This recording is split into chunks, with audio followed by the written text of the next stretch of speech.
Chapter 1213. After Cauldron Spirits, Voice Transmission, Ziqin looked at Wamang and said, "Chatting with you has broadened my horizons.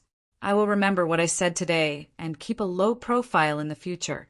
However, we will have to fight today. I am ready. How about you? Have you recovered?"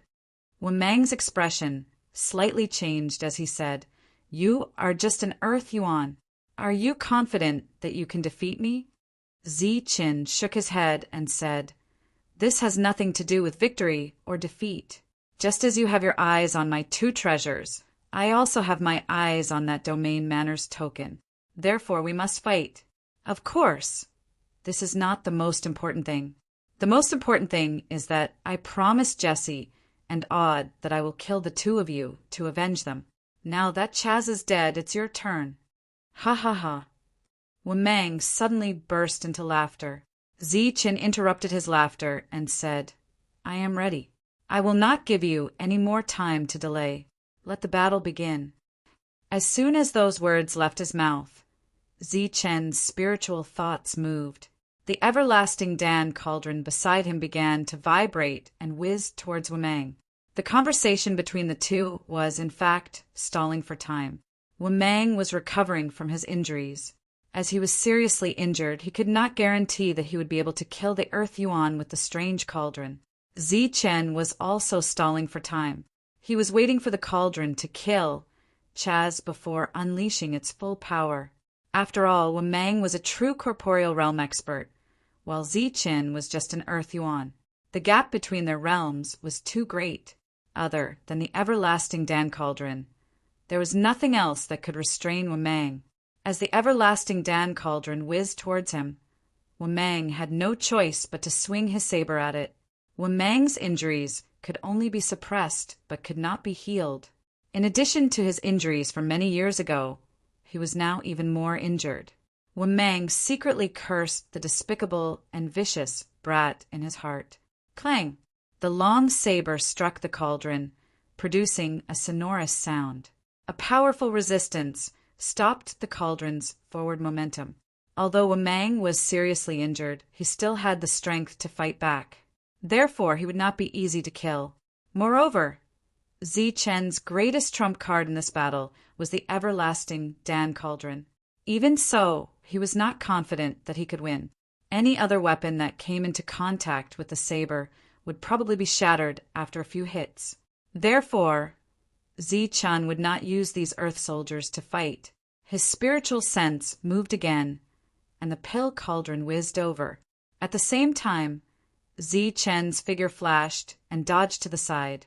A saber ray slashed at the spot where Ziqin had just been standing in the air, causing the void to fluctuate. Wamang's saber slashed through the air, and the pill cauldron in front of him also hit the air in an instant. Swish! Swish! The lightning wings on Ziqin's back vibrated, and he began to use his extreme speed to dodge. The difference in their realms made it impossible for him to fight head-on. Boom! Boom! The everlasting pill cauldron grew in size, like a burning mountain, and kept rushing towards Wamang. Wamang also dodged. The everlasting pill cauldron kept exploding in the void, and the sound of explosions kept coming out. Chi! Chi! At the same time, Wamang slashed at Ziqin with his saber. Ray after ray of saber light swept towards Ziqin with the oppressive aura of the space. Ziqin's body emitted a bright golden light, and his boiling blood was filled with a powerful force. This force, coupled with the void force and destructive power, was able to withstand the pressure, allowing him to escape. Damn it! Every attack missed, and Wamang was flustered and exasperated. The kid in front of him was as slippery as a fish, and he could not hurt him at all. The most infuriating thing was that this fish was still moving through the ice and was not obstructed at all. In a battle, the longer the battle dragged on, the more disadvantageous it would be for Wamang. Therefore, he could not allow his opponent to dodge. Since his opponent could run and was fast, then he would reduce the range of his escape. Reality open! Wamang shouted, but he displayed his reality in front of Ziqin. If the virtual realm was a virtual realm that was attached to this world and needed to borrow the power of this world, then the reality realm was a real space that opened up. In this space, the master of the reality realm was the master, and the rules that were formed here were the rules that belonged to him. A black hole suddenly broke open in the void and swallowed the defenseless Zichen. Zichen saw the reality realm for the first time. This was a real space. There was no blue sky, white clouds, land, or rivers. It was just a real space. In this space, Zichen felt a strong power of the rules, far surpassing the rules contained in the Zhan Wu continent. "Kid, welcome to my reality realm." An indifferent voice sounded. Wemang appeared in midair, looking down at Zichen. Zichen looked around. The shrunken, pale cauldron hovered above his head. Zichen asked curiously, "So this is the reality realm. The void tree planted here can cause changes here." Wemang's murderous face immediately showed a hint of surprise. He asked, "You have the void tree on you?" Zichen shook his head. "No, I've just seen it before." "You know where it is?" Wemang asked in surprise. Zichen nodded, then released his perception to sense everything around him. At this moment, he was like a curious child, as if he had forgotten that he was in a life and death battle. Wemang's expression changed. It was unknown what he was thinking, but he didn't immediately attack. After releasing his spiritual sense, Zichen simply closed his eyes again and carefully sensed his surroundings. After a moment, he sighed. "As expected of the reality realm. It's really mysterious. Does the formation of a world start here? A domain is the foundation of a world. There isn't even a grain of sand here. It seems that it will take a long time to break through. And this space doesn't seem to be stable." While Zichen was sensing, he kept talking. This nagging made Wemang very unhappy, so he shouted, "Kid, be serious. We're in a life and death battle." Zichen still had his eyes closed. "A life and death battle? You can do whatever you want. I'll keep you company. You can do whatever you want. I'll keep you company. Is this a drink or a battle?" Wemang was furious. With a cold snort, he pointed at Zichen. As his finger fell, the power of the rules in the space appeared. Then, like a large net, it trapped Zichen in it. This was a spatial imprisonment formed by using the power of space. The demon ape used a similar method, but it used its innate magical power, which was more advanced than this. Feeling the pressure of the power of space, Zichen's power increased again. Then the power of the void surrounded his body, cooperating with his strong body to resist the imprisonment of the power of space. Swoosh! The blade light appeared again and slashed down. Zichen's thunder wings shook slightly, and he dodged the attack by a hair's breadth. Wemang was surprised because Zichen had dodged with his eyes closed. He was not convinced, so he waved his blade again. The blade light appeared one after another, but Zichen dodged it easily every time. Moreover, every time he dodged, Zichen's steps were very small. "Damn it! If I was in my heyday, you would not be able to break free from this power of imprisonment. I could kill you with one slash." Wemang was unwilling and exasperated. He had thought that the other party was just a small Earth origin stage beast that was not worth mentioning. He could kill it with a finger. Unexpectedly, after the battle, he found that not only did the other party have a treasure, but his own strength was also terrifying. Moreover, Wemang estimated that the other party's strength was stronger than an Earth origin stage beast. Perhaps it was close to a virtual realm general-level beast. Zichen, who had his eyes closed all this time, suddenly opened them and said, "Indeed, if I were in my prime, I would have died here. But now you're in a heavily injured state, and the space around you is unstable. But you brought me in, so the one who will die will definitely be you." "What do you mean?" Wemang's expression changed, and he suddenly had a bad feeling. Zichen said, "This is your space. When you're heavily injured, it becomes unstable. I'm guessing that it has something to do with your injuries. Tell me, if I use all my strength to shatter this space, how will your injuries be?" "You have the strength. Wemeng stared. Of course I don't, but he does. Zichen pointed to the Wuji cauldron, and Wemeng looked at the Wuji cauldron. Boom! The Wuji cauldron began to vibrate, and then a loud dragon roar sounded one after another. Fire dragons rushed out one after another. These fire dragons emitted blazing heat. After they appeared, they rushed in all directions and then exploded at the edge of the space. A series of explosions caused the space to shake violently. Puff! The fire dragons exploded, and Wemeng's expression changed. At the same time, he was seriously injured and coughed up blood. Zichen stood in place and said coldly, At first, I was thinking about how to kill you, but after coming in, I found that there is no need for any method because you have already found a dead end for yourself. I will kill you. Wemeng roared and slashed at Zichen. In Zichen's hand, a black saber appeared. Of course, he didn't use the black saber to block Wemeng. The black saber was very useful, and he didn't want the black saber to be broken. Zichen wielded his saber and slashed out in all directions. Saber light flashed, and the power of the rules that imprisoned him dissipated. Zichen's shackles disappeared, and he evaded the attack with extreme speed. At the same time, Zichen controlled the Wuji cauldron and slammed it in all directions. As the space shook, the fire dragons also continued to attack. At this point, Wemeng could no longer expel Zichen because his injuries had reached the real limit. The only thing he could do was to kill Zichen in his own dominating space. If Zichen was expelled to the outside world, he would suffer the same fate as Chaz. Thinking of this, he gave up on the entire space and then mobilized all the power of space to suppress Zichen. Boom! The energy around Zichen was surging, and the golden light was dazzling. The thunder wings on his back kept vibrating, and the long saber in his hand kept slashing. One after another, the power of the rules was cut open, but there was still more power of the rules that fell on him. He couldn't cut it all.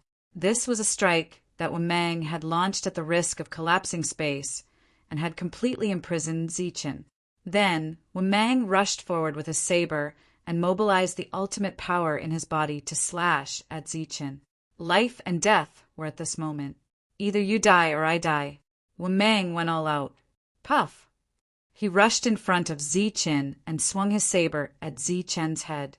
Zichen was still dodging in panic, but it was useless. Chapter 12:14. Wemeng used all his strength and successfully killed the Earth Prime human. Even the treasure was cut open. He laughed proudly. Ha ha! His triumphant laughter reverberated in the real world, but it quickly stopped abruptly, as if someone was strangling him. The human body in front of him was split in two, and another human stood 10 meters away from where he was standing. The human held a blade in his hand, and the thunder wings on his back were flapping slightly. There was a deep wound between his eyebrows that extended straight to his lower abdomen. Golden blood flowed out from the wound. Sorry, I'm not dead yet, Zichen said indifferently, his eyes cold. He had a deeper understanding of the real world. If he hadn't decisively summoned his doppelganger and used the black blade to cut through the laws and retreat 10 meters, he would have died. But even though he reacted in time and retreated quickly, the sharp blade aura almost cut Zichen in two. You! Wemeng was so shocked that he couldn't say a word. He couldn't understand when the other party had retreated. The surrounding space became extremely unstable. This meant that Wemeng had reached his true limit. Zichen said, You used all your strength just now. I'm afraid you don't have the strength to attack anymore. So you're dead. I'm dead, haha. Wemeng laughed again. I might die, but you definitely won't live either. Zichen frowned and asked, What do you mean? You were hit by my attack. The power of the real world will enter your body and destroy it. You can't defend against that kind of power, nor can you expel it. Jesse and Aud died because of this. Do you think you can survive? Wemeng laughed sinisterly. If I die, you die too. Unfortunately, your treasure and my keepsake will be given to someone else. Chan wasn't worried about the destruction of the real world's laws. He asked, "Given to someone else? What do you mean?" Wamang said, "Do you think you are the only smart person in this world? If you can think of being the Oriole, how can others not think of it? Haha, there are many people outside now. Although they are only in the virtual realm and Earth Prime realm, it shouldn't be a big problem to kill you now." Zichen nodded and said seriously, "This is indeed a thorny problem, but compared to them, you are a bigger threat. So, you don't have to tell me about joining forces to eliminate the enemy first. Now, I need to send you on your way as soon as possible." As soon as he finished speaking, Zichen held his knife and slashed at Wamang. Wamang blocked with his knife, and the strong force made him retreat a few steps. From the start of the conversation, Dan Ding began to move. As Wu Mang retreated, the fire dragons that had been waiting for a long time appeared. They wrapped around Wu Mang and brought him towards Dan Ding. "Scram! Scram!" Wu Mang shouted as he swung his blade to kill the fire dragon. The fire dragon was not a fire creature. It was made up of pure flames. After it was destroyed, it would quickly recover. In addition, the pill cauldron had taken the initiative to attack at this moment. It directly turned Wamang upside down and then closed the lid of the pill cauldron, making it upright again. Bang! Bang! Within Danding, there were sounds of vibration. This was Wamang's counterattack. However, he was already an arrow at the end of its flight. Zichen was not worried that the other party would be able to escape. Now, what he needed to worry about was the Oriole outside. The flame of life could only be activated when one's life was in danger. Now that he had broken through to Earth Prime, it was still unknown whether he could activate it. Therefore, it was impossible for Zichen to entrust his life to this unknown existence. Now he began to mobilize the life precepts to heal his injuries. The life precepts appeared on the surface of his body and healed his injuries. As Zichen observed carefully, he found that the life precepts were useless. A mysterious space precepts were attached to his injuries, directly blocking the life precepts. Just as Wamang had said earlier, these precepts were destroying Zichen's injuries. Before long, Zichen would die. Since the life precepts were ineffective, Zichen could only use the destruction precepts to first cut off the space precepts attached to his body. Bit by bit, the destruction precepts began to expel the space precepts. Although the speed was not very fast, it was very effective. However, before Zichen could rejoice, he felt a fluctuation in the surrounding space. Then the reality in front of him disappeared, and his figure reappeared in the real world. Similarly, Dan Ding also appeared. "He's out, he's out. I wonder who's alive and who's dead." Feeling the disappearance of the reality, the surrounding cultivators became very excited. In the previous battle, Wamang's reality had become unstable. Everyone had already sensed the location of the reality and had been waiting outside. Now that the reality had disappeared, everyone was stunned when they saw that it was Zichen who had appeared. "Zichen, it's you." A shocked voice sounded. It was Chunxiang. He asked, "Where's the patriarch?" Zichen held his saber and glanced indifferently at Chunxiang. He said indifferently, "Dead." What? Everyone's expression changed when they heard this. "Dead, the patriarch is dead. What about Chaz?" This time it was Gumang who spoke. He was also shocked. "Dead. What, patriarch Chaz is also dead." Another voice sounded. This time it was a cultivator from Chaz's side. "Did you kill him?" Gumang asked carefully. "That's right. I said that I would avenge Aud and Jesse." Zichen said frankly. There was a commotion among the cultivators. When they looked at Zichen again, their expressions were filled with respect. After a while, a loud laugh sounded. It came from Gumang. He said, "You said that to intimidate us and make us retreat." "What do you mean?" Zichen asked indifferently. "I admit that you're very strong. Earlier, you made us run for our lives. Being able to kill Wamang and Chaz also proves your uniqueness. But what about now?" Gu Meng sneered. Zichen raised his saber and said calmly, I can still kill people now. Haha. Gu Meng laughed. If you say that, it's even more certain that you're seriously injured to the point where you can't fight. If you were still the original you, I'm afraid that you would have killed us long ago. Zichen nodded and said, That makes sense. As soon as he finished speaking, the lightning wings on his back flapped, and he rushed toward an emptiness realm cultivator. A saber light flashed, and a head flew. As the saber light fell, Zichen returned to his original position. A drop of blood dripped from the tip of the saber to the ground. It's not that I can't kill people. I just don't want to kill people. I don't want to be killed too much. Zichen stood in the air and said indifferently. The headless corpse fell to the ground with blood spurting out. This scene was undoubtedly shocking to the people around. Boom! The Wuji pill cauldron also enlarged at this time. It was like a towering mountain with raging flames burning on it. Zichen stepped in and stood on top of the cauldron. He glanced at the crowd indifferently. Everyone looked at each other, not knowing what to do. Zichen's combat strength was no longer the same as before. They were completely sure of this. Now was the only chance to kill him. Moreover, they could clearly see that whether it was the cauldron or the lightning wings on his back, they were all extremely extraordinary things. However, the key question now was who would go up first to die. Everyone looked at each other. No one was willing to go up. Obviously, they all wanted to be the Oriole at the end. Zichen's psychological attack was useless against them. However, they became entangled because of the question of who would go first. Zichen stood on top of the cauldron without saying a word. His expression was indifferent. In fact, he had already divided part of his mind to expel the spatial power in his body. Zichen, don't put on an act here. In fact, you can't do it anymore, right? Chanxiang looked at Zichen and said disdainfully. Zichen said calmly, You can try. Humph, you're just a punching bag. How strong can you be?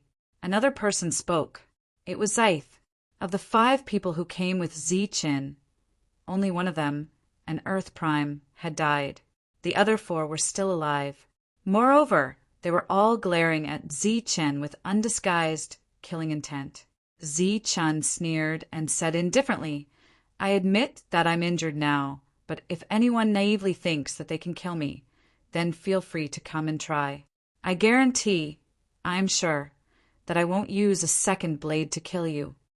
Zichen pointed at his feet and said, Now, I'm standing here motionless and not retreating.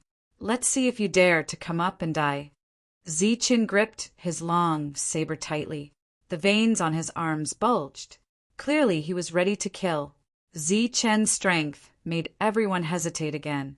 They looked at each other, obviously unable to make up their minds. What should we do? The cultivators of the rich Python tribe all looked at Wu Huan.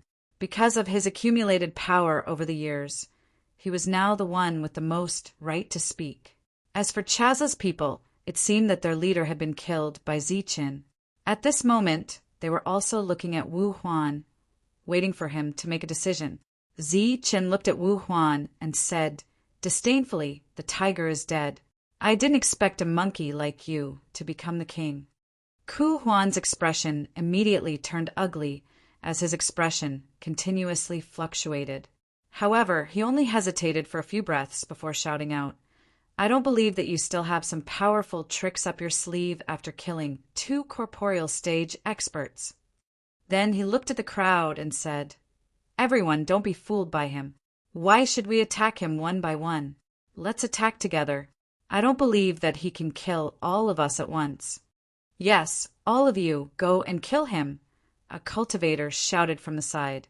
For a moment, everyone began to shout loudly, apparently to encourage themselves. Zichen sneered, Come at me if you can. I guarantee that I won't retreat a single step. The black saber in his hand emitted a cold light. Shameless boasting?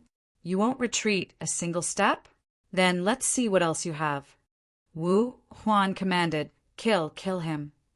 As soon as he finished speaking, the surrounding cultivators all rushed toward Zichen. Many void spaces opened and pressed down on Zichen. As for Di Yuan, he also charged forward. Ha! Zichen roared, his hair standing on end. The golden light around him became incomparably dazzling. At the same time, a powerful aura was released. When the crowd saw this, they were stunned and subconsciously stopped. Chapter 12:15. Zichen, who had just said that he would not retreat, did not wait for the crowd to surround him. He flapped his wings and fled. As soon as he fled, the everlasting pill cauldron also turned into a small cauldron and fled behind him. Such a scene caused the crowd to be startled once again. However, they quickly recovered from their shock. Pride and surprise appeared on their faces as they shouted loudly. Stop, don't run. Punching bag, stop right there. Die, punching bag. Curses rang out one after another. The people who were originally wary of Zichen were now completely at ease. They started to chase after him with all their might. Zichen's escape undoubtedly told everyone that he had no way to fight back, and he had a great treasure. Naturally, they would not let him go. Hurry up and chase after him and kill him. Zhu Meng shouted, but he was very proud. Among them, his combat strength was the strongest.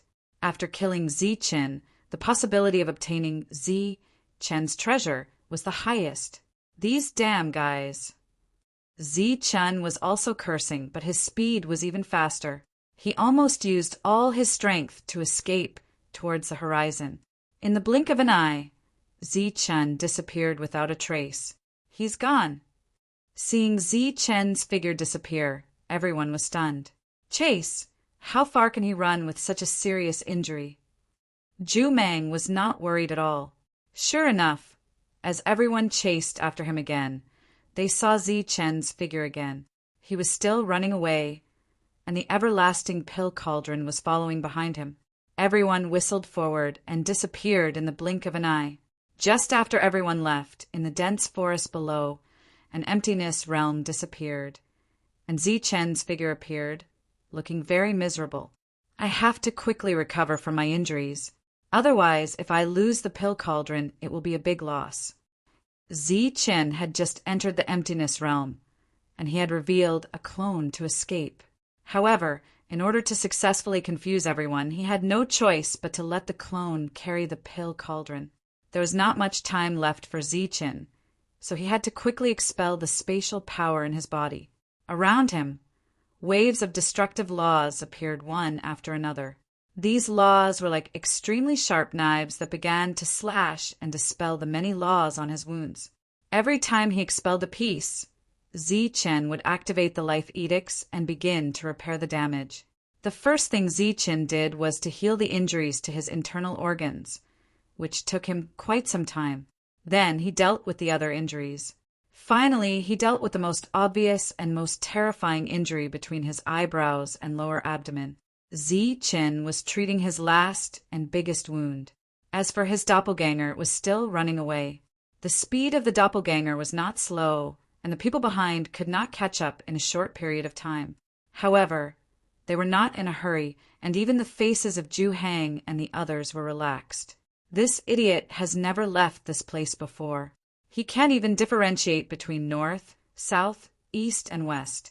He keeps circling around this area, waiting for his injuries to worsen. Let's see if he dies or not. Zythe, who was beside Zhu Huan, sneered. Zythe was an emptiness realm expert. He had followed others out to kill beasts before, so he knew the surrounding environment very well. At this moment, Zichen was running away, but in Zythe's eyes he was just circling around and did not run far at all. This time he will definitely die, but you guys... In front! Zichen's speed slowly slowed down. Zhu Huan began to send a message to his trusted subordinates, and then assign tasks. Zichen, who was in front, finally could not hold on any longer. He was blocked and surrounded by the crowd. Good boy, how long has it been? Your injuries have actually recovered. Seeing that the injuries on Zichen's body were no longer there, everyone sighed. Let's talk nicely. Let's talk nicely. Zichen raised his hands and made a gesture of surrender. Talk nicely? How can we talk nicely? You killed so many of our people.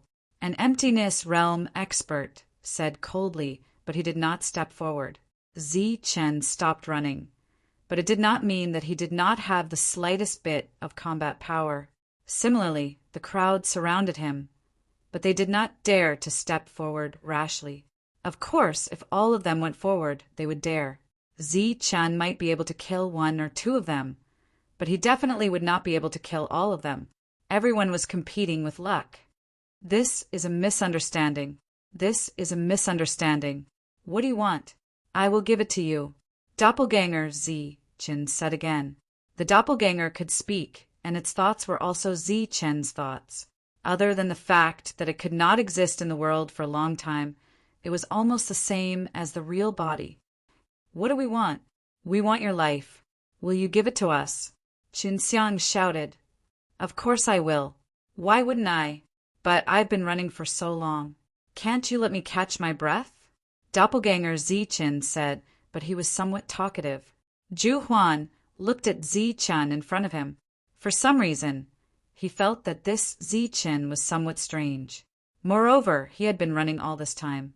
How could he have had time to recover from his injuries? Even if he had, how could injuries left behind by a corporeal realm expert be so easy to recover from? Now, all of his injuries had healed, and he was as good as new. There was no abnormality at all. This was a suspicious point. However, when he looked at the cauldron, it was indeed real, although the lightning wings were gone. Zhu Huan thought that the other party had put them away. The Chen in front of him gave him a very strange feeling. Although he did not know what the other party was up to, Zhu Huan would not change his goal of killing Chen. Therefore, he said to the surrounding cultivators, Everyone, since things have come to this, we can only fight to the death. Next, we will follow the old rules and go all out to kill him. Everyone naturally agreed to this suggestion. Therefore, without saying a word, they all rushed forward after exchanging glances with each other. However, the scene of Chen taking out a long saber and slashing wildly, killing 3 to 5 cultivators, did not happen. Facing the siege, Chen only covered his head with his hands and then squatted down. Bang! Bang! Dong! All sorts of attacks landed on Chen's body, and all sorts of sounds rang out. In an instant, he became the target of everyone's attacks. As more and more power entered Chen's body, his doppelganger could not hold on any longer and finally exploded with a boom. The clone Chen disappeared, and the cauldron lost control and fell to the ground. However, Zhu Huan, who was already prepared, flashed forward and grabbed the cauldron. With the power of the void between them, the cauldron could not do anything to Zhu Huan. After grabbing the cauldron, Zhu Huan subconsciously took more than 10 steps back and looked at the people in front of him at the same time. Chen exploded, and the crowd did not get anything, so they separated in confusion. What's going on? Zhu Huan did not know what happened and asked with a frown. Chen exploded, but nothing was left. Xinxiang walked out of the crowd and said, What? Zhu Huan was stunned, and then his expression changed. He cursed. Damn it, this should be a clone. Chen ran away. Ran away. Everyone was stunned. They thought about it carefully, and it seemed to be true. Immediately, their faces were filled with disappointment. Chen ran away. This was really a pity. This person is decisive. For his own life, he actually gave up such a precious treasure, Zhu Huan said with a gloomy face. At this moment, his feelings were very complicated. He hated the other party, but he also admired him. Obviously, to give up such a precious treasure so decisively to save his life, even he would have to think and hesitate for a long time. However, the other party did not. He almost made this decision in an instant. Otherwise, they would have definitely discovered it. The clone led us in circles here. He must have run away long ago. What a cunning boy. Find him. We must find him and kill him. Everyone was very angry. They shouted loudly that they wanted to find Chen and kill him. However, there were still some people who did not move. These people were all in the emptiness realm. Their gazes were on Ju Huan, or more accurately on the Wuji cauldron. The others felt the abnormal atmosphere, so they all shut up. In the end, their gazes also fell on the Wuji cauldron. An emptiness realm expert who followed Chaz said, although Zichen ran away, the Wuji cauldron was left behind. Next, should we discuss the ownership of the Wuji cauldron? Ownership? Is there a need to discuss? It belongs to whoever gets it. The emptiness realm expert on Ju Huan's side said, "Oh, you are so confident that you can keep the Wuji cauldron." As the words fell, the expressions of most of the emptiness realm experts turned cold. The atmosphere instantly became hostile. Ju Huan suddenly laughed. After a while, he said, "Zichen is not dead yet. The real good thing has not been obtained. Do you think it is interesting for us to fight among ourselves now?" The emptiness realm expert said, "I don't know what other good things Zichen has, but I know that the Wuji cauldron in front of us is extraordinary. We should discuss the ownership." Ju Huan's expression suddenly turned cold. He shouted, "Ownership? What ownership? This thing belongs to everyone. There is no such thing as ownership. Even if I give it to you, do you dare to take it? Once we are separated, we will die without a doubt. Therefore, we must unite and use this Wuji cauldron to create our own force." Ju Huan glanced at the crowd and said, "At present, we are a group. In the future, we will also be a group. In the future, we will also be a force. Therefore, we should unite. We should find Zichen and kill Zichen first. As for this Wuji cauldron, I will keep it. After we kill Zichen, we will carefully study its effects." Beside Ju Huan, Zith said, "That's right. Everyone knows what kind of place this is. Even if we give you a precious treasure, you need to be alive to use it. Right now, there is only one path in front of us, and that is to unite." Another emptiness realm expert said, "Yes, only by uniting can we survive. I think everyone should be clear about the purpose of this world. It is not about precious treasures, it is about staying alive." Chaz and Wameng were both in the corporeal realm, and their battle strength was unquestionable. However, the two of them were killed by an Earth Prime cultivator because of a treasure. What does this mean?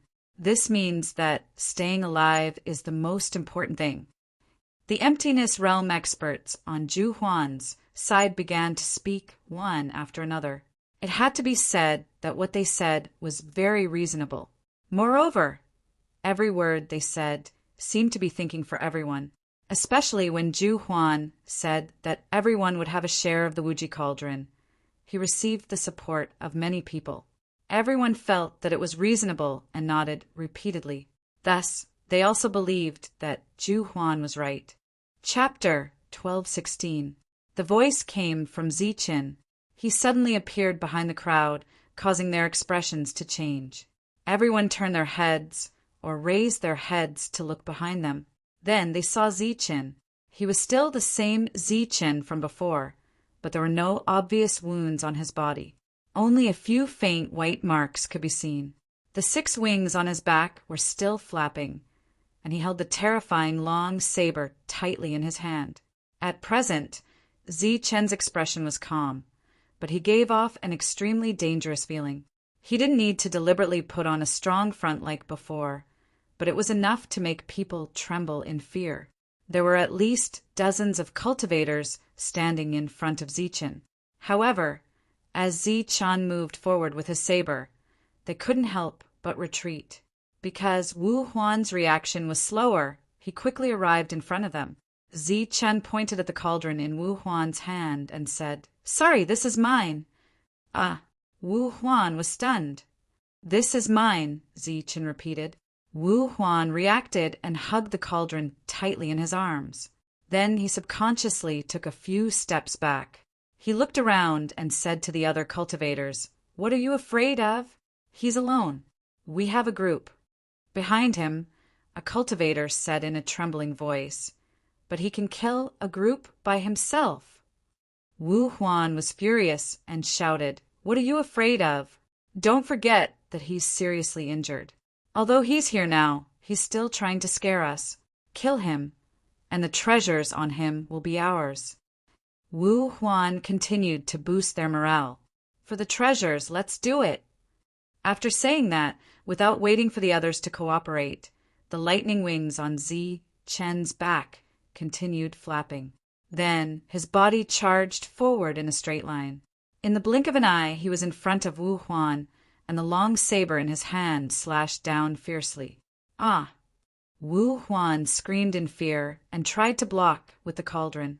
Unfortunately, he was a step too late. Puff! The saber flashed, and there was a soft sound. Wu Huan's head flew up. The cauldron began to emit flames. Fire dragons appeared, one biting Wu Huan's head. The other wrapped around his body, and then sucked him into the cauldron. Ah! When Gu Quan's saber was cut down, screams rang out from all around. The fear in the hearts of the crowd had finally reached its limit. They screamed in terror and then fled in terror. They did not have the slightest bit of will to fight. Seeing this, Zi Chen felt relieved. The corners of his mouth curled into a cold smile. Then he took a step forward and walked toward Zyth. Zyth had come to the warty python tribe at the same time as Zi Chen, but he had always found him unpleasant to the eye. Today he might as well end it. Pooh! The blade flashed. Zyth couldn't dodge in time, and his head was chopped off. Pooh! Another emptiness realm expert who arrived at the same time as Zi Chen was killed. The stunned expression on his face before he died was completely frozen. Killing two emptiness realm experts in the blink of an eye was undoubtedly the greatest shock to the others. They didn't care anymore and started to run for their lives. At this moment, they gave up on counterattacking and chose to believe in luck. They believed that Zi Chen would not kill them immediately, giving them time to escape. Pooh! Pooh! The long blade kept slashing. The blade flashed and disappeared, and heads flew up one after another. They originally had the chance to kill Zi Chen together, but they gave up because of fear and were directly killed by Zi Chen. After losing the ability to resist, these people seemed to be easier to kill. Zi Chen killed in front, and the fire dragons kept appearing behind him, returning with corpses one after another. It was still the same sentence. There were many of them, and they were fleeing in all directions. It was simply unrealistic for Zi Chen to kill all of them. Now, Zi Chen could only choose some emptiness realm experts to kill, but he couldn't kill all of them. After killing all the emptiness realm experts in one direction, there were no traces of cultivators on the horizon. Zi Chen looked around and saw nothing. Pooh! Zi Chen put away his blade, but he couldn't help but cough up blood. Then he suppressed his injuries and fled this place as fast as he could. Zi Chen fled for thousands of miles in one breath. Then he found a dense forest, and in the dense forest he found a giant mountain. He blasted a big hole at the bottom of the giant mountain and rushed in. Then he used his elemental energy to cover the big hole. Zi Chen sat cross-legged and began to heal his injuries. His injuries were very serious. Previously, he was only suppressing them. Now that they had completely flared up, it would take a long time for him to fully recover. Within a day, 2 tribes had disappeared from this area. Compared to the Chaz tribe, the rich python tribe was more famous. When the news of the rich python tribe's disappearance spread, the people of the other tribes were also surprised, especially the people of these tribes. After absorbing some of the rich python tribe's cultivators and learning about the cause and effect of the rich python tribe's disappearance, they became even more shocked. Zi Chen, a mere Earth Prime cultivator, had actually succeeded in killing rich python and Chaz. Moreover, killing emptiness realm experts above his level was as easy as killing chickens or dogs.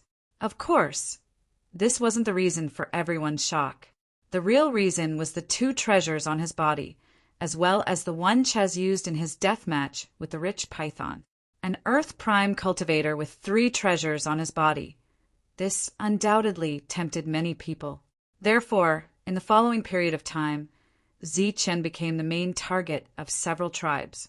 His portrait also spread among the cultivators of several tribes. Just like when he was chased by many forces in the Saint Realm, Zichen became the target of pursuit after the news of his treasure spread. While the cultivators of the outside world were still looking for Zichen, the person involved was healing his injuries.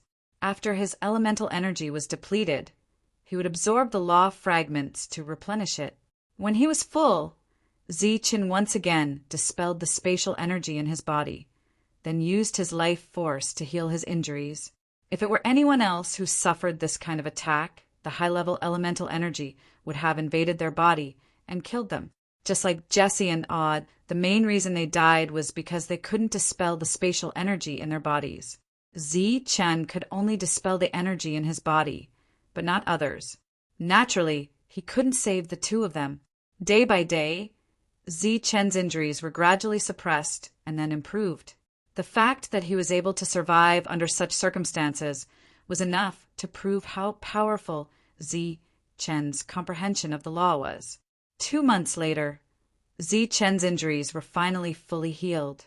In the outside world, several tribes had been searching for Zichen for several months, but they still couldn't find any clues. This area was very large, and the distance between the tribes required flying boats.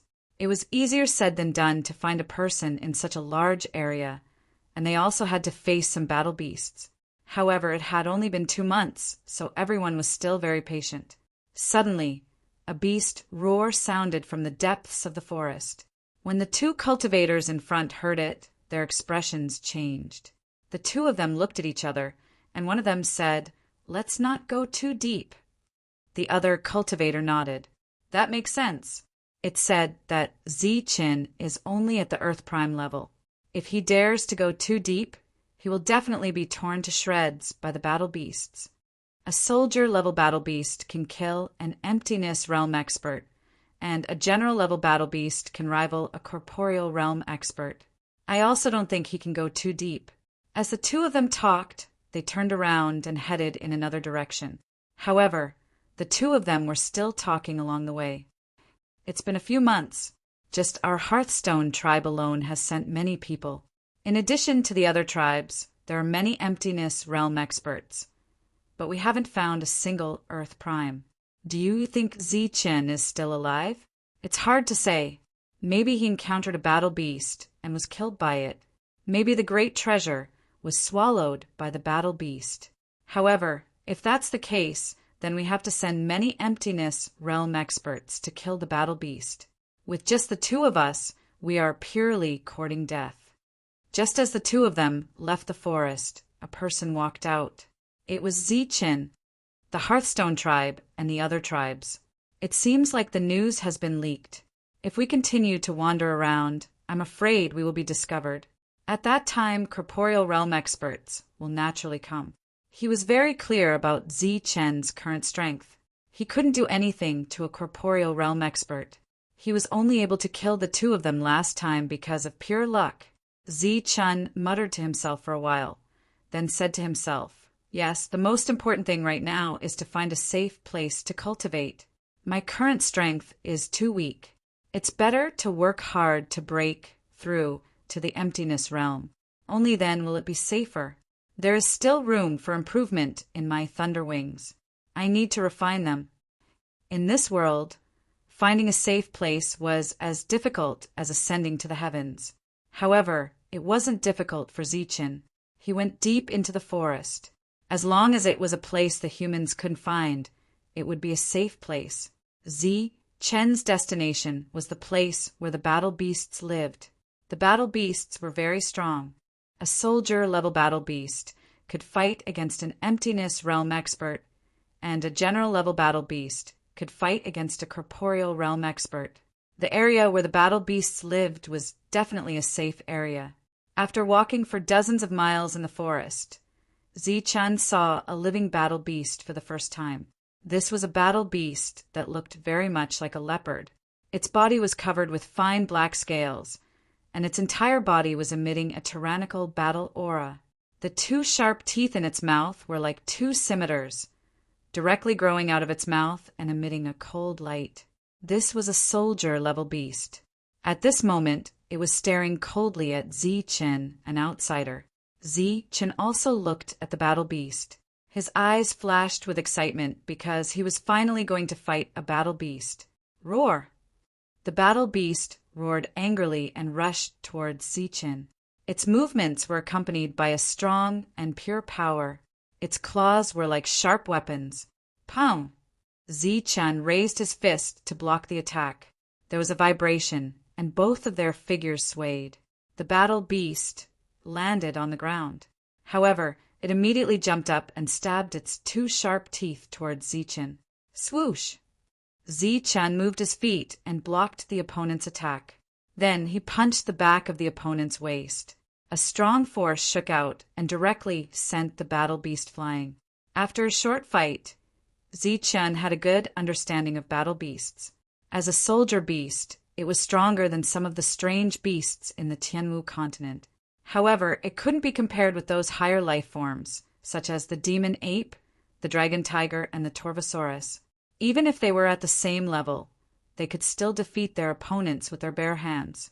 However, this also indirectly proved that battle beasts were second only to higher life forms.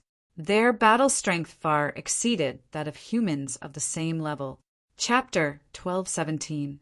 Beasts were powerful and intelligent. After 2 attacks, Zichen was able to see through it, and it was also able to sense that humans were not ordinary. Roar! It roared and rushed towards Zichen again. Powerful energy surged from its body. Usually, such an attack would have been enough to kill a human. Zichen's body flashed with golden light. He mobilized the power of Earth Aeon and destroyed the rules around his body. He clenched his fist and punched forward. That punch was filled with power, and it was filled with skill. Bang! The two forces collided, and the sound of the collision rang out again. This time, the two sides were no longer evenly matched. A surge of power flowed from the fist into the battle beast's body. The battle beast let out a wail and was smashed into the distance. They were both using the power of Earth Aeon, but Zichen defeated the soldier beast. Bang! Bang! Zichen quickly stepped forward. Without waiting for the battle beast to get up and attack, he punched again.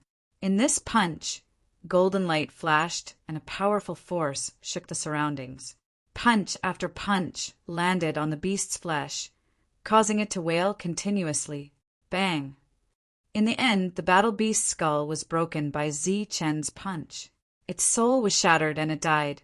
As for its corpse, it was sucked into the alchemy cauldron. Soon, Zichen would obtain a beast pill of rules. At the same time, he would also obtain several high-quality refining materials. Leaving only some traces of the battle, Zichen began to go deeper. Even if the pursuers found something, they didn't dare to rashly go deeper. This was because the battle beasts were indeed very strong. 1 or 2 ordinary emptiness realm experts wouldn't even consider finding trouble with a battle beast. As he went deeper, Zichen found a few more battle beasts. After a simple battle, the soldier-level battle beast was killed. After going deeper into the dense forest for hundreds of miles, Zichen found a relatively quiet area. After arriving here, Zichen didn't see any battle beasts. Zichen guessed that this should be the place where a general-level battle beast was. Although a general-level war beast was only at the corporeal realm, its super strong combat power made it comparable to a corporeal realm war beast. Even the current Zichen would have trouble facing a general-level war beast.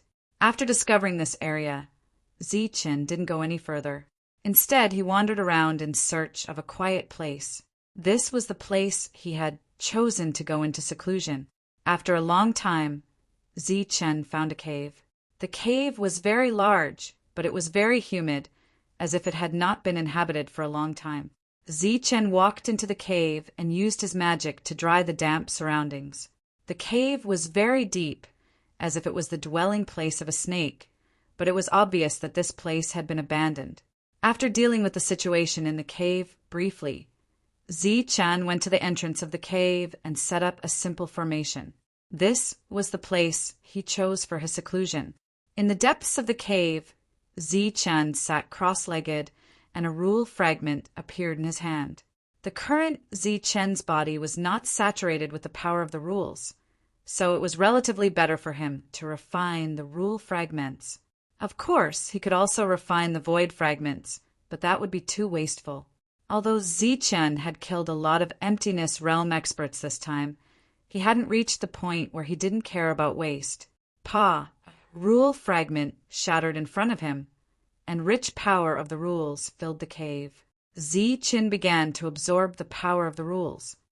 One rule fragment after another exploded, and Zichen once again fell into a deep state of seclusion.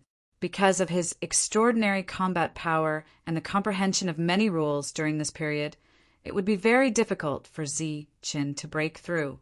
Even with the support of an endless stream of rule fragments, Zichen would need a long time to completely refine them and advance his strength. Earth Prime was naturally divided into 3 realms, the early, middle, and late stages. However, in this world, because there were no human rights in the Earth Prime, they were all called Earth Prime. According to Zichen's current strength, he was only at the early stage of the Earth Prime. Next, if there were no accidents, Zichen would be in seclusion until he broke through or until all his resources were exhausted. In the outside world, the search was still going on, but it was still fruitless. It was easier said than done to find a person in such a large area. Time passed quietly. Soon another year had passed. Many tribes still couldn't find Zichen, but they were still searching. 2 years had passed, and they gradually lost interest. Some of the people they sent out were also called back. By the 5th year, Zichen's name had already faded from people's minds, and his previous feat of killing a reality realm expert was treated as a joke. After searching for several years, they didn't even find a trace of him. Naturally, no one continued to believe that a mere Earth Prime could kill a reality realm expert. Breaking through to the next realm was an extremely long and resource-consuming process. The fastest was 100 years, and the slowest was 1,000 or 10,000 years. After 5 years of seclusion, Zichen woke up once. The reason was that most of the law fragments on him had been used up, and the rest were void fragments that Zichen couldn't bear to use. After opening his eyes, he began to count his gains from 5 years ago. Although it was a little late, it was time to count. Zichen took out a handful of spirit rings from his spirit ring. At a glance, there were dozens of them. Immediately after, Zichen took out a few more. The number of spirit rings had already exceeded 100, and this number was still increasing. Each spirit ring represented the life of a cultivator, and the weakest was at the Earth Prime level. From this, it could be seen how many cultivators Zichen had killed when he went on a killing spree 5 years ago. With almost all the law fragments used up, Zichen needed to count the rest of his gains. This would directly determine whether he would leave or continue his seclusion. After 5 years of seclusion, he was only 1 step away from the mid-stage of the Earth Prime level. As long as he had the resources, he would be able to break through very quickly. Next, Zichen began to count the spirit rings. The feeling of hiding in a cave and silently counting money made Zichen feel like a thief. There are only 56 pieces in here and an earth weapon, but it's useless. Why are there only 8 pieces in here? Zichen put the law fragments into a spirit ring, and then put the earth weapon in a separate spirit ring. Earth weapons were the same as Earth Primes. They were the cheapest items in the Jianmu continent. They were not even comparable to a bottle of wine. Earth weapons could not be sold at a high price. At most, 1 or 2 pieces were dispensable. This is not bad. There are more than 100 pieces. Yes, there are more than 50 pieces. There are more than 500 pieces. This person is considered rich among the emptiness realm experts. There are more than 1,000 pieces. Could this be Ku Quan's spirit ring? Zichen tirelessly counted the law fragments. Although the quality of these law fragments could not be compared to the law fragments refined by Dao Ding, they were still ordinary law fragments. The wealth in the hundreds of spirit rings added up to an enormous amount. Moreover, these law fragments were still worth refining. After handing them over to the cauldron spirit, their purity would continue to increase. All in all, there were more than 300 spirit rings. The wealth in them was as high as 40,000 pieces. Among them, Zichen discovered that there were several spirit rings that contained several thousand pieces of wealth. Of course, there were many spirit rings that only contained single digits of wealth. These were all earth primes. They also needed law fragments for their cultivation. Therefore, they did not have a lot of them. In addition to wealth, Zichen also obtained several hundred earth weapons. If he sold them, he could sell them for several hundred pieces. There were also several dozen void weapons without souls. Although they were somewhat valuable, they would not be worth much. Zichen had yet to check the spirit rings of the 3 corporeal realm experts. However, Zichen did not have much hope for the spirit ring of the demon. The demon came from the dark continent. There was nothing good there. As expected, after opening the spirit ring, there were only a few dozen law fragments. They were not worth mentioning at all. After that, Zichen took out Cha's spirit ring. As a leader, this was the real deal. After the spirit ring was opened, Zichen's spiritual senses immediately discovered many law fragments. There were many of them. In addition to the law fragments, there were also complete law fragments. One of them was equivalent to 10 ordinary law fragments. In addition, there were also many void law fragments. Zichen did a simple calculation. The value of these law fragments had exceeded 40,000 pieces. Zichen could not help but click his tongue. Obviously, he had killed several hundred people and only obtained 40,000 law fragments. However, Cha's spirit ring contained more than 40,000 pieces of wealth. In addition to the law fragments, there were also several refining materials in Cha's spirit ring. Their hardness was close to that of real weapons.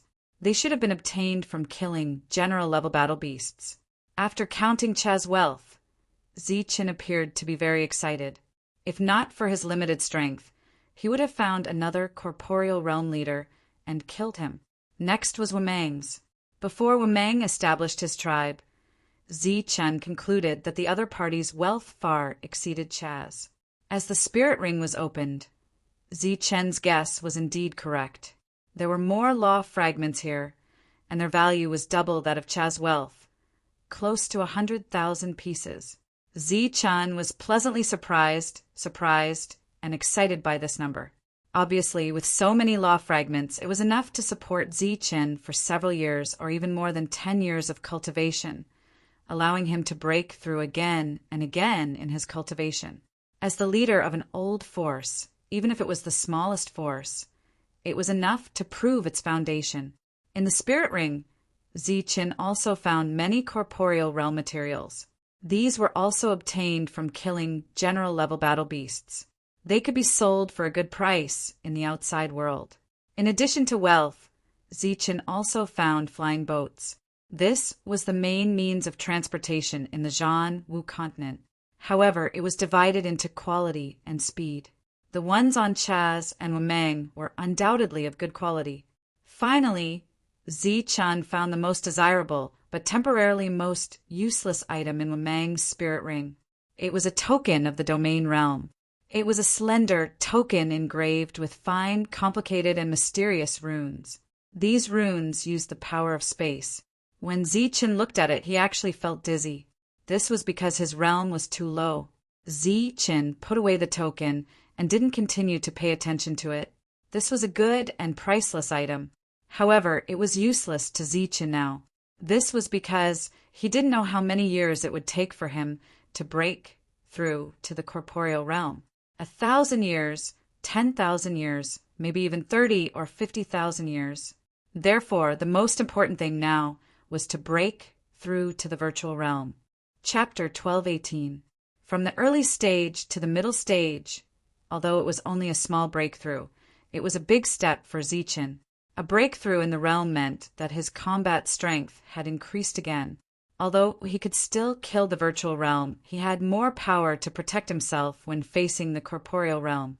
Zichen was very satisfied with the speed of breaking through a small realm in just a few years after coming to the Jianwu continent.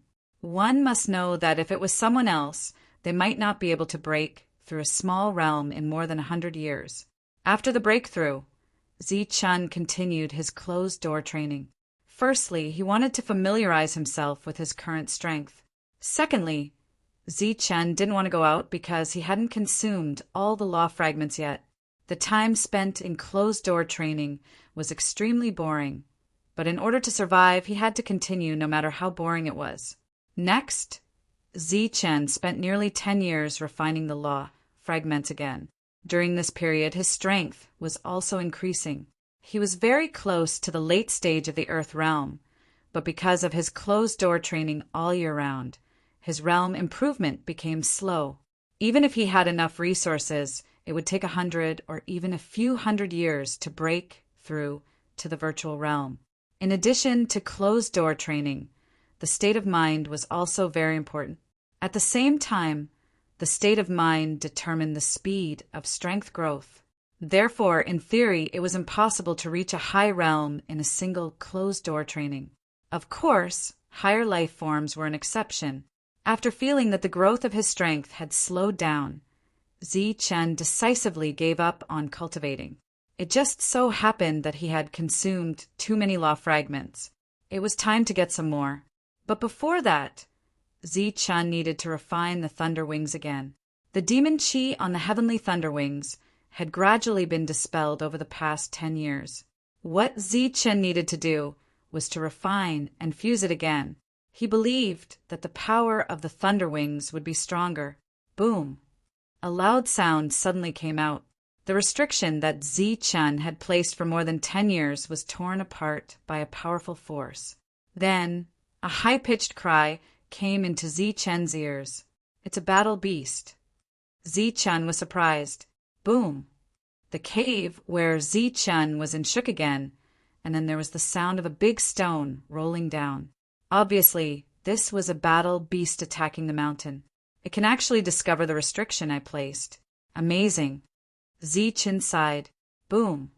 Boom! Without waiting for Zichun to get up, a series of explosions rang out.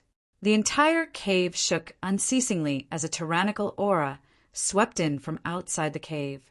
It was as if numerous dense and cold sharp blades were pouncing towards him. Swoosh! Zichun waved his sleeves, and a surge of energy swept out, dispersing the frigid aura. In the next moment, Zichun's figure flickered as he dashed out of the cave. The sky outside the cave was dark. As soon as Zichun appeared, he felt a dangerous aura above his head. He looked up and saw a gigantic creature descending from the sky.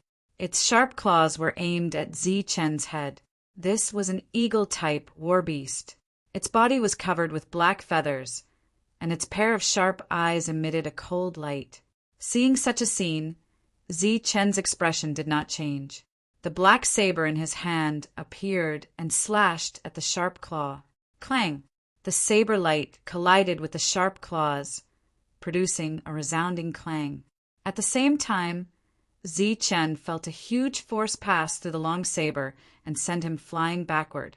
Ong, seeing that it had sent a human flying with a single blow, the black eagle's expression became even colder. It flapped its wings and flew toward Zichun at an extremely fast speed.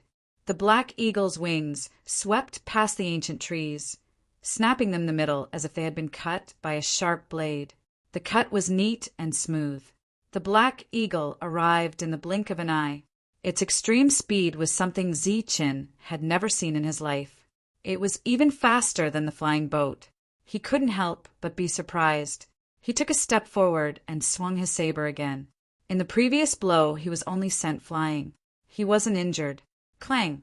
As the two forces collided, the resounding clang sounded again. A powerful force spread out, and Zichun was sent flying again. He felt numb between his thumb and forefinger. This black eagle was very fast and extremely powerful. It was obviously a general-level war beast. Clang! Clang! Clang! Clang! The black eagle clearly had the upper hand and continued to attack. Although Zichun was able to block every attack, he was unable to defend against his opponent's powerful strength. As his body flew backwards, he also broke many ancient trees along the way. Zichen had always been at a disadvantage. He had to admit that the Black Eagle was powerful. If he used his own strength, he wouldn't be able to defeat the Black Eagle in front of him at all. After being sent flying again and again, Zichen's arm was numb from the shock. The web between his thumb and forefinger showed signs of cracking. The Black Eagle's expression became even colder. It thought that another war beast had come to the former habitat of the giant python. It didn't expect that it would be a human. It screeched loudly and rushed towards Zichen again. Its sharp claws were like space weapons, full of killing power. Get lost! Zichen roared and began to mobilize the void energy in the heavenly thunder wings. His earthly prime realm continued to surge. The late stage of Earth level, the peak stage, the early stage of Emptiness realm, the peak stage of Emptiness realm, the middle stage of Emptiness realm. He stopped when his level was about to reach the peak of the middle level. The heavenly thunderwings had raised Zichen's level by a whole level. Zichen felt an abundant power filling his body. He held the blade and slashed forward again. The blade shot out like a waterfall, carrying a powerful attack hundreds of times stronger than before. Clang!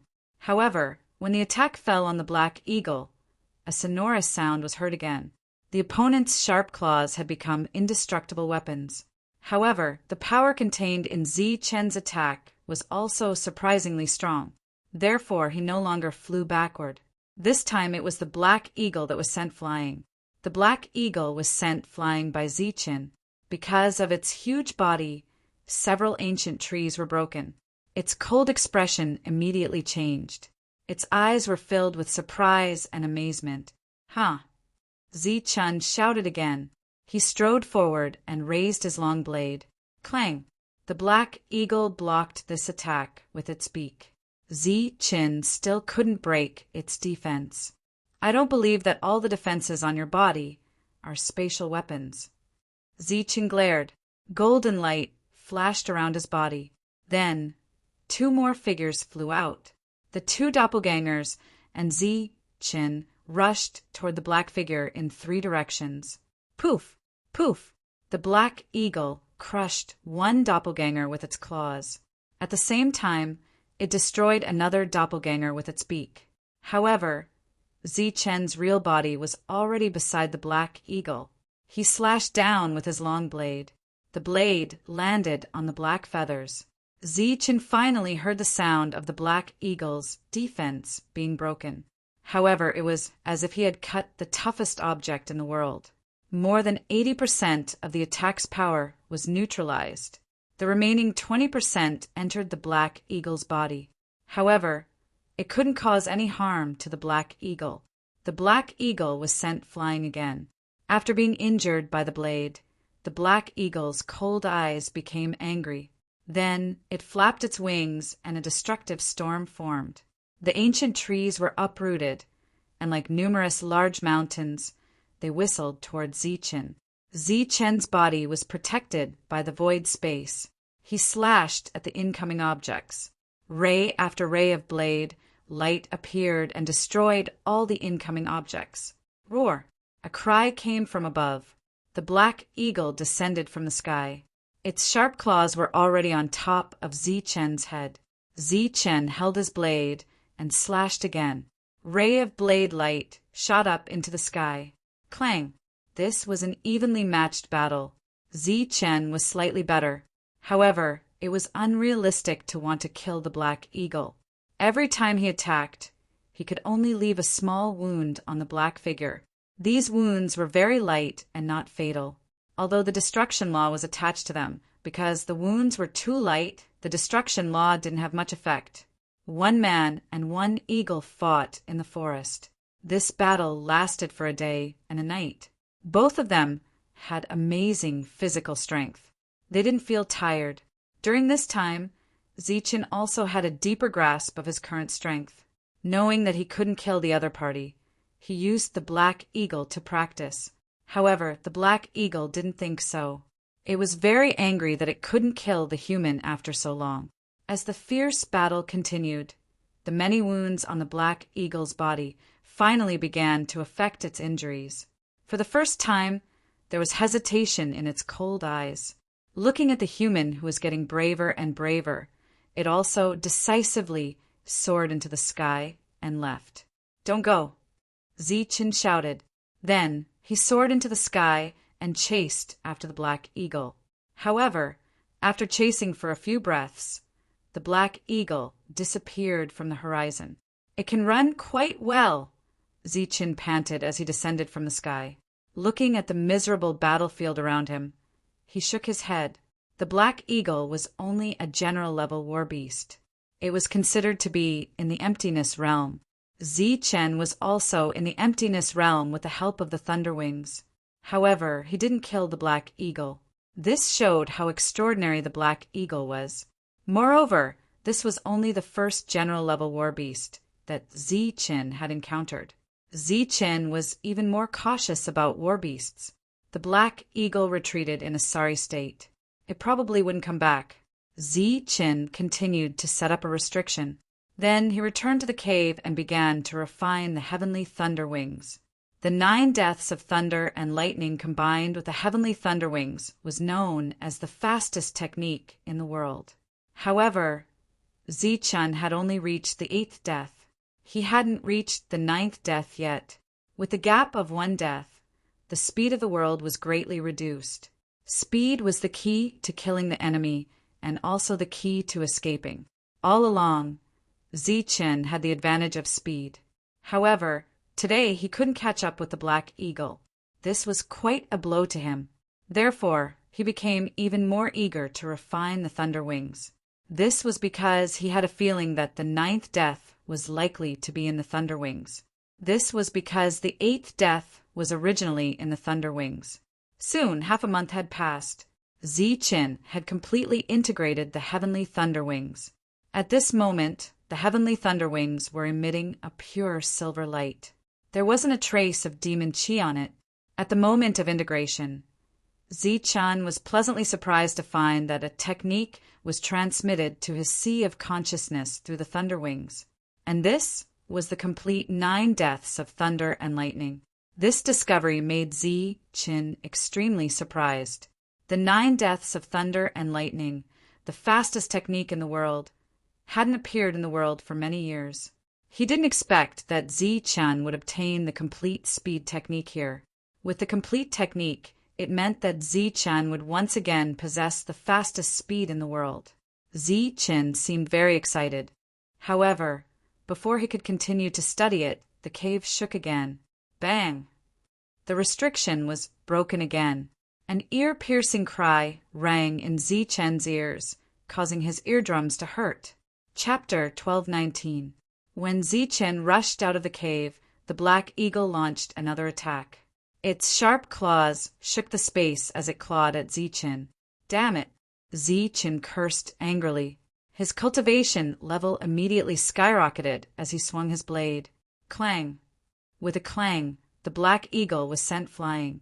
In just half a month, the black eagle's injuries had completely recovered. This recovery, speed, surprised Zichen. However, it was obvious that this fellow was a beast that held grudges. It had just recovered from its injuries and had forgotten about its original scars. It came to find trouble with Zichen again. This time, Zichen did not hold back. He used the emptiness realm to crush the black eagle. He had no choice. If he did not use the emptiness realm, he would be the one being crushed. Bang! Clang! Dong! Ong scram! 1 man and 1 eagle fought fiercely again, and they were locked in a fierce battle. As time passed, more and more wounds appeared on the black eagle's body. Zichen was also in a very difficult situation. His clothes were in tatters, and there were several scratches on his body. After another day and night of fierce fighting, the black eagle, who was covered in wounds, glanced at Zichen with disdain. With a roar, it flapped its wings and flew away. Beast, stop right there. The black eagle's disdain completely angered Zichen. He shouted and soared into the sky to chase after the black eagle. Although he was in a sorry state, the the Black Eagle's injuries were obviously more serious. How could this beast look down on him? This was the source and root of Zichen's anger. Unfortunately, he had not comprehended the 9 passing thunder. His speed was naturally much slower than the Black Eagle. After a few breaths, Zichen realized that he had lost his target. "Just you wait. If you dare to come again, I will definitely kill you." Zichen was furious. He descended from the sky and looked at the messy battlefield. Looking at the mountain that was almost half destroyed, his anger continued to burn. He secretly swore that if the Black Eagle dared to come again, he would definitely kill it. This should be the Black Hawk's territory. There were no other war beasts around. As for cultivators, they dared not venture too deep into this place. Thus, Zichen simply stopped setting up any more restrictive arrays and continued to study the 9 passing bolts. Zichen's spiritual senses were said to be perfect, so he was able to comprehend every technique very quickly. The same was true for the 9 fleeting thunderbolts. Although he comprehended it quickly, the complete 9 deaths of lightning was too profound and involved the principles of space. If he wanted to completely grasp it, he would need a very long time. Soon, half a month passed. Just as Zichen was feeling uneasy, the ear-piercing sound entered his ears again. Because it was so sudden, it gave Zichen a fright. At the same time, the sound was so loud that Zichen's mind was a little dazed. Damn it, here we go again. When Zichen finally reacted, he was enraged. Lightning wings instantly appeared on his back. He then flapped them, gripped the black blade tightly, and charged outside. Swoosh! As soon as he appeared, there was a sound of something breaking through the air. Zichen turned around and saw a large rock whizzing towards him. On the large rock, there was a layer of flowing light completely wrapped around it. Obviously, this was the Black Hawk's mana. This attack was full of power. Zichen had to take it seriously. He raised the long blade high and channeled the powerful energy in his body into the blade. Then he slashed at the large rock. Aft! Under the rule of breaking, the light on the surface of the large rock was cut off. The large rock was split open and then exploded. This attack was broken, but Zichen suddenly felt a sense of danger. His figure flashed subconsciously, and he dodged to the side with extreme speed. Aft! The Black Hawk suddenly appeared above Zichen's head. Its sharp claws grabbed Zichen's head. However, Zichen dodged in time and only grabbed Zichen's shoulder. Under the great force, a piece of flesh was torn off. With Zichen's flesh in its sharp claws, the Black Hawk glanced at Zichen indifferently. There was a sense of pride in its eyes. Then it swallowed the flesh in one gulp. As if it felt that Zichen's flesh was very delicious, the Black Hawk's expression became intoxicated. When it opened its eyes again, it looked at Zichen with bright eyes. It was like a beggar seeing gold, a hungry man seeing delicious food, and a pervert seeing a beautiful woman in the mortal world. Zichen felt a chill in his heart. Then he held the blade and slashed. Blade light appeared one after another. It was like a dense net falling towards the Black Hawk. "I'll slash you to death, slash you to death." With every slash, Zichen shouted. Obviously, he who was rarely angered was completely enraged by this hateful Black Hawk. The battle started again. The Black Hawk's cry resounded. Because Zichen was completely enraged, he fought without any regard for his life. Therefore, the battle only lasted for a day before the Black Hawk escaped. Zichen still could not catch up with the Black Hawk. He was angry and unwilling. However, he could only accept his fate and continue to comprehend the 9 passing lightning. "Just you wait. When I master the 9 passing lightning, I will definitely chop off your head." Zichen swore fiercely. The time seemed to be calculated. Both sides seemed to have completely agreed. Every half a month, the Black Hawk would appear and fight with Zichen. Both of them fought to the death. Unfortunately, neither of them could do anything to the other. As the battle progressed, Zichen realized that the Black Hawk was actually improving. Moreover, The speed of the Black Hawk's improvement was far beyond Zi-Chen's expectations. For example, before this, the Black Hawk would let out a cry every time it attacked. It wanted everyone to hear it, but now the Black Hawk was like a killer. It hid in the dark and launched sudden attacks. Moreover, it rarely cried out. Sometimes, it cried out as if it was trying to confuse Zi-Chen. Creating a diversion was a human tactic. The Black Hawk had learned it completely and used it on Zi-Chen. Moreover, it even injured Zi-Chen. In the past, Zi-Chen's battles were honorable, grand, and exciting. However, as he battled with the Black Eagle, he became more careful. Of course, being careful was only a positive thing to say. In reality, he had become extremely wretched. The clones that he used to fight head-on were now used for sneak attacks to confuse the Black Eagle. In short, the man and the Black Hawk began to use their own techniques. They did their best to display their abilities to the extreme and then schemed against each other. The two of them also won and lost. However, each time the Black Hawk would at most fight for a day and a night before leaving. Sometimes, Zi-Chen would show that he was weak with serious injuries. However, the Black Hawk still ignored him. Before leaving, the disdain in its eyes seemed to be saying that Zi-Chen's acting was terrible. Zi-Chen was furious and started to give chase. He became more and more familiar with the 9 flashes of lightning. However, reality proved that there was no such thing as number 1 in this world. There was only better and no best. At the same time, there was only faster and no fastest. At the very least, Zi-Chen's current extreme speed was still unable to catch up to the Black Hawk. This was because the final 9 flashes of lightning involved the use of the power of space. In order to fully display the speed of the 9 flashes of lightning, Zi-Chen had to reach the real realm. The Black Hawk escaped. Zi-Chen was so angry that he cursed. These days he was clearly in a passive state. The Black Hawk came and went as it pleased. This made Zi-Chen very unhappy. "Just you wait. I will definitely kill you." Zi-Chen swore in his heart again. He swore every time the Black Hawk escaped. The original giant peak was now more than half gone. The ancient forest in front of the cave had long been destroyed and turned into a piece of empty land. "Damn it! Just you wait, you bastard." Zi-Chen cursed angrily again. Then he flapped his thunder wings and began to practice his extreme speed in this open space, striving to go further.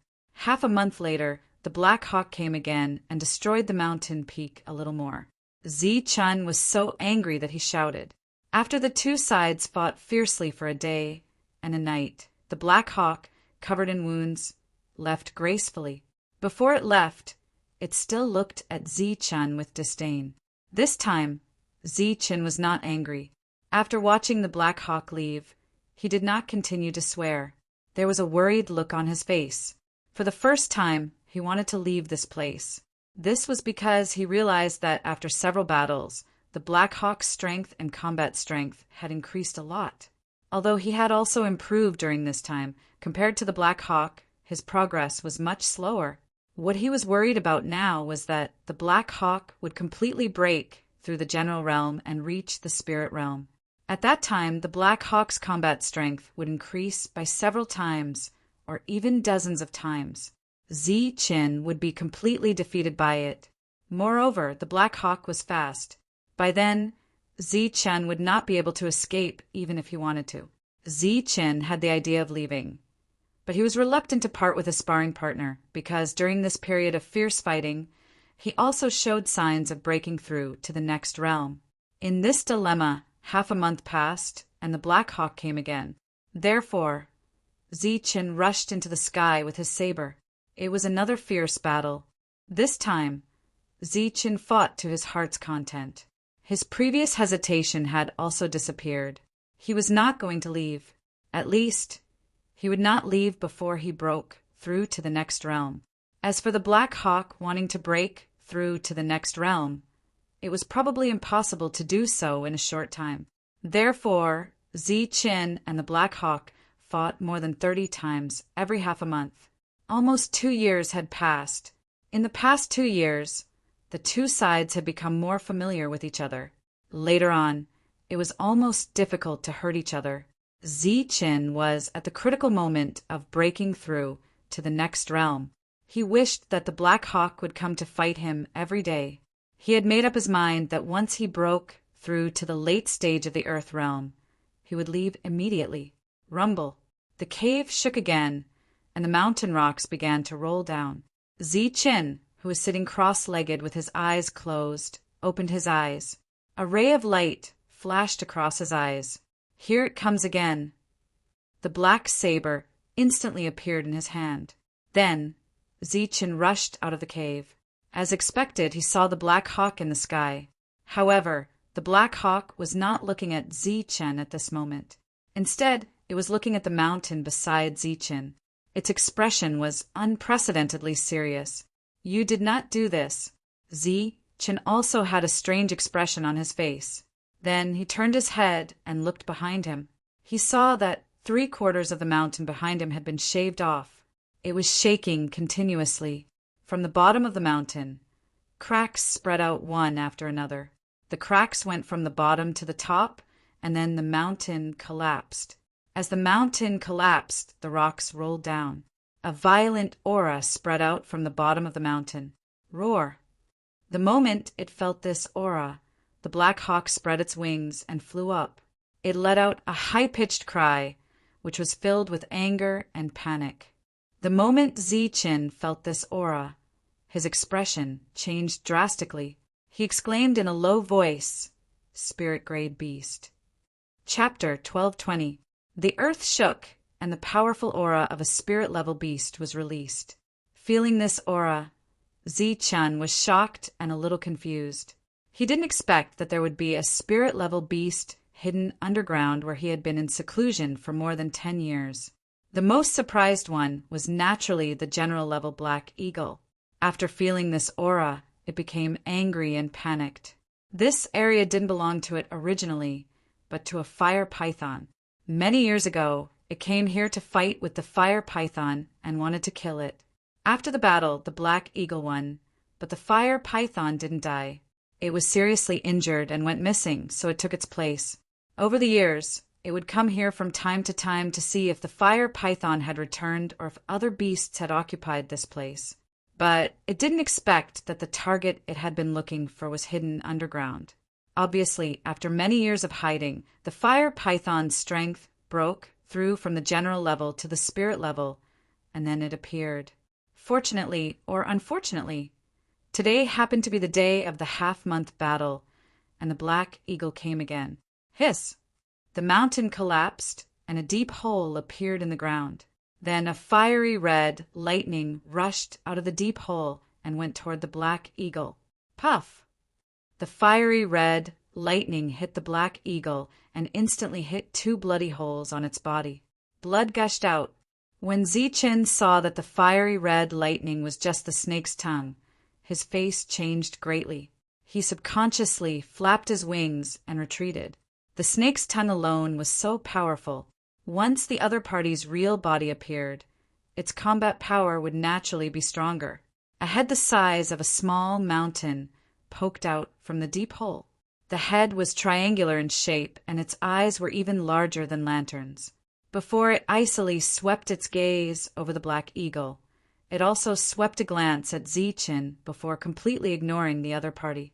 Then, with a rumbling sound, the real body of the fire python appeared, nearly 1,000 meters long. Ignored by the fire python, Ziqin wasn't angry. Instead, he was very glad. He had made up his mind to escape in the chaos. Obviously, he couldn't participate in a battle of this level, because he was only at the earth level. Even if his beast was only at the soldier level, it was already a little difficult for him to fight against the general level black eagle. He couldn't fight against the spirit level at all. Boom! After the fire python's cold gaze landed on the Black Hawk, it released a powerful battle intent. This battle intent turned into a substantial energy aura that spread out in all directions. Immediately, the surrounding area was filled with sand and stones. Spirit level, it really is the spirit level. Seeing the space power on the surface of the fire python, Zichen was even more certain of the other party's realm. He was already thinking of a way to escape. The fire python opened its mouth, and its expression became playful. It hissed at the black eagle, as if mocking the black eagle. Roar! The black eagle raised its head to the sky and let out a cry. The panic in its eyes gradually dissipated, and its expression became serious. At the same time, a fighting spirit emerged from its body. Even though they were both beasts, the black eagle still dared to fight with a difference of 1 level. Zichen immediately admired it. Swoosh! After the screech, the black eagle took the initiative to attack, its cold, sharp claws grabbing at the fire python. The fire python let out a long hiss, and its expression became even more disdainful.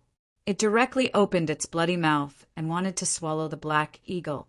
Who would have thought that the black eagle's charging momentum would come to a sudden halt? Then it flashed to the side at lightning speed. After dodging the fire python's attack, it turned around and flew towards Zichen's direction. Yuk scram! Seeing the black eagle rushing towards him, Zichen, who was preparing to escape, was furious. He shouted angrily and slashed at the black eagle. At the same time, he also cunningly ran in the other direction. Obviously, the fire python's target was the black eagle, and the reason why the black eagle ran towards him was also because it relied on its speed. This guy didn't really want to fight, but wanted to run, but wanted to keep Zichen here. Zichen was not stupid, so he decisively chose to escape from the side. He even deliberately ran around the fire python because the fire python's target was him, not him. Roar! Zichen's direction of escape made the black eagle very angry. In this situation, it couldn't escape the fire python's pursuit at all. Unless it dragged a human, there was still a chance of survival. It had no choice but to chase after Zichen. As a result, there was a very funny scene. Zichen was running with the fire python as his target. The black eagle was chasing after him, and the fire python was chasing after the black eagle. The 3 of them formed a circle. Damn it, its target is you, not me. Zichen cursed loudly as he ran away. Behind him, the black eagle stopped crying and kept chasing after Zichen. At the same time, it was also dodging the fire python's attacks. The 3 of them kept running in circles. The fire python couldn't take it anymore because of its large size. After running in circles, it actually felt dizzy. Therefore, it was angry and changed its target to Zichen. At the same time, it mobilized the power of space to oppress the black eagle. It was 1 against 2. Swoosh! The thunder wings on Zichen's back kept vibrating, and his speed instantly increased to the limit. He transformed into several afterimages and dodged the fire python's attack. At the same time, the fire python's power of space to oppress the black eagle was also broken by the black eagle. Roar! The black eagle screamed. After breaking free of the power, it flapped its wings and flew away. Pum! The escaping black eagle was hit by the fire python's long tail and was instantly shattered. However, it was only a clone. Its real body had already hidden in the void and escaped. This move was learned from Zichen. Hiss! The fire python was furious that it didn't kill the human or its opponent. Its eyes flashed with anger, and it released the power of space around it. Then, a fiery red figure flew into the distance. The speed of the fiery red figure was much faster than the black eagle. In the blink of an eye, it was several miles away. When it landed, it was a fire python that was close to 100 meters long. After the fire python was formed, it didn't attack the black eagle. Instead, it moved in an arc. A total of 9 fire pythons appeared. The 9 fire pythons moved in the same line, leaving a long sea of fire behind them. The 9 fire pythons formed a large circle. The space in the circle began to distort, creating a spatial pressure. When Zichen saw the circle formed by the 9 fire pythons, his mind was shaken. Obviously, this was a powerful technique of the fire python. Although it wasn't like the real-world space, it had extraordinary effects. The The moment the circle was formed, the fire python discovered the black eagle's real body. Its cold eyes looked in a direction. The black eagle was tactful. Its real body immediately appeared. However, when it appeared, it glanced at Ziqin. Its expression seemed to say that it was time to join forces. Otherwise, both of them would die. Ziqin was so angry that his teeth itched. He didn't expect to be tricked by a beast. However, the fire python definitely wouldn't let him go. He might as well fight with all his strength. Helplessly, Ziqin took out the dragon soul spear. He had a knife in one hand and a pistol in the other. He even wore the black finger boxing gloves. There was no other way. He had to fight with his life on the line. Kill! Ziqin roared. He mobilized the power of the void and attacked the fire python. The dragon's roar resounded in the next moment. The dragon's soul turned into a dragon's shadow. A vast dragon's might descended. Seeing the dragon's soul, the fire python's eyes were filled with surprise. Ziqin had already made his move, and Haing also followed closely behind him, charging towards the fire python. The fire python swung its long tail at the black eagle. At the same time, it opened its bloody mouth and bit at the dragon's soul. Bang! The black eagle was sent flying. Its body drew a line of blood in the air. Ziqin's dragon soul was also severely injured. It retreated with a cry. The long knife in his hand slashed at the other party's teeth. However, there was a sonorous sound. He was also sent flying. The first time they attacked, one man and one eagle retreated. Then they looked at each other. No matter what grudges they had before, they had to kill this big guy first. Kill! Ziqin shouted again. The black eagle nodded. With a cry, the man and the eagle rushed toward the fire python again. The fire python's expression became very disdainful. It was the same attack, just now. The power of space swept over. Swoosh! Swoosh! However, in an instant, Ziqin and the black eagle's bodies emitted light. Then, one turned into two, two turned into four. One real body and 3 doppelgangers attacked the fire python from 4 directions. This attack was obviously out of the fire python's expectations. It only killed 1 doppelganger of Ziqin and one of the black eagle. The other 3 doppelgangers rushed toward it. Swoosh! Ziqin's real body and doppelgangers stabbed at the fire python with all their strength. They completely mobilized their maximum strength. Uft! However, only the real body broke through the defense. The other 2 doppelgangers didn't even break through the defense. At the same time, they were shattered by the rebound force. However, Ziqin, who broke through the defense, only left a shallow wound on the fire python's body. It was almost negligible. On the other hand, the black eagle left a few deep bloody marks on the fire python's body. When both sides retreated again, the black eagle looked at Ziqin with a hint of disdain. The fire python was naturally angry after being tricked this time. It completely ignored Ziqin's attack. All its attention was focused on the black eagle. After all, they were old rivals. The black eagle was still a threat to the fire python. Kill! With Ziqin's third shout, the battle began again. But this time, a flame rushed out of the fire python's body. The flame turned into a small fire python to block Ziqin. Next, the fire python's real body fought the black eagle. For a moment, both sides were engaged in a fierce battle. Uft! The black eagle left a claw mark on the fire python's body, and there were several bloody holes on its body. Its injuries were much more serious than the fire python's.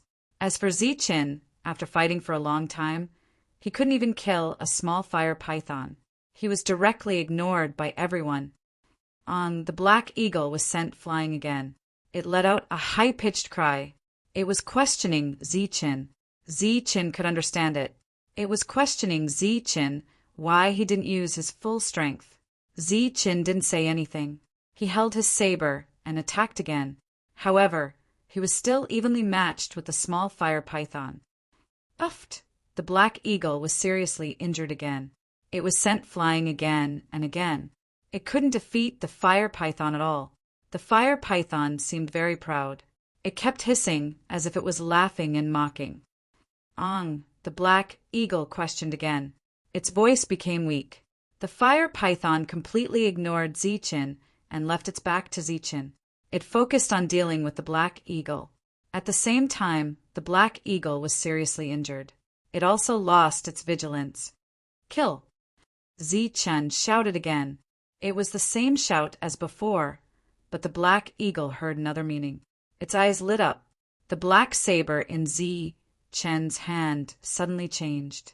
It turned into a white scimitar, and the scimitar looked like a tooth.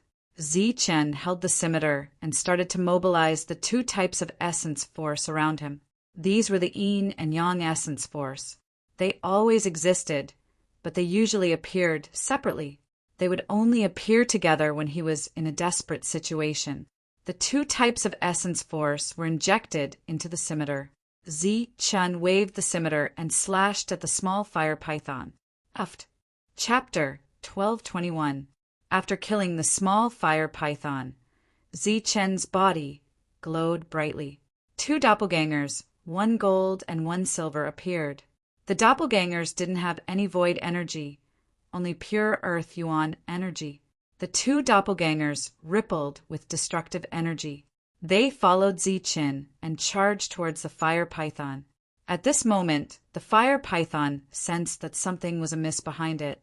However, before it could react, Zichin and his doppelgangers had already arrived beside it. Zichin stood at the neck of the fire python and raised the scimitar in his hand. Two types of yuan energy circulated in the scimitar. He held the scimitar and slashed towards the fire python's neck. PFFF! A surging and terrifying aura gushed out from the scimitar. The scimitar slashed into the fire python's neck, and its defense was instantly broken. A huge wound appeared on the fire python's neck. After the scimitar slashed down, Zichin flapped his lightning wings and retreated. The two doppelgangers, who were already prepared, charged towards the fire python's wound and exploded. Boom! The two types of yuan energy collided and created a violent explosion. The destructive energy wreaked havoc on the fire python's wound. The fire python's body was immediately sent flying by the explosion. At the same time, it was in pain and rolled around continuously. PFFF! The black eagle, who was already prepared when Zichin gave the signal, also charged forward desperately. Its sharp beak, which was comparable to a spatial weapon, pecked at one of the fire python's eyes. A fiery red eyeball was bitten out by it and swallowed. Bang! Bang! The fire python's long tail swept across. Zichin and the black eagle were sent flying. The crisp sound of bones breaking could be heard continuously. Zichin's ribs were almost all broken. At the same time, he was coughing up blood because of his serious injuries. The black eagle was already seriously injured. At this moment, it wasn't any better than Zichin, but the two people's injuries paled in comparison to the fire python's. Not only did the fire python lose an eye, there was also a deep and huge wound on its neck. The depth of the wound was almost 1/3 of the length of its neck. In other words, if the remaining 2/3 were to be cut open, its head would fall off. As expected, Zichin leaned against a large rock and gripped the scimitar in his hand tightly. The scimitar was the poisonous fang of the flood python and was a spatial weapon. After it was thrown into the pill cauldron and refined, it became an ownerless object. Zichin was currently unable to fully utilize the weapon's advantage, but he was extremely satisfied with the fact that he was able to break through the fire python's defense with its sharpness. One of the black eagle's wings was broken and it could no longer fly. It staggered towards Zichin. At this moment, the two of them were allies. Although it was afraid of the scimitar, it had to choose to believe in Zichin. Heal your wounds first. The fire python was still writhing in pain. Zichin opened his mouth, and a surge of life precepts surged out from his body. Zichin was recovering from his injuries. The black eagle looked at Zi-Chen in amazement. In the past 2 years, it had comprehended its own clones and other battle techniques. However, it was unable to comprehend this mysterious power of life precepts. It went to look for Zi-Chen every half a month, relying on its own powerful recovery ability. However, this recovery ability clearly required time. It was not as miraculous as Zi-Chen's. Zi-Chen glanced at the Black Eagle and did not say anything. 2 clones appeared beside him, and at the same time, they mobilized life precepts to heal the Black Eagle. The Black Eagle looked at Zi-Chen gratefully. The writhing fire python gradually calmed down. Its injuries were still shocking, but it endured the pain. At the same time, it mobilized space precepts to heal its injuries. However, after losing its eye, it would be difficult to heal. At the same time, the wound Zi-Chen left on its neck contained an extremely mysterious, destructive power. Even if the other party's cultivation level was high, it would not be able to expel it instantly. Its injuries will take some time to heal. We have to hurry up and let it continue to be injured. Zi-Chen stopped the life precepts around him, and his 2 clones also retracted their power. The Black Eagle nodded like a human. Then it tried to flap its wings a little and found that it could move. Therefore, it flapped its wings and took the lead to charge at the fire python. Zi-Chen knew that the other party wanted to attract the fire python's attention so that he could wait for an opportunity to attack. At this moment, the 2 were undoubtedly on the same side. Swoosh! He did not hesitate and stepped forward with his scimitar, followed by his 2 clones. The Black Eagle immediately let out a wail when it faced the fire python. It was no match for the other party. Zi-Chen's body shone brightly, and he summoned dozens of clones at once. He brought his 2 clones and shuttled through the crowd of clones, trying to add more injuries to the fire python. However, the fire python was already prepared and would not be fooled. When it charged forward, it mobilized space precepts to destroy the clones summoned by Zi-Chen one after another. Bang! This time, before Zi-Chen's real body arrived, the fire python discovered him and sent Zi-Chen flying again. Who would have thought that right after Zi-Chen was sent flying, an explosion sounded from the sky? Immediately after, the everlasting Dan cauldron appeared and smashed towards the fire python's wound with a tremendous force. Bang! Under the powerful shockwave, the fire python's head jolted before it was smashed to the ground, creating a huge crater. After that strike, the everlasting Dan cauldron once again soared into the sky. Without Zi-Chen's deliberate command, it once again smashed towards the fire python's wound. Cauldron Spirit was carrying out Zi-Chen's order instead of smashing its head. The continuous smashing of the fire python's wound would only worsen the wound and prevent the fire python from recovering. The everlasting Dan cauldron under Cauldron Spirit's control was very vigorous. It was like an enormous moving mountain, smashing the fire python's wound with a tremendous force. Zi-Chen and the Black Hawk were both sent flying. The 2 of them watched the everlasting Dan cauldron display its might and beat the fire python until it couldn't even raise its head. The Black Hawk's eyes were wide open as he felt incredulous. He did not expect that this human would have so many tricks up his sleeves. Hurry up and charge! The corners of Zi-Chen's eyes were twitching as he shouted and charged forward with a scimitar. The Black Hawk thought that Zi-Chen was in pain, but that wasn't the case. Zi-Chen was in pain because every time the everlasting Dan cauldron attacked, it would require a massive amount of energy to support it. And this kind of energy required the support of an edict of reality. Even if they killed the fire python, they would at most get 1 edict of reality. Therefore, this transaction was not worth it at all. Bang! The fire python was beaten until it couldn't raise its head. However, it didn't need to.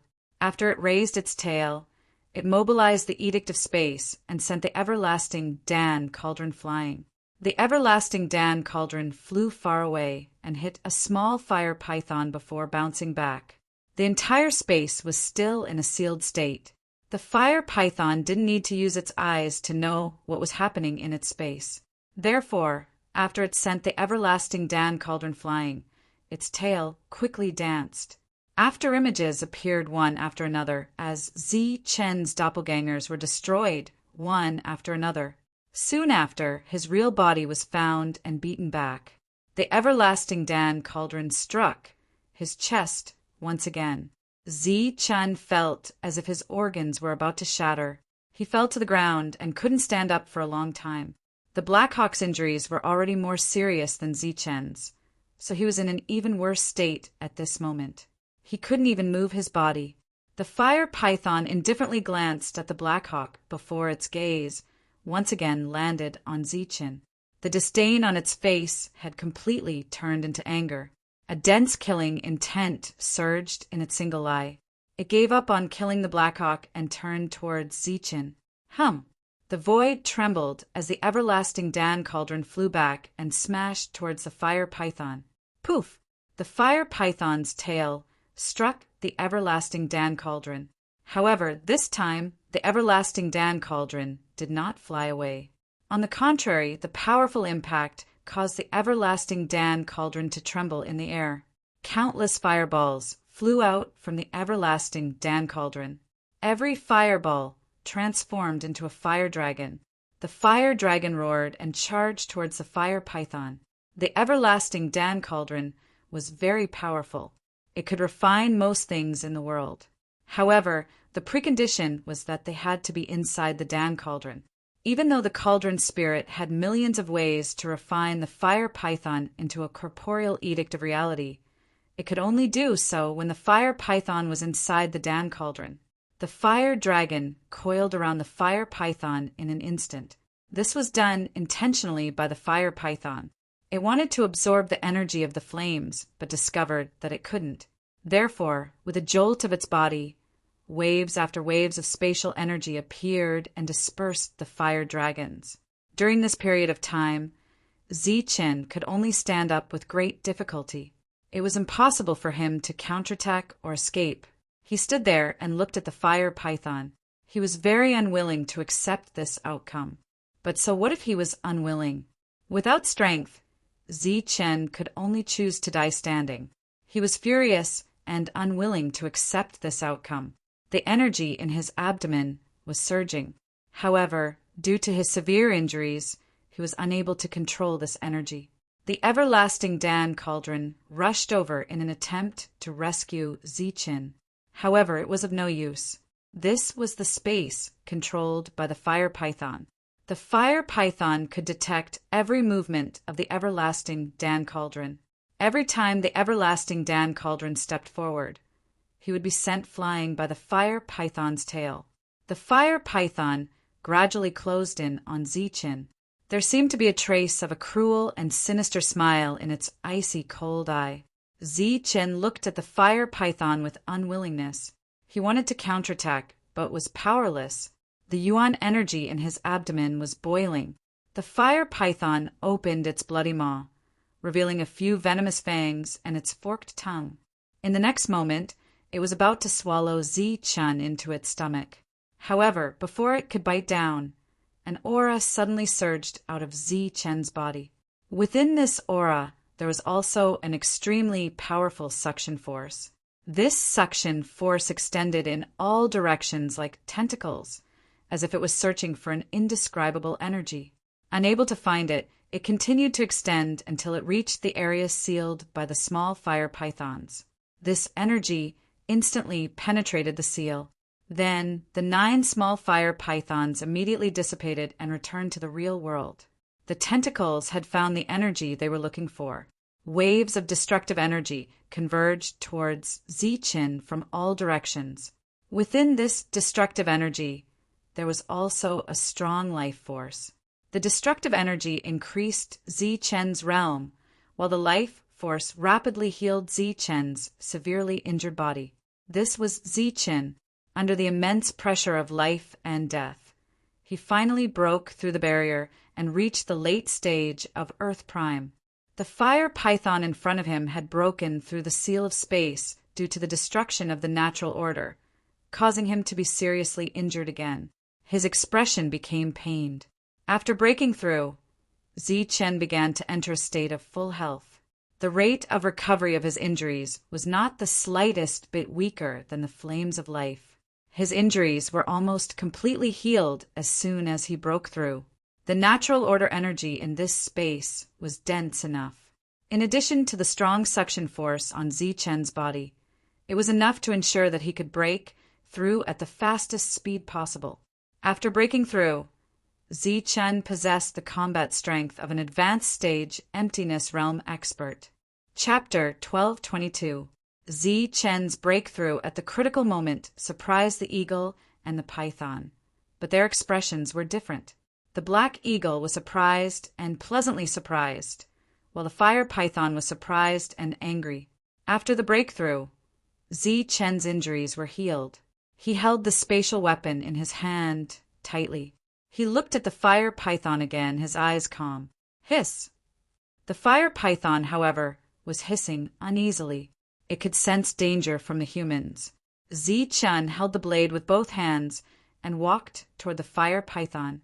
He slowly accelerated, his speed getting faster and faster. Swoosh! When he was about to reach the fire python, his body glowed. Dozens of doppelgangers appeared in a row. The dozens of doppelgangers held dozens of scimitars in their hands. Then they fiercely tapped the ground. Their movements were uniform. Their bodies soared into the air and slashed toward the fire python. Pow! Pow! The fire python's tail danced quickly, like a long stick, leaving many afterimages. The moment it touched the doppelgangers would explode. In the blink of an eye, dozens of doppelgangers exploded. Even the real body exploded. The fire python's eyes had a hint of doubt because it didn't think that the human would be killed just like that. Suddenly, the fire python felt a stinging pain from its wound. Its body couldn't help but tremble. It was Chen's real body. It didn't know when he had arrived at its wound. He held the blade and slashed it again. Swoosh!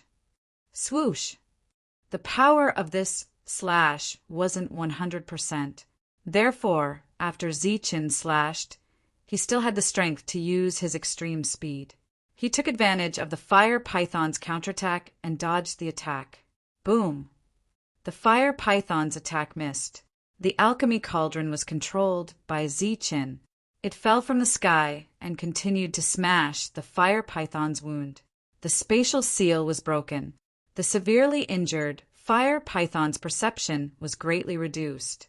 Therefore, Chen's attack seemed to be unexpected. Boom! Boom! As the alchemy cauldron kept smashing, the fire dragons kept appearing. They tried to wrap the fire python into the cauldron, but the fire dragons were scattered by the fire python every time. Next, it was the battle between Chen and the fire python. The severely injured black eagle completely withdrew. Chen's attacks were completely unexpected. Using Pill Cauldron as the main attack and the scimitar as the support, he left behind wound after wound on the fire python's body. Although they were all at the reality realm, beasts were undoubtedly much harder to kill than humans. Chen believed that even if Si and Wamang were to join hands to deal with the fire python, they would only end up dead.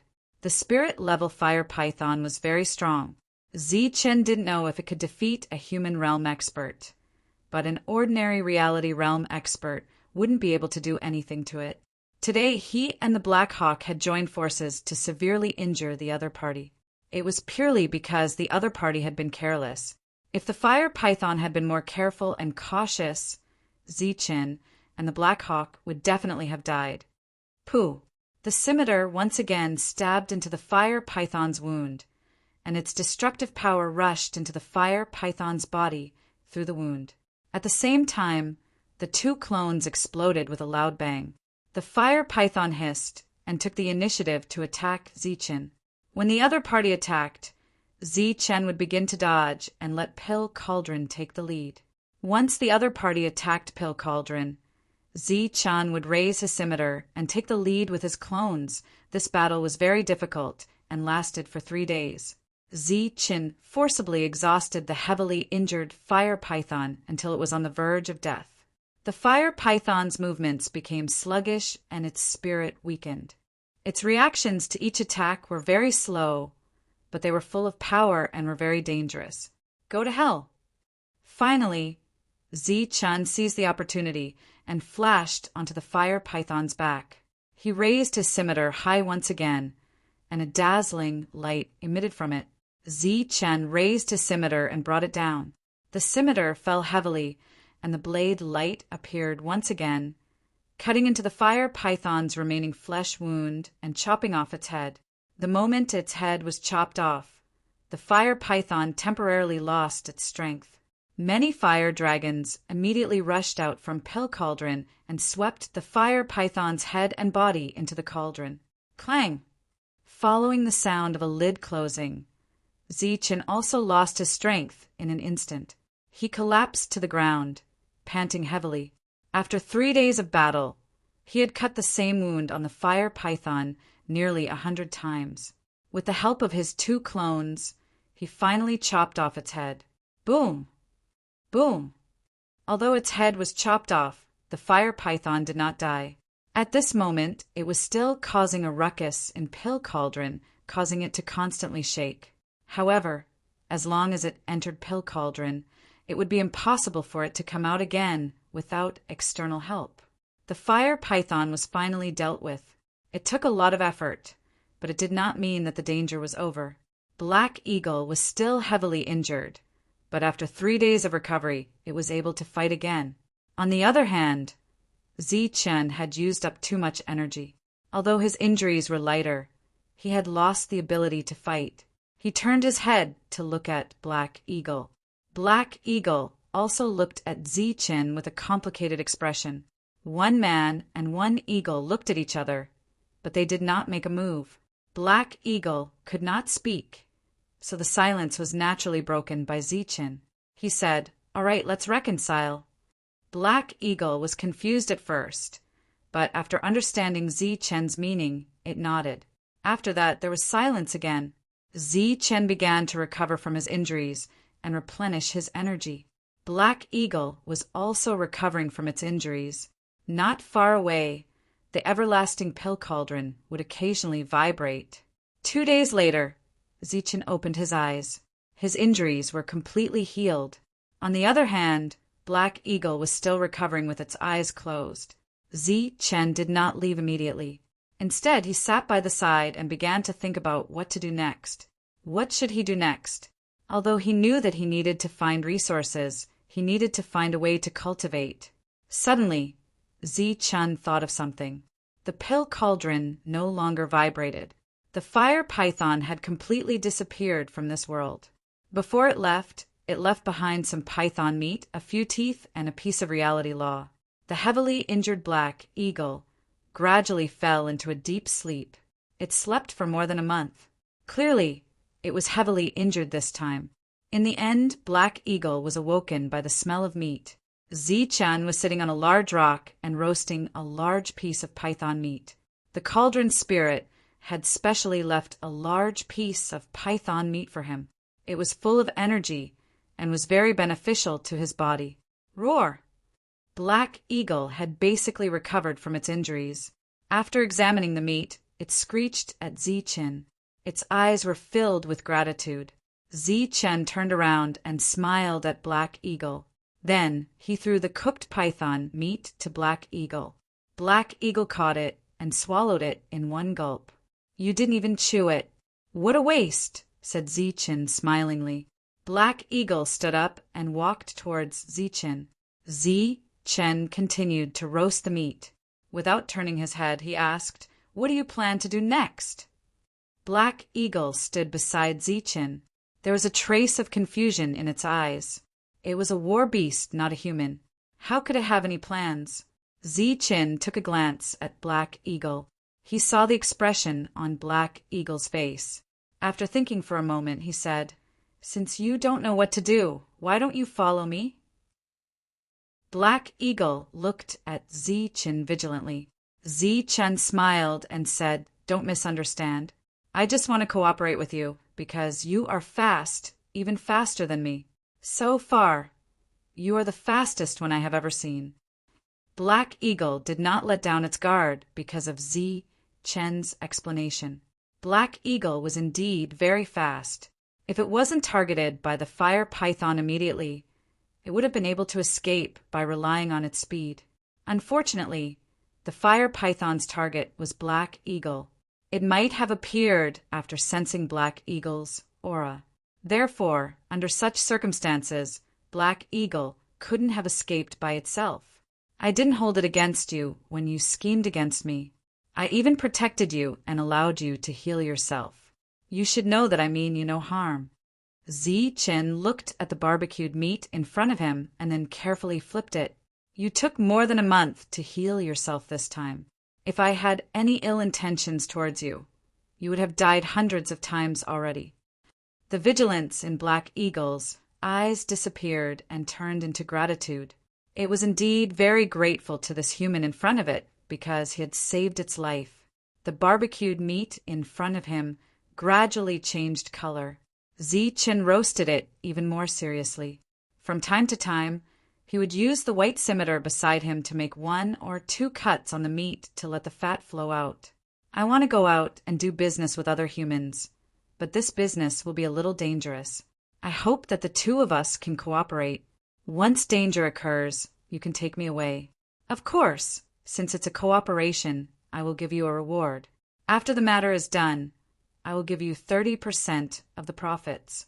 Otherwise, you don't need the reward, and I will think of a way to help you break through to the spiritual level. Upon hearing the word spiritual level, Black Eagle's eyes immediately lit up. Zi Chen glanced at Black Eagle and lowered his head to focus on roasting the meat. He said, I know that you are not far from the spiritual level, but it will be difficult for you to break through. The fire python's inner core is with me. Perhaps it will be of help to your breakthrough.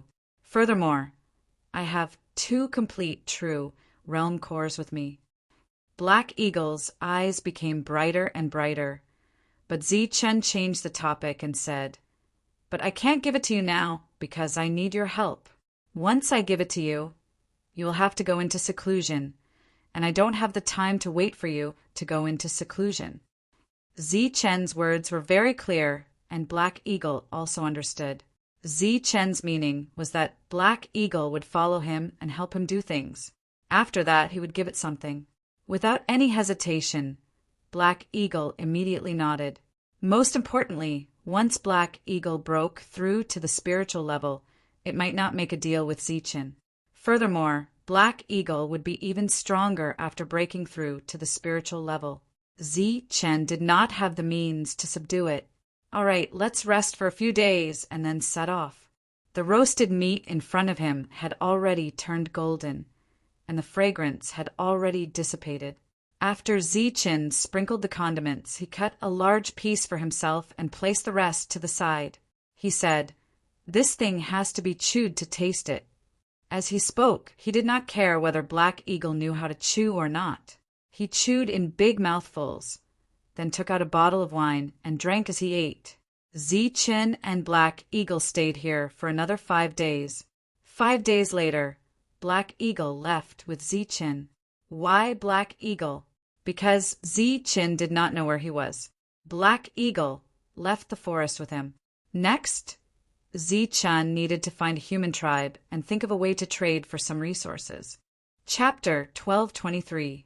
The Hearthstone tribe was a relatively large tribe. There were 3 corporeal realm experts overseeing the tribe. Back then, this tribe had sent many people to look for Zi Chen. However, they couldn't find him even after 5 years. Now, almost 20 years had passed. Everyone had long forgotten the name Zi Chen. On the contrary, the survivors of the Python tribe would occasionally remember the young man who had slaughtered experts.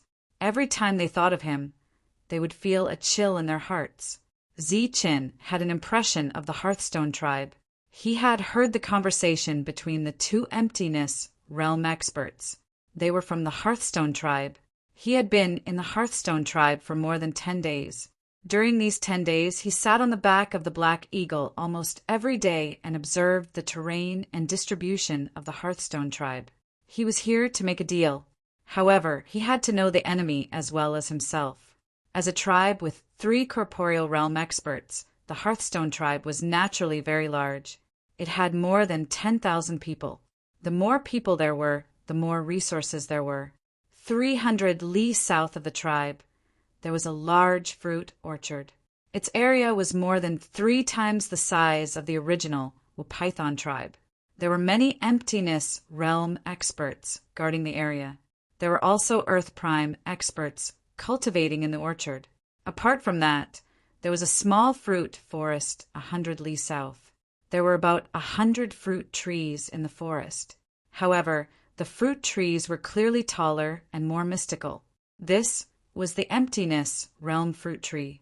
The fruits it produced were called emptiness realm fruit.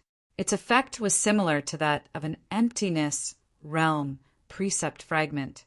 An ordinary fruit was equivalent to 100 precept fragments. A perfect fruit was equivalent to 1,000 precept fragments. This fruit tree was a unique product of the Jianwu continent. Apart from the emptiness realm fruit tree, there was also the most precious reality realm fruit tree. The fruits it produced were equivalent to a precept fragment of reality. Of course, this fruit tree was even more precious. Only a few cities had it. In the Jianwu continent, apart from powerful beasts, there were also various mystical plants. For example, the void tree. It was something that all earth realms would covet. Apart from that, there were also many other mystical plants. He was clearly here to make a deal and to see the other party's strength.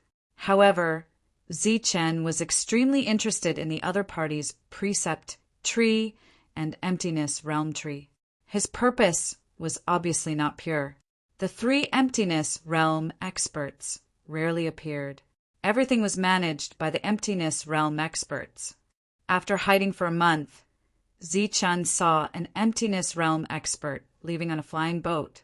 Zichen felt that his opportunity had come when there were still 2 reality realm experts. Half a day later, Zichen appeared 50 kilometers away from the Hearthstone tribe. "Who is it?" As soon as he appeared, someone noticed Zichen. "I'm a businessman. I mean you no harm." Zichen raised his hands and shouted, "Malicious intent? You're just an Earth Prime cultivator. What malicious intent do you have?" 2 cultivators walked out from the shadows. One was at the Void Realm while the other was at the Earth Prime Realm. When they detected Zichen's cultivation level, a trace of disdain appeared in their eyes. Zichen smiled awkwardly and said, "Don't misunderstand. I'm a businessman. I'm here to make a deal with you." "Deal? What deal?" The virtual realm glanced at Zichen. "I have the materials and the law fruit tree.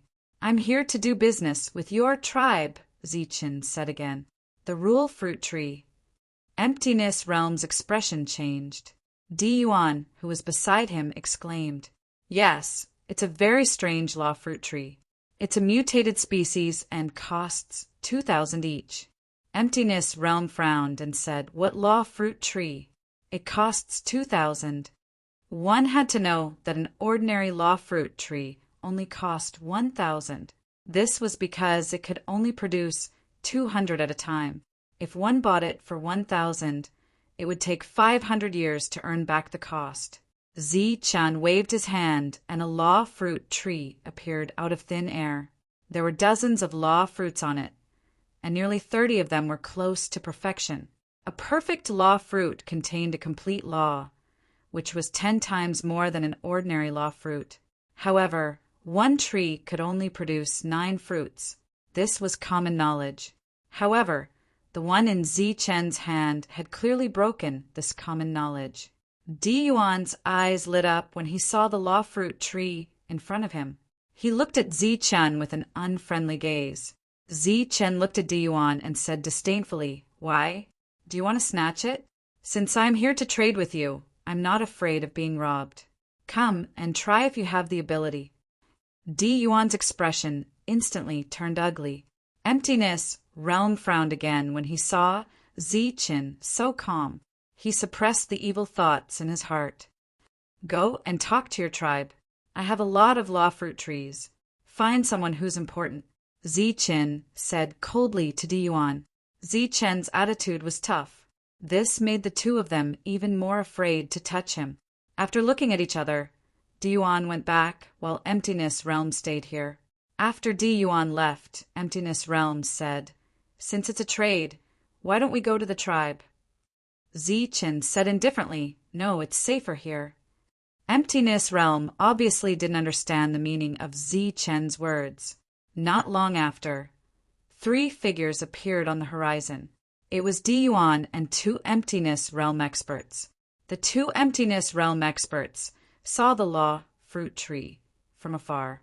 After seeing the fruits on the tree, their expressions immediately changed.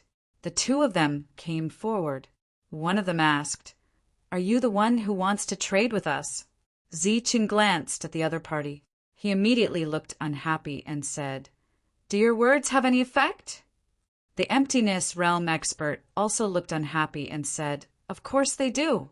Zichen said indifferently, "Well, I still have 1,000 of these mutated law fruit trees. If each one is worth 2,000, that's a total of 2 million law fragments. Can you make the decision?" The Emptiness Realm expert was obviously stunned. The other person was also shocked by this number. Seeing the two's expressions, Zichen's disdain grew stronger. "You two are only at the middle stage of the Emptiness Realm. How dare you make a deal of 2 million law fragments? Go back and find your manager. It's best if you can find a Reality Realm expert. As for you two, TSK," facing Zichen's disdainful expression, the two were furious. However, as Zichen said, they were only small leaders in the tribe. They could make the decision for 1,000 law fragments, but they didn't have the authority to make a deal of 2 million law fragments. The two obviously couldn't see through Zichen's indifferent and arrogant attitude. They also didn't dare to provoke him. They could only glare at the Earth Prime fiercely and then go back unwillingly. 2 million law fragments was a big deal. The two could only go back and find the chief of the tribe. Chief Matthew was an old man who had been in the Hearthstone tribe for many years. He had finally climbed to the position of chief. In the absence of the 3 chiefs, he was in charge of everything. After hearing his subordinate's report, Matthew's face immediately showed a hint of surprise. He asked, "What? A mutated law fruit tree?" "Yes, I saw it with my own eyes.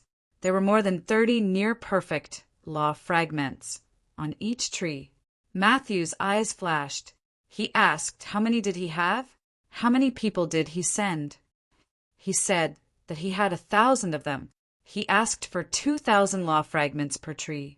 That's a total of 2 million law fragments. However, he only sent one person, and he's an Earth Prime. Matthew was completely shocked. How can there be only one person with 1,000 of them, and he's only an Earth Prime? This is impossible. Although he's only one person, his attitude is very firm, the subordinate said. Matthew nodded and said, "All right, let's go take a look." The two brought Matthew outside to see Zichen. Sure enough, he saw the mysterious law fruit tree from afar. After seeing that the fruit tree was not fake, he looked at Zichen. Using his spiritual sense, he found that this person was indeed an Earth Prime. Moreover, he had just broken through to the late stage of Earth Prime. His spiritual sense didn't find anything strange, but Matthew didn't let his guard down. From far away he laughed and said, "I think this little friend wants to do business with us. What are you all doing here? Since we have a noble guest, why don't you bring him to the tribe and treat him well?"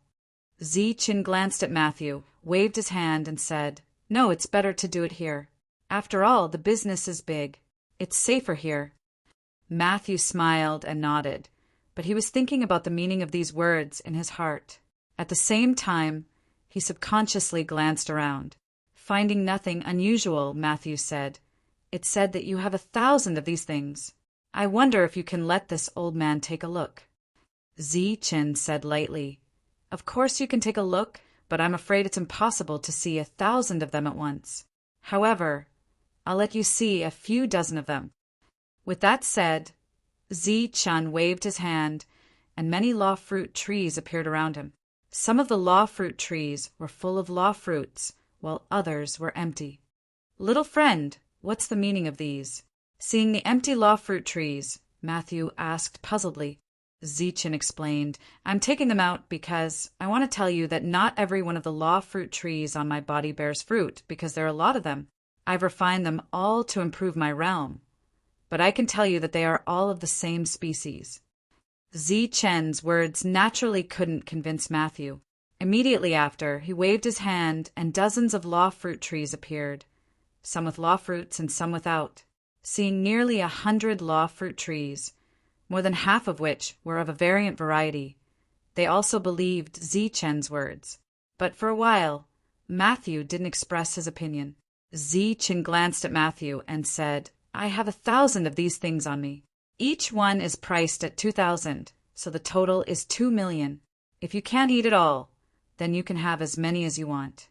I'll tell you in advance that when you buy them, I'll pick the law fruits on them. Matthew stared at Zeechin and asked, You really have 1,000 of them? Zeechin said indifferently, How can I lie? After saying that, Zeechin waved his sleeve and put away the 100 law fruit trees. When everyone saw the law fruit trees disappear, they suddenly felt empty in their hearts. It was as if they had lost their treasures, and their mood became strange. Matthew hesitated, while Zeechin looked very calm. In the end, Matthew gritted his teeth and said, You wait, I'll go back and ask the patriarch. If possible, we'll buy all the law fruit trees. As soon as Zeechin heard this, his indifferent expression changed, and he said, Well, you go back and ask. It's best if you buy them all at once, so I don't have to run from tribe to tribe. Chapter 1224. Matthew flew back at full speed. After returning, he headed straight for the chief's residence. It was a forbidden area for the rest of the tribe. Chief! Matthew shouted when he saw the chief's residence from afar. Matthew, why are you in such a panic? An indifferent voice sounded. Chief, we have business here. Big business. Matthew lost his composure and shouted, What business? After the indifferent voice, 2 people walked out of the residence. They were the 2 chiefs of the Hearthstone tribe, Hoover and Blackstone. As for the chief, Ironforge, he was out. Hoover was tall and looked like a gorilla. He wore a dark robe. As for Blackstone, he was thin and had dark skin. He also wore a robe. Matthew saluted the 2 patriarchs and then explained the details of the transaction. When the 2 patriarchs heard this, they immediately frowned. Obviously, the 2 of them also felt that this matter was not so simple. Hoover looked at Blackstone and asked, What do you think? Blackstone shook his head and said, How can they let an Earth Prime do a deal for 2 million? I think the other party has suppressed their realm, so Matthew can't sense it. Matthew nodded and said, Patriarch is right. I think so too, but, Hoover said, but maybe the other party really is an Earth Prime, and the things on him are not his, but someone else's. His attitude is arrogant, but he doesn't dare to enter the tribe. This means that he is afraid, or maybe the people protecting him are afraid. Blackstone nodded and said, That makes sense. Maybe he is just a chess piece, and there is someone else in the dark.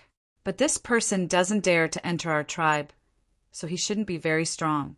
He is afraid that we will join hands. Hoover said, Maybe he is afraid that our tribe has restrictions or something like that. But since he is here, he shouldn't be too strong. Of course, he shouldn't be too weak either. Blackstone said he is at most mid-corporeal realm. Late corporeal realm is impossible, and domain realm is even more impossible. Beside them, Matthew cautiously asked, Patriarchs, then this deal, Hey sure snorted. 2 million is a huge sum. It's worth it. Bring more people with you. We'll go with you.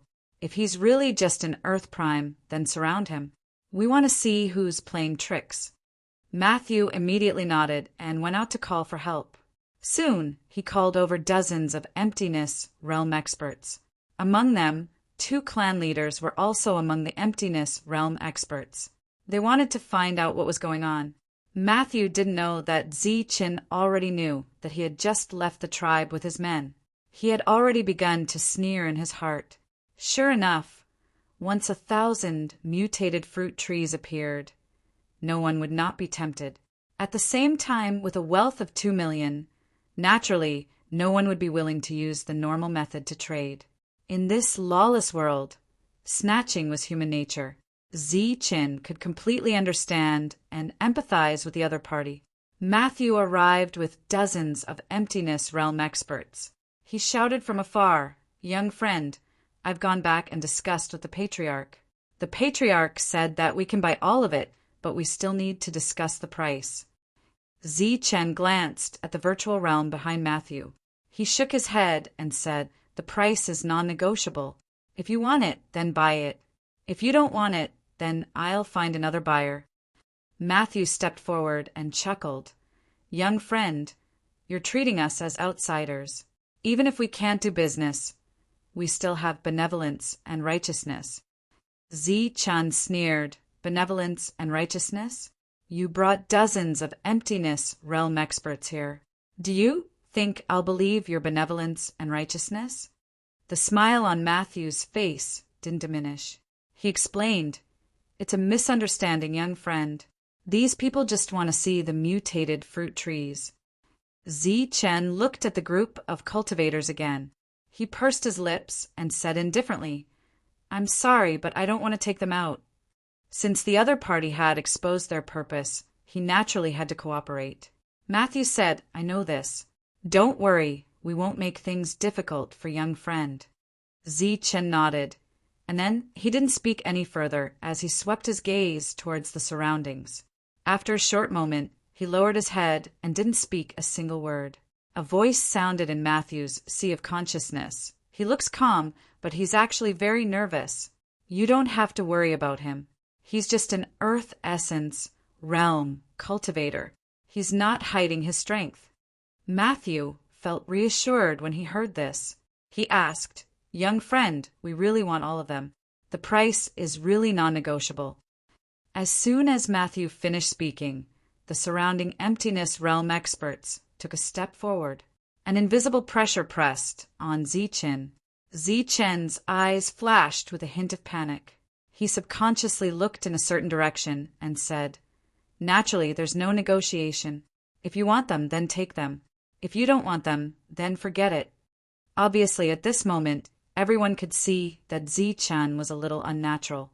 This unnaturalness was a sign of a lack of confidence. "It's really non-negotiable," Matthew asked again. "If you don't want them, then forget it. I'll go to the next house. Goodbye." Ziqin turned around and was about to leave. The two emptiness realm experts, who were previously ridiculed by Ziqin, stopped Ziqin. One of them sneered, "Goodbye. Did I say you could leave?" Ziqin said indifferently, "What do you mean? You want to buy them by force?" A hint of viciousness appeared on Di Yuan's face. He said, "Even if I do, what can you do?" Ziqin's face immediately showed anger, but more than that, he was flustered.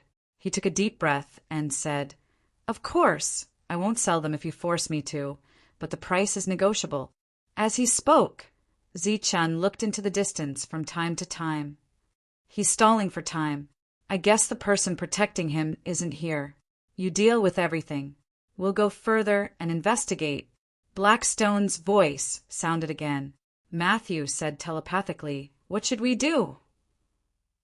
Blackstone said, "Since the thing is with him, we can do whatever we want with it." Blackstone and Huefo left to investigate the experts who might be hiding in the distance. "Let's negotiate. Tell me what the price is." Under Matthew's signal, the emptiness realm expert put pressure on Ziqin again. Ziqin seemed to be afraid of the two. He took a few steps back and said firmly, "Of course, I'll give you a discount." "How much is a discount? For free?" The emptiness realm expert asked again. His voice was very loud and cold.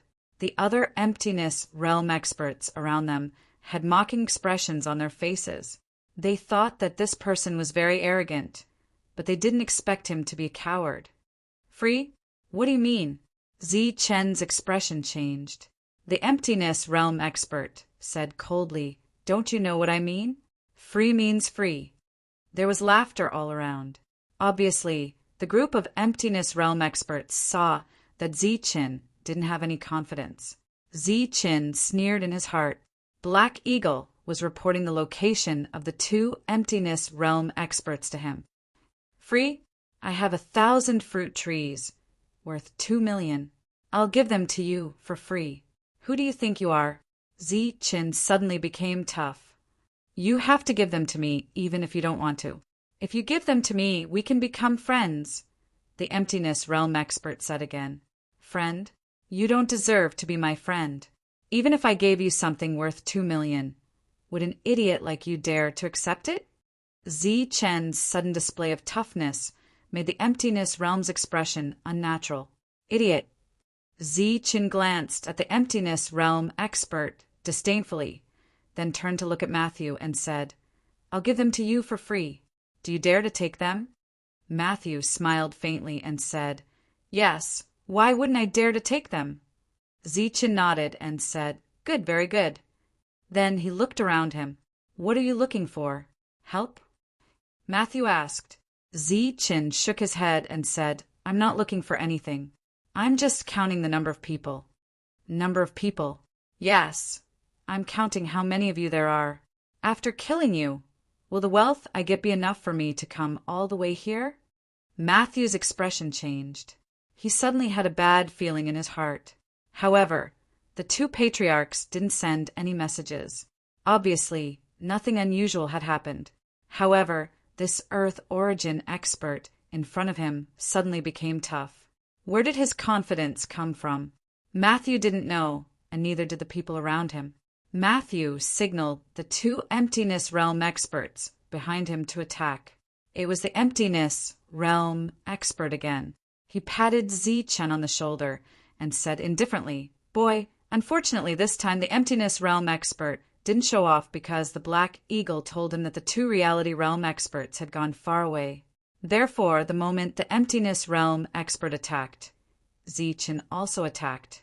He took out the scimitar and slashed behind him. Puff!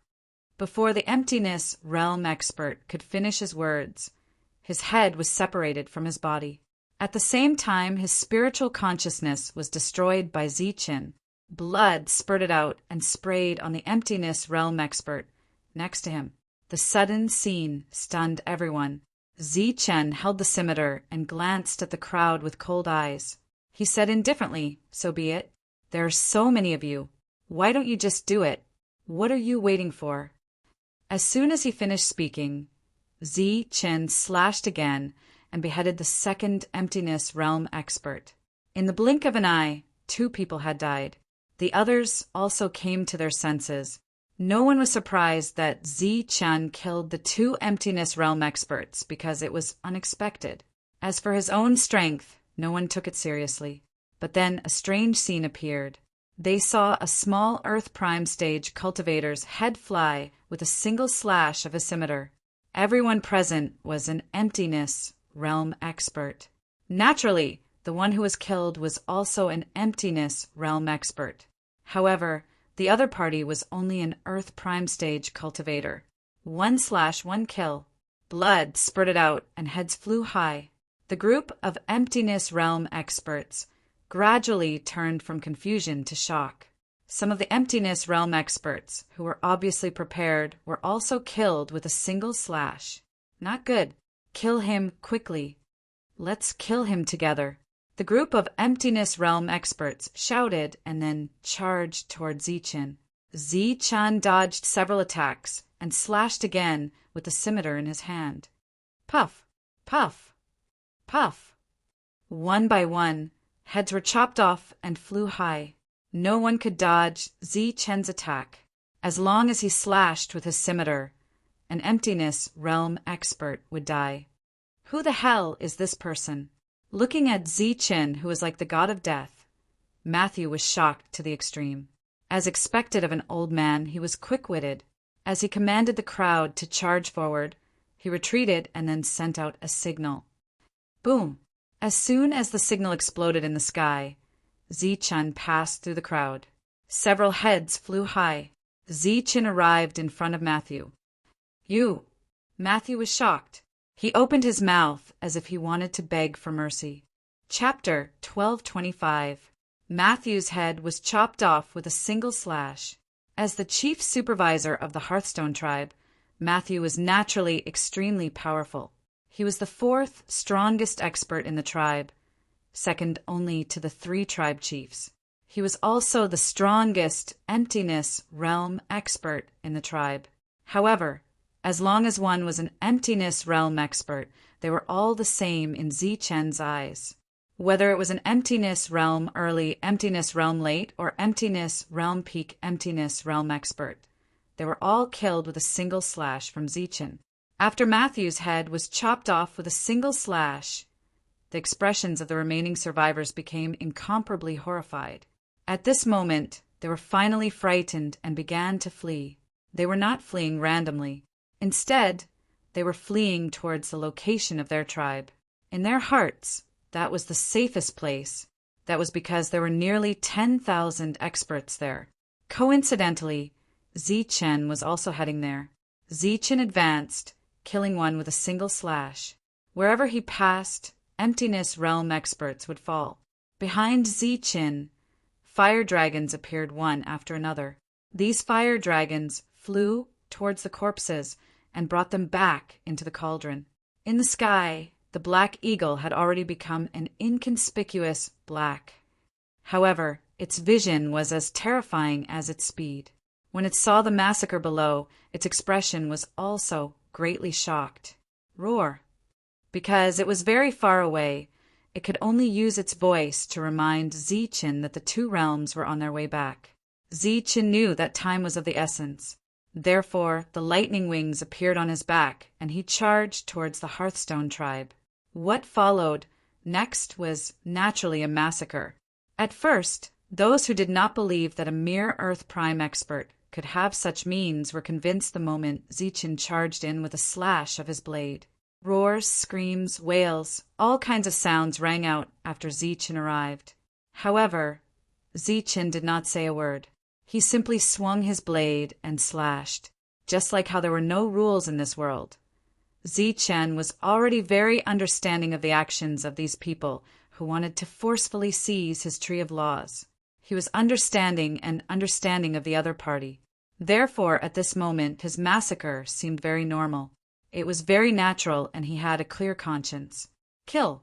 Currently, Zichen only had this word in his eyes and only one thought in his mind, which was to kill. Hence, he walked past them. His blade flashed, and heads flew into the sky one after another, carrying all sorts of frozen expressions. Headless corpses spurted out blood and fell to the ground. However, before the corpses fell, the fire dragon behind him swept them up and disappeared. In the entire tribe, only screams could be heard, and the sound of a scimitar cutting through necks could be heard. Only a rain of blood could be seen, but no corpses could be seen. Charge over and kill him. Go all out. Kill.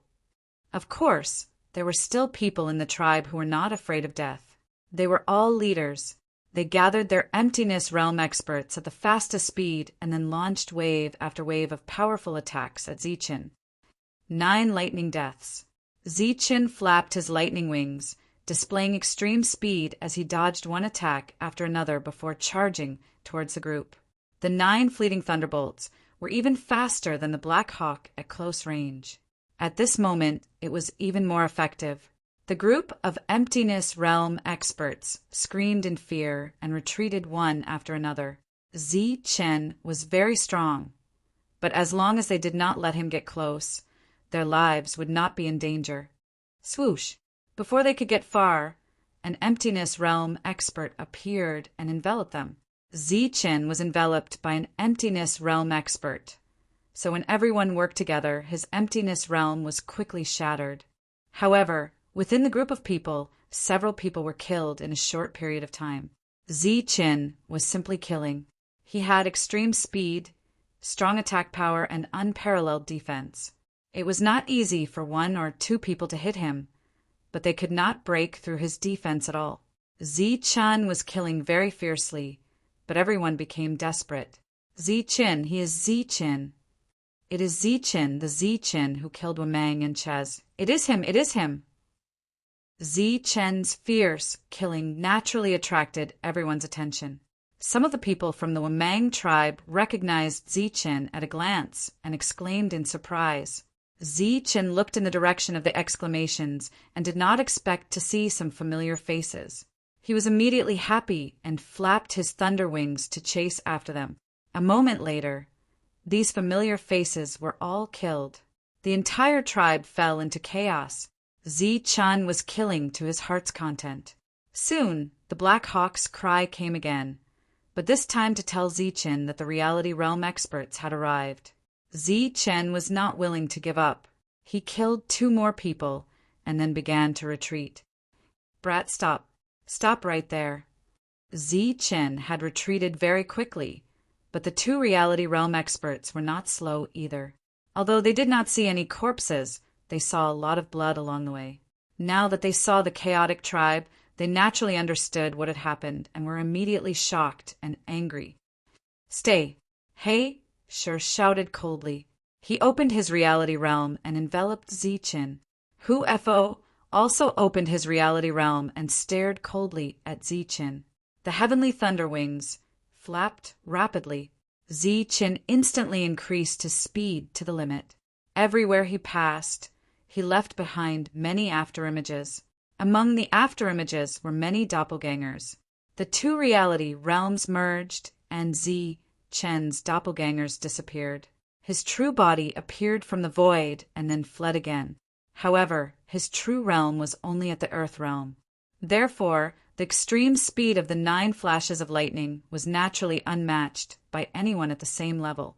However, it was still somewhat lacking in front of the 2 reality realm experts.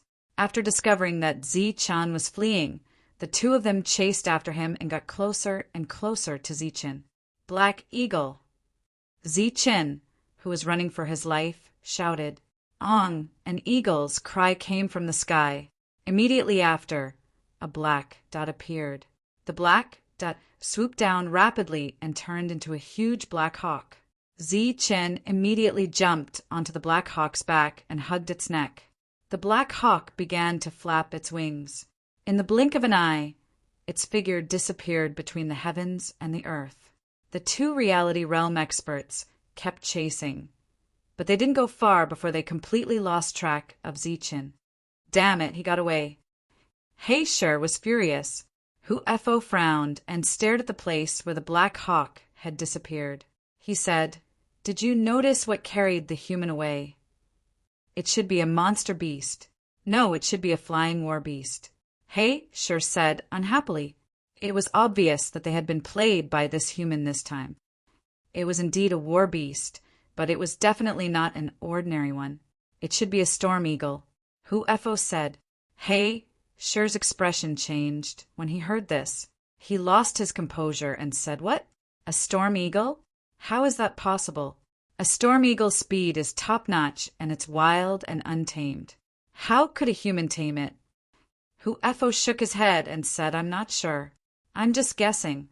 Perhaps its bloodline hasn't awakened yet. Shur's expression was somewhat bitter. He said, If it really is a storm eagle, then even if its bloodline hasn't awakened, it's still not something we can catch up to. Let's not chase anymore. Let's go back and check our losses first. This kid isn't weak, but he's also quite bold. The 2 knew that they couldn't catch up, so they had no choice but to return. After returning, the 2 sent someone to find Matthew. However, when they heard that Matthew had died, their expressions became extremely gloomy. Go and count how many people died, Shur said with a gloomy face. On the way back, the 2 heard some discussions. Their already gloomy faces became even gloomier. Zichin, it's actually him. This guy disappeared for more than 10 years. Not only is he not dead, but he's also targeting us. After knowing that the person who had come was Zichin, the 2 of them were furious, but at the same time they felt very surprised. They knew about the deaths of Wamang and Chaz. After all, both of them were in the corporeal realm and had caused quite a commotion in the nearby tribes. After that, they deliberately went to the Wamang tribe, but there was nothing there. Chin had trees of law on him. Clearly, they were all from the Wamang tribe. However, they didn't expect that they were all mutated species. Soon, the death count was calculated. 138 emptiness realm experts died, and 13 earth essence experts died. Chen killed people one by one. In a short period of time, he had killed more than 100 people. This number was actually not small. Soon, roars could be heard from the place where the patriarch lived. About an hour later, groups of emptiness realm experts left the tribe and chased after Chen. After personally witnessing Chen's battle strength, these pursuers were extremely terrified. Moreover, they were secretly praying that they wouldn't encounter Chen. Naturally, they wouldn't encounter Chen. That was because Chen was above them watching them leave. Chen didn't go far. Instead, he had the Black Eagle turn back halfway. He had taken a fancy to the Hearthstone tribe's trees of law. He and the Black Eagle stayed in the clouds, quietly waiting for the sky to darken. Late at night, the tribe fell into silence. Chen descended from the sky and arrived outside the Garden of Law. After that, he walked towards the Garden of Law. Just like the Wamang tribe, this place was divided by restrictions. Chen took out a token. After finding a suitable Garden of Law, he strode in. After entering, Chen saw a square array formed by 50 fruit of law. Without saying anything, he took out the purple gold gourd and began to collect these fruit of law. Because he was a thief this time, he needed to keep a low profile. Therefore, Chen could only collect them one by one. His movements were very light, and his movements were very small. After collecting all the fruit of law, Chen began to look for other restriction tokens. However, he killed a limited number of Earth Essence realm experts, so he only found 2 tokens. That night, Chen only collected 100 fruit of law. At the same time before leaving, he set up an array in the garden to confuse the people outside. After that, Chen stayed in the sky and used the Black Eagle to monitor the garden below. After monitoring for 3 days, an Earth Essence realm expert finally walked out of the restriction. Chen signaled the Black Eagle to continue monitoring. This person should have been in seclusion for a long time. He didn't know about the massacre 3 days ago. After coming out, he went back to his residence to rest. At night, Chen, who had changed his appearance, quietly sneaked into the Earth Essence realm expert's room. Then, an emptiness realm appeared in the room. The Earth Essence realm expert's figure appeared in the emptiness realm. Who is it? Sensing the changes in his surroundings, the Earth Essence realm expert's expression changed. After that, he saw a young man appear in the space. Who are you? What do you want? The Earth Essence realm expert asked. Chen took a step forward and disappeared in front of the Earth Essence realm expert, as if he had teleported. In the next moment, he appeared beside the Earth Essence realm expert. Before the Earth Essence realm expert could resist, Chen pressed his head with one hand. After using his perfect spiritual sense to suppress the Earth Essence realm expert, Chen began to search his soul. Chapter 1226. Yuan was completely suppressed by Chen. He couldn't move or resist, so the soul-searching process became extremely simple. After a while, Chen opened his eyes and released his grip. Yuan slowly fell to the ground, but his vitality was completely gone. Xiao Da, the owner of the Law Garden's medallion. Chen's eyes flashed with a cold light. After dealing with Yuan's corpse, Chen left his residence and headed straight for Xiao Da's residence. Xiao Da was in charge of the Law Garden, and his position was second only to the deceased Matthew. Now that Matthew had died, Xiao Da, as one of the oldest elders in the Hearthstone tribe, was one of the most promising candidates to take over the position of housekeeper. While the chief and the other tribesmen were furious, people like Xiao Da were secretly delighted. This was because their chance to be promoted had arrived. This was an opportunity that only came once in thousands, or even tens of thousands of years. Lord Xiao Da, Suddenly, a voice came from outside, interrupting Xiaoda's fantasy. "Who is it?" Xiaoda raised his eyebrows when he heard someone come in the middle of the night. He was clearly dissatisfied. "Lord, I'm here to deliver the Law Garden's medallion." The voice came from outside again. "Deliver it now." Xiaoda was even more dissatisfied. He had already determined that this was a stubborn person with no future. However, when he thought about how he was about to become the chief steward, he had to be patient. Thus, the dissatisfaction on his face disappeared, and he said gently, "Come in." Zichen, who had changed his appearance, walked in. Seeing this familiar yet unfamiliar face, Xiaoda nodded. The tribe had more than 10,000 people, and Diyuan had no rights, so he naturally didn't remember this person.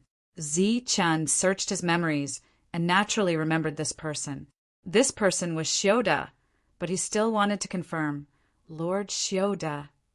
Xiaoda smiled gently, then extended his hand and said, "Give me the medallion." Xiaoda didn't receive a medallion, but a blade. It was a scimitar. Xiaoda had seen it in the morning, and it had killed many people.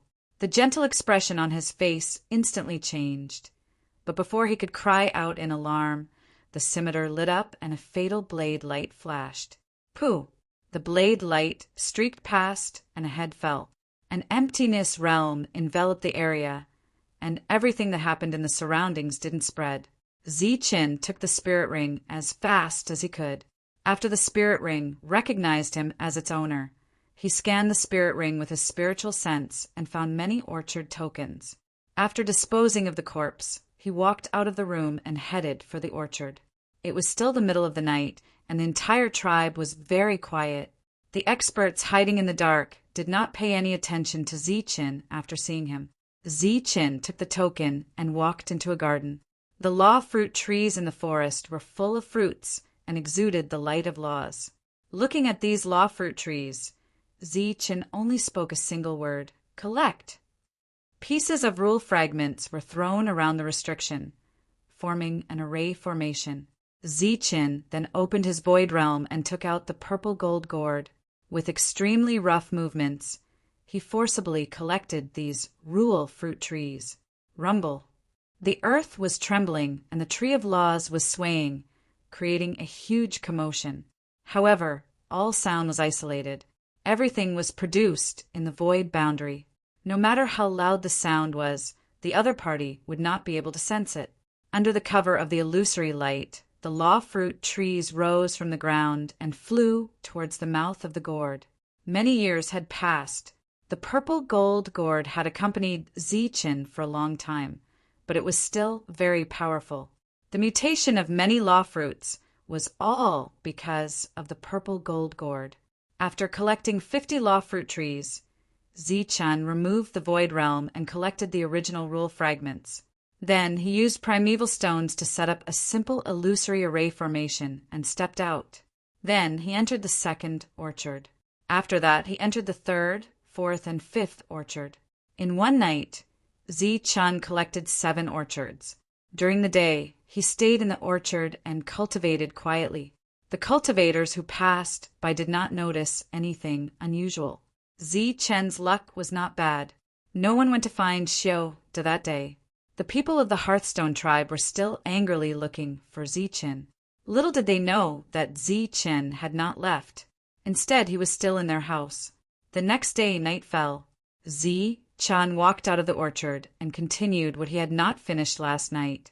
That night, because he had made sufficient preparations, Zichen collected 10 orchards and 500 law fruit trees. Time passed day by day. It had been more than a month since Zichen broke in and killed people. The nearby Jiasi tribe somehow learned of this matter and sent people to inquire about the details. However, because almost all of the people involved were dead, no one knew the specific reason. Soon, this matter reached the ears of the patriarch Heisher. Jiasi tribe, Heisher snorted and said, "Tell the people in the tribe, whoever dares to talk nonsense outside, kill without mercy." His subordinate nodded and left. There were 2 reasons why Heisher did not tell the Jiasi tribe. The first was that such a big tribe did not even leave behind an Earth Prime expert. Moreover, many of their people were killed. It was really shameful. The second reason was that he wanted to let the people of the Jia tribe suffer a big loss. In this world, if they suddenly saw the rich Ziqin, anyone would want to kill him and steal his wealth. Moreover, he also believed that Zichen would definitely go to the Jia tribe. The people of the Jia tribe came to inquire, which made Heisher a little angry. However, what made him even more angry was Xiuda's escape. A few days after Zichen killed people, when he asked someone to call Xiuda, he found that Xiuda was nowhere to be found. Xiuda did not die that day. However, he had disappeared without a trace. There were no traces of fighting in the room. Everyone naturally thought that Xiuda had run away. As for the orchards under Xiuda's jurisdiction, everyone went to investigate and found that they were intact. Therefore, no one cared about it. Because they had been busy chasing Ziqin, the people of the tribe did not immediately refine a new token. What was worth mentioning was that an extremely strange thing happened in these orchards of laws. In the last half a month, no one came out from the orchards of laws. This was surprising, but also understandable, because Ziqin's last massacre had put too much pressure on everyone. At this moment, everyone was holding a breath in their hearts and wanted to break through. In fact, the reason why no one came out was that there was no cultivator in the entire orchard. Not a single fruit tree or fruit. Half a month ago, Ziqin quietly killed all the cultivators and took away all the fruit trees. In the next half a month, Ziqin did not leave. Instead, he stayed in the sky above another orchard with the black eagle, investigating the movements around the void boundary fruit trees. There was no doubt that this was the real source of wealth.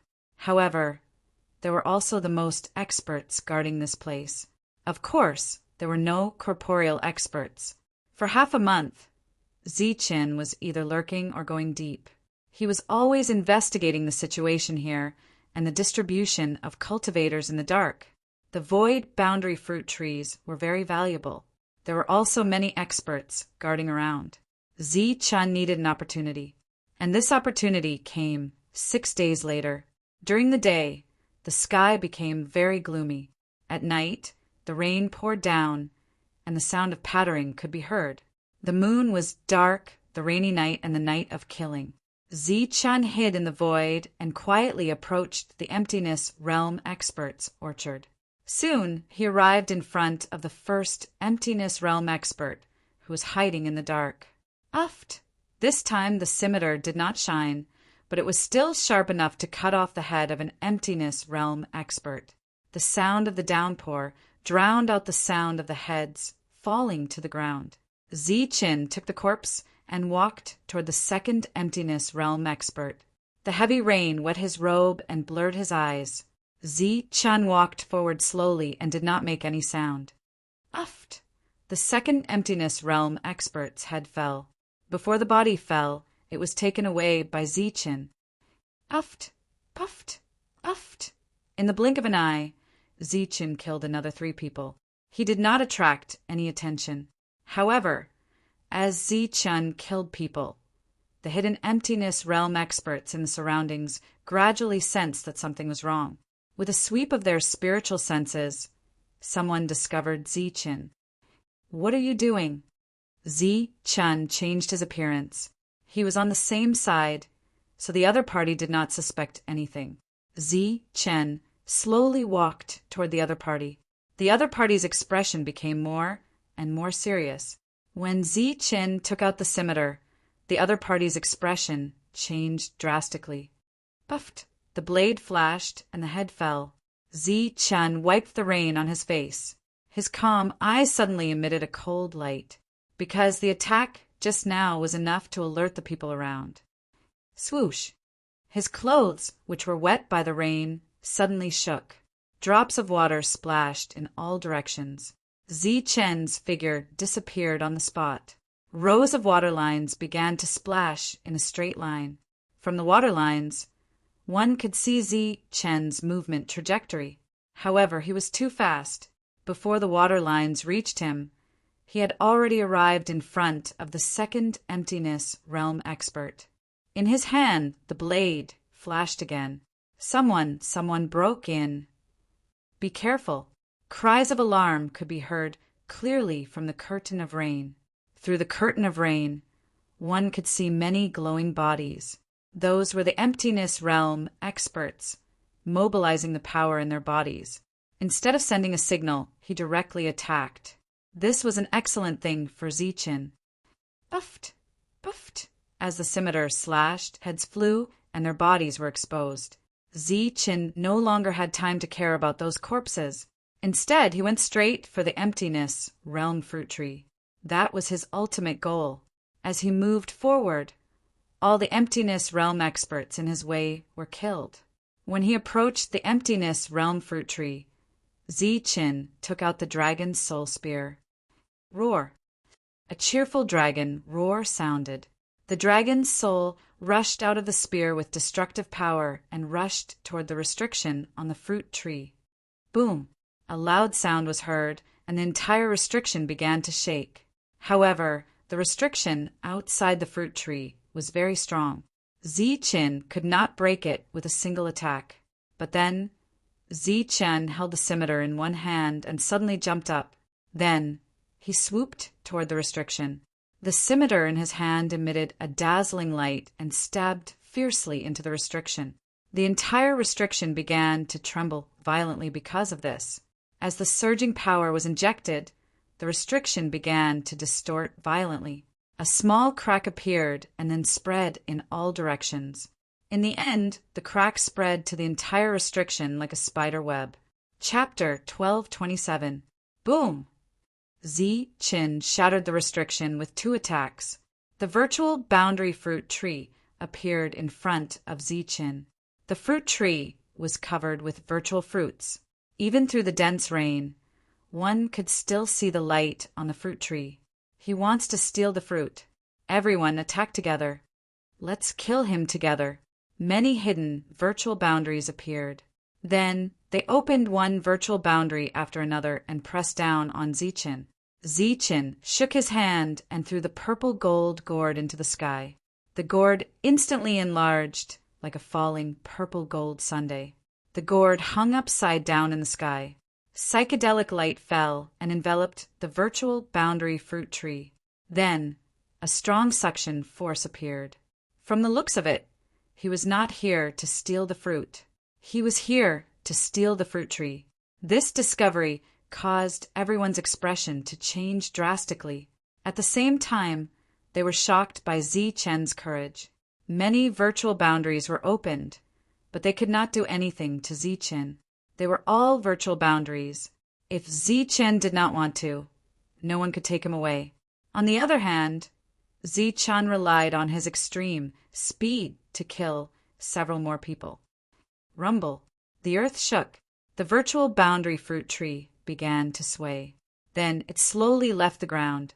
Zichen stood beside the purple gold gourd and blocked one attack after another. Everyone was helpless. Not good. Hurry up and send the signal. The group of virtual boundaries finally sensed that something was wrong. They started to send the signal. A flame soared into the sky. It pierced through the layers of rain and exploded in the sky. The sky instantly turned fiery red. A strange fluctuation spread in all directions. It was late at night and the rain was pouring. After hearing the vibration signal, the cultivators of the Hearthstone tribe were very puzzled. However, the signal represented danger. Puzzled, they quickly flew toward the source of the signal. It's from the direction of the fruit tree. What's going on there? A group of cultivators rushed through the rain. They were surrounded by a light shield, so the rain could not touch them. Hundreds of light beams flashed past. They were hundreds of virtual boundary experts. When the first batch of reinforcements arrived, Zichen had already killed dozens of virtual boundary experts. At the same time, he took away 50 virtual boundary fruit trees. With a knife in one hand and a pistol in the other, he flew toward the second restriction and attacked it fiercely. In the distance, there was a group of emptiness realm experts who had been scared out of their wits. The heavy rain drenched their bodies, and the rain flowed down. They held their weapons, and their faces were filled with fear. However, they did not dare to continue forward. When the reinforcements arrived, they saw Zichen. Zichen had changed his appearance, so they didn't recognize him at first. However, when they saw the scimitar, their expressions changed, and they cried out in alarm. "Scimitar, that's Zichen's scimitar. Zichen, he must be Zichen." Looking at the scimitar and the corpses on the ground, everyone naturally guessed Zichen's identity. At this moment, after 2 consecutive attacks, the second restriction shattered with a loud bang. Swoosh! As soon as the restriction shattered, a beam of light rushed out and headed straight for Zichen's face. This was a virtual realm expert who had been cultivating in the orchard. While hiding, he launched an attack at Zichen. Puff! He thought that this kind of surprise attack was very strange, but Zichen didn't even look at him. The long blade in his hand instantly swept forward, and in the next moment a head flew into the air. Above his head, the purple-gold gourd shone with an illusory light as it continued to collect the fruit trees. After recognizing Zichen, the group of virtual realm experts didn't dare to continue forward. Instead, they spread out and surrounded Zichen. At the same time, one signal after another soared into the sky. Explosions and vibrations sounded continuously. This signal was extremely urgent. It was obvious that something big had happened. The 2 patriarchs also appeared immediately. After seeing the direction of the incident in the orchard, their faces became gloomy. The 2 of them looked at each other silently and quickly moved forward. It didn't take long for a corporeal realm expert to travel hundreds of miles. Roar! A faint eagle cry came from the sky. Even in the rain, the black eagle's eyes were still sharp. It saw the 2 corporeal realm experts and sent a message to Zichen. There were nearly 300 virtual realm fruit trees here. Zichen had only collected 100. Moreover, he only had 1 chance. He was unwilling to leave just like that. Zichen didn't care about the attacks that appeared from time to time because there were very few that could break through his defense. After he collected the 2nd orchard, he rushed to the 3rd one. Under his powerful attacks, the restriction was shattered. He continued to collect. The eagle cry became clearer and sounded extremely urgent. It was obvious that the corporeal realm expert had arrived. "How dare you!" An explosive shout came from the sky. Hey, sure! And Huefo had finally arrived. The 2 of them saw Zichen through the rain and flew into a rage. This time, the 2 of them didn't fight. Hey sure activated his corporeal realm and enveloped Zichen. Huefo mobilized the power of space to restrict Zichen's movements. The 2 of them stopped fighting and began to work together to kill Zichen. Swoosh! Swoosh! Zichen waved the scimitar in his hand. The scimitar flashed and the rule breaker appeared, cutting through the power of space one after another. Then he flapped his thunder wings and dodged to the side at extreme speed, avoiding the devouring of the corporeal realm. Rumble! Some of the law fruit trees had already been uprooted and swallowed by the purple gold gourd. With a greedy heart, Zichen would never leave just like that. Die! Huefo instantly closed in with a heavy hammer in his hand. The heavy hammer shone brightly and carried a powerful force. It shattered the heavy rain and smashed towards Zichen's head. Zichen withdrew his spear and blocked with his scimitar. The 2 forces collided and exploded with a sonorous sound. Clang! In the rain, a large number of sparks splashed. Zichen was forced back by the powerful force. As he retreated, blood began to flow from the corner of his mouth. Swoosh! Zichen retreated and activated his corporeal realm, instantly swallowing him.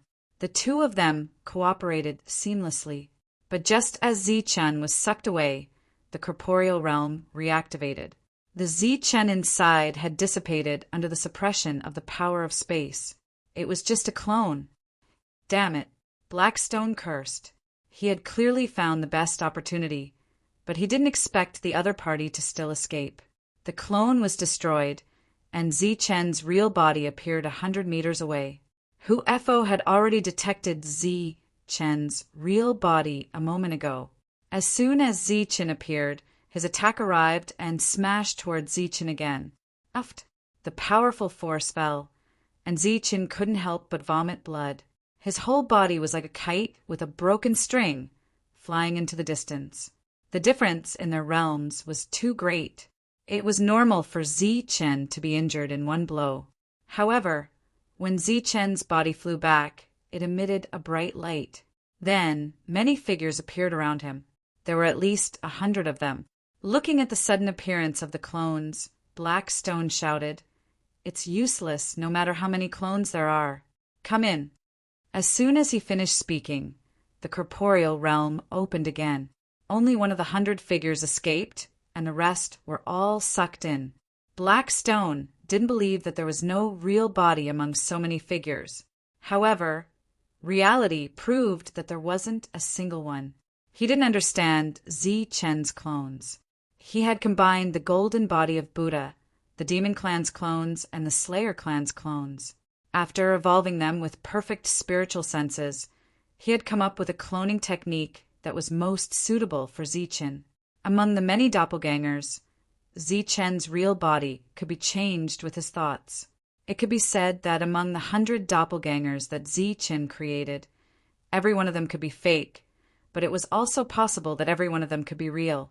Although only one of them ran out, this one had to be the real body, unless he enveloped all the clones at once. Sure enough, as soon as the corporeal realm disappeared, Blackstone's roar rang out. Then the corporeal realm opened again, and the many clones dissipated. In the distance, the group of Emptiness Realm experts was dumbfounded. They didn't expect that 2 corporeal realm experts working together wouldn't be able to take down Zichen. The purple gold gourd was still standing in the sky, absorbing the fruit trees one by one. Zichen was entangled with the 2 corporeal realm experts. Zichen's current situation was really a case of throwing away his life for money. Whoosh! Whoosh! Relying on his extreme speed, clones, and all his other tricks, Zichen circled around the 2 corporeal realm experts. Although he kept coughing up blood, he still managed to avoid being devoured by Blackstone's corporeal realm. Zichen was like a cockroach that couldn't be killed. No matter how much blood he coughed up, he would always be full of energy in the next moment. Damn it, let's break that gourd first. Blackstone cursed. He had to admit that he couldn't do anything to Zichen for the time being. However, he had found the crux of the matter. At this moment, the purple gold gourd's absorption was nearing its end. However, there was still a little left. It was obvious that the purple gold gourd was a rare treasure. Blackstone couldn't bear to break it, so he opened his corporeal realm and swallowed the rare treasure. Whoosh! Without a doubt, the motionless purple gold gourd was instantly devoured. Blackstone was surprised to find that Zichen, whom he hadn't been able to take away for a long time, had walked right into his trap because of his action of collecting the rare treasure.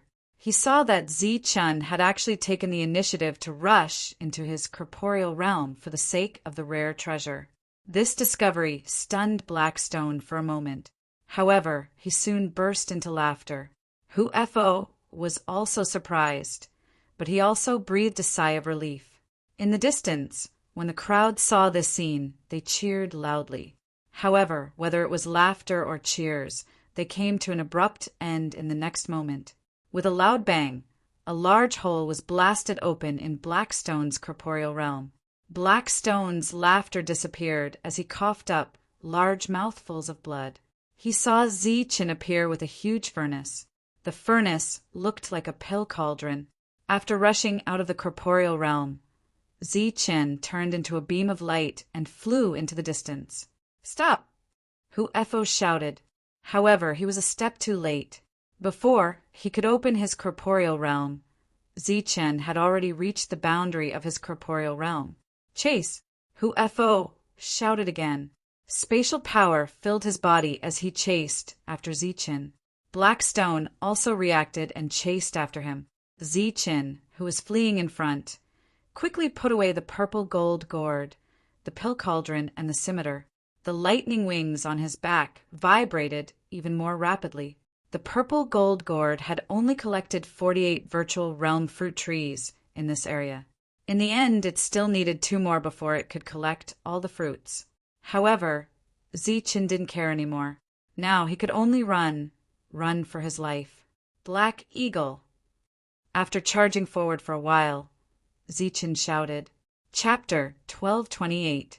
With the help of the Storm Eagle, it was no doubt impossible for the 2 corporeal realm experts to catch up to Zichen. The 2 of them were very unwilling, but they could only accept the fact that Zichen had escaped. That damned bastard. The next time I see him, I will definitely kill him. The downpour gradually lessened. The 2 of them flew back and saw that half of the virtual boundary fruit trees were gone. The 2 of them felt extremely pained. More than 100 virtual boundary fruit trees were gone. They were worth millions. Such a loss would cause anyone to feel pained. On the ground, the deep pits left behind by the virtual boundary fruit trees were so eye-catching and dazzling. Huefo smiled bitterly and said, This time, Big Brother went to Zhangtown and left us to look after the place. Now, hundreds of virtual boundary experts have died and half of the virtual boundary fruit trees have been lost. I really don't know how to explain this to Big Brother. Hey Sure also shook his head. He was about to say something when he suddenly remembered something. His expression changed, and he exclaimed, Not good! What's wrong? Huefo looked at He-Shur in confusion. The fruit tree of law, the fruit tree of law. Shioda might not have run away. He might have been killed. Shioda had stayed here for many years and had a high status. His sudden escape had surprised and puzzled many people. Moreover, it was very unreasonable for him to suddenly run away. At this moment, He-Shur finally guessed the reason for his disappearance. Huefo obviously also guessed something. His face instantly turned pale. The 2 of them looked at each other and saw a trace of panic in each other's eyes. Let's go. The 2 of them flew towards the fruit tree of law 100 miles away. At this moment, they already had a bad feeling in their hearts. When they arrived above the fruit tree of law and saw that it was still intact, their hearts couldn't calm down. He-Shur raised his hand and struck at the seal below. As his palm landed, the seal above the fruit tree exploded, revealing the ground within the seal. The place where the fruit tree of law should have been was now filled with deep pits. The pits were equally eye-catching, dazzling, and empty. Not to mention the fruit tree of law. Even the leaves of the fruit tree of law were gone. Boom! Boom! He-Shur's body began to tremble as if he had been electrocuted. Huefo also struck out several attacks while trembling. A large area of the seal was broken, and the same situation occurred below. The place where the fruit tree of law should have been was now filled with deep pits. Many fruit trees of law. Gone, not a single one. Compared to the void boundary fruit trees, the huge number of law fruit trees was much more valuable, but now they were all gone. The most infuriating thing was that they didn't even know when they died. Huefo roared at the sky. He was so angry that he felt like he was going crazy. Blackstone's roar shook the heavens as well. He felt like he had gone mad. It's over. It's all over. Tens of thousands of years of hard work were all thrown away in one day. This loss was simply too great. The older 2 had the urge to commit suicide to atone for their sins. The 2 of them were roaring as if they were competing with each other. One voice was louder than the other, and one was more miserable than the other. The 2 of them felt like they had gone mad. The corporeal realm energy in their bodies began to run amok, causing the space around them to tremble. Their hair stood on end, and their eyes turned red. Their expressions were ferocious, as though they wanted to eat someone. Indeed, they wanted to eat someone. If Zichen was in front of them, they would definitely chew and swallow Zichen. The sky brightened. The heavy rain stopped, and the sky cleared up. Bright and beautiful sunlight sprinkled down on the Hearthstone tribe. It was very warm. However, the sunlight didn't make the cultivators of the Hearthstone tribe feel warm. On the contrary, they felt as if they were in an ice cellar. Their bodies couldn't help but shiver. The two patriarchs stood above the fruit tree of law. After roaring and competing with each other, they entered a long period of silence. However, their expressions only grew more and more ferocious. Their hair stood on end for the entire night. The aura surging around them was still in a chaotic state. When the crowd saw that not a single law fruit tree remained, and that all of them had been snatched away, they were shocked. At the same time, endless fear for Zichen rose in their hearts. They didn't even dare to breathe loudly. They could only stand around quietly. Zichen didn't care about what would happen to the Hearthstone tribe next. Just like how he understood their motives and methods of snatching other people's things, Zichen had no qualms about snatching from them. At this moment, Zichen and the Black Eagle had found an extremely safe place and were sorting out their harvest. Zichen was naturally sorting out the spirit rings. As for the Emptiness Realm Expert Corpse, it had already been refined by the Danding. Zichen was happily counting the wealth in the spirit rings. The Black Eagle beside him was somewhat bored. It went to hunt a soldier-level combat beast, and threw the huge corpse to the side. It was waiting for Zichen to roast meat for it. Unfortunately, the latter didn't have the time at all.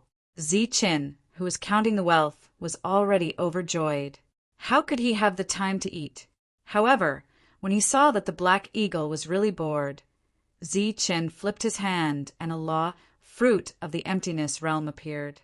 He threw it to the Black Eagle and said, "Here, eat it and play with it." Eating the law fruit of the Emptiness Realm for fun. In this region, perhaps only Zichen would be so rich and overbearing. However, the Black Eagle was also in the Emptiness Realm. Therefore, this thing was very useful to it.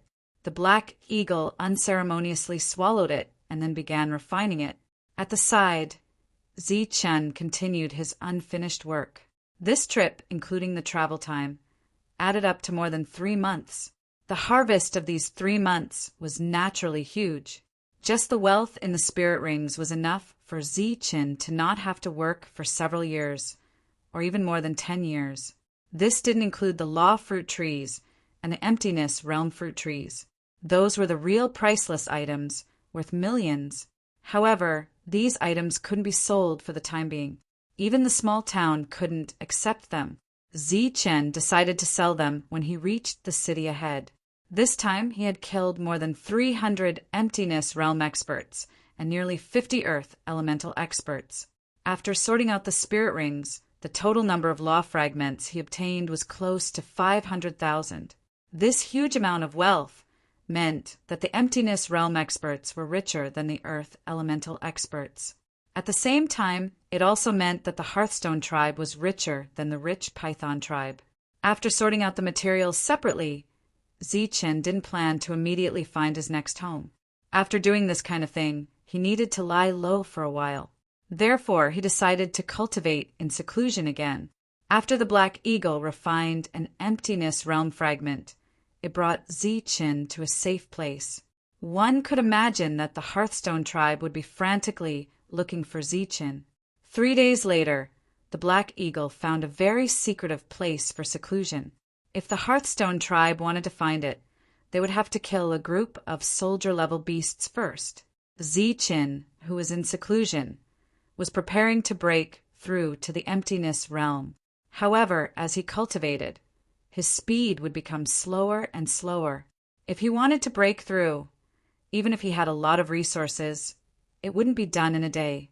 Currently, Zichen was still at the late stage of the Earth Elemental level.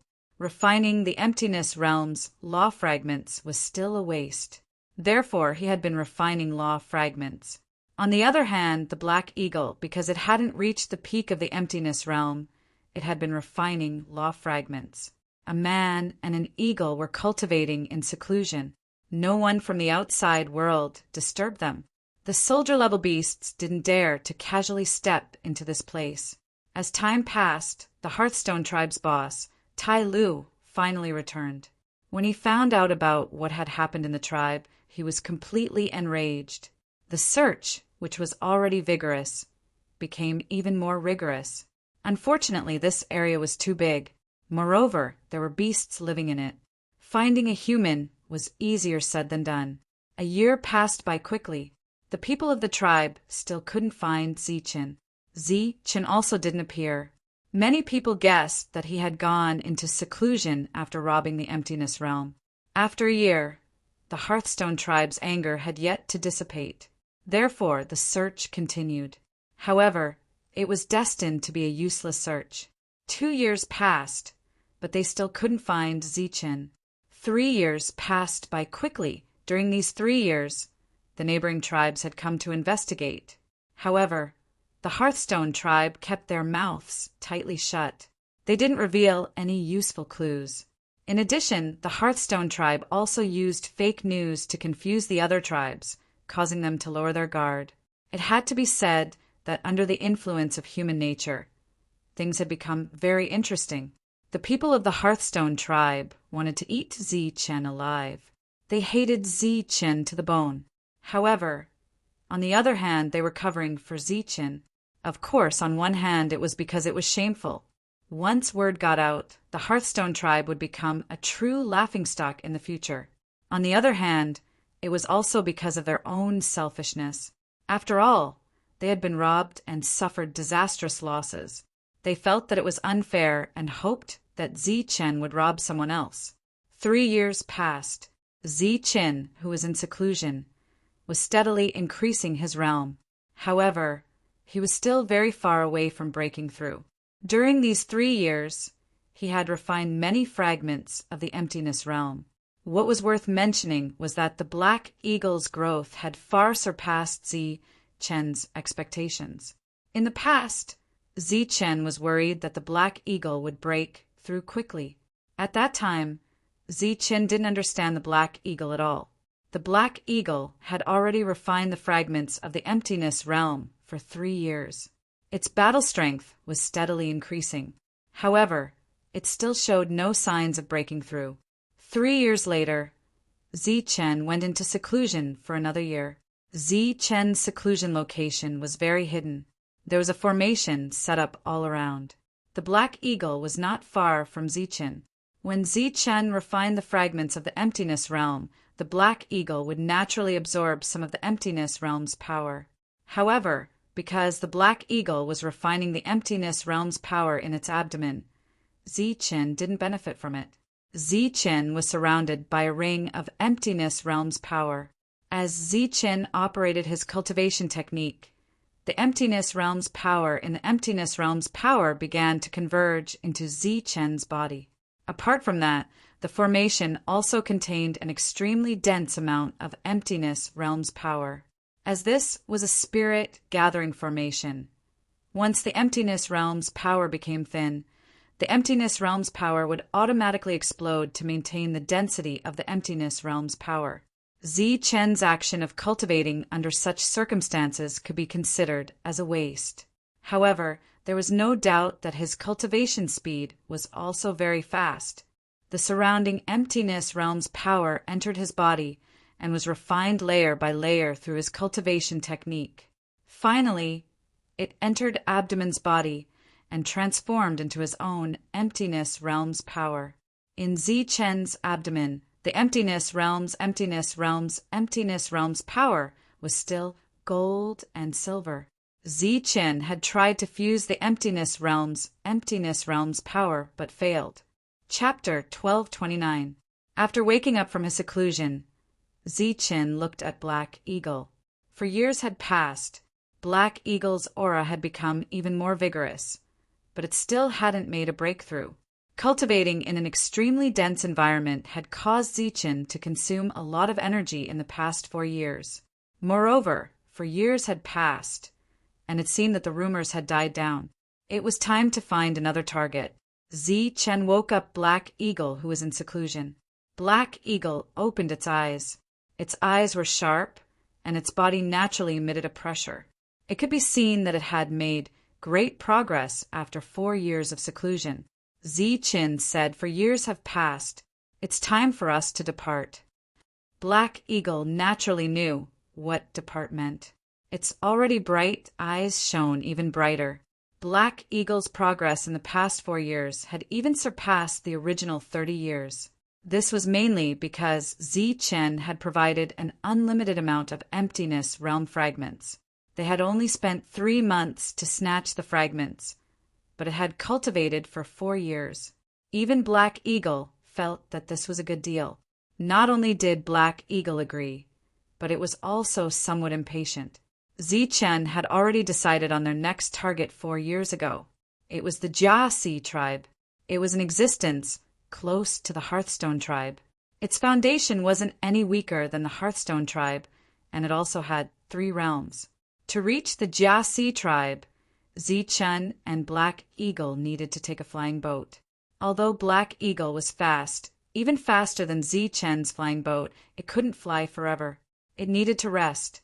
Chen spent a total of 18 days flying from his seclusion to the Jiasi tribe.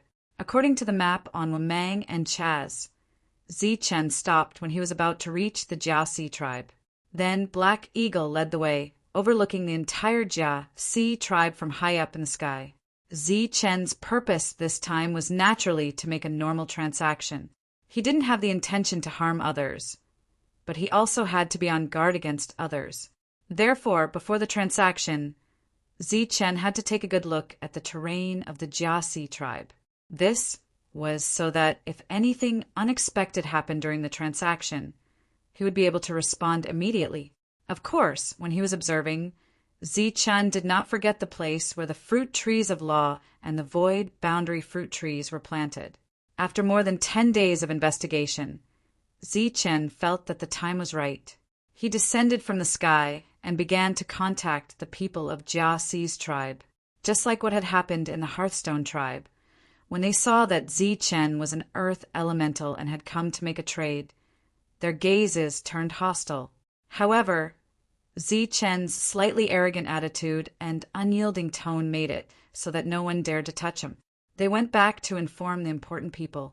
When they found out that Chen's transaction amount was actually in the millions, they were immediately shocked and quickly went to find the important people. Just like Matthew, the Jiasi tribe also had such a chief. However, because the chief couldn't see through Chen, he couldn't make up his mind. In the end, he threatened to go back and discuss it with the chief. If the discussion was successful, he would naturally buy all of them. Chen nodded and quietly waited for the chief to arrive. There was a hint of a smile at the corner of his mouth.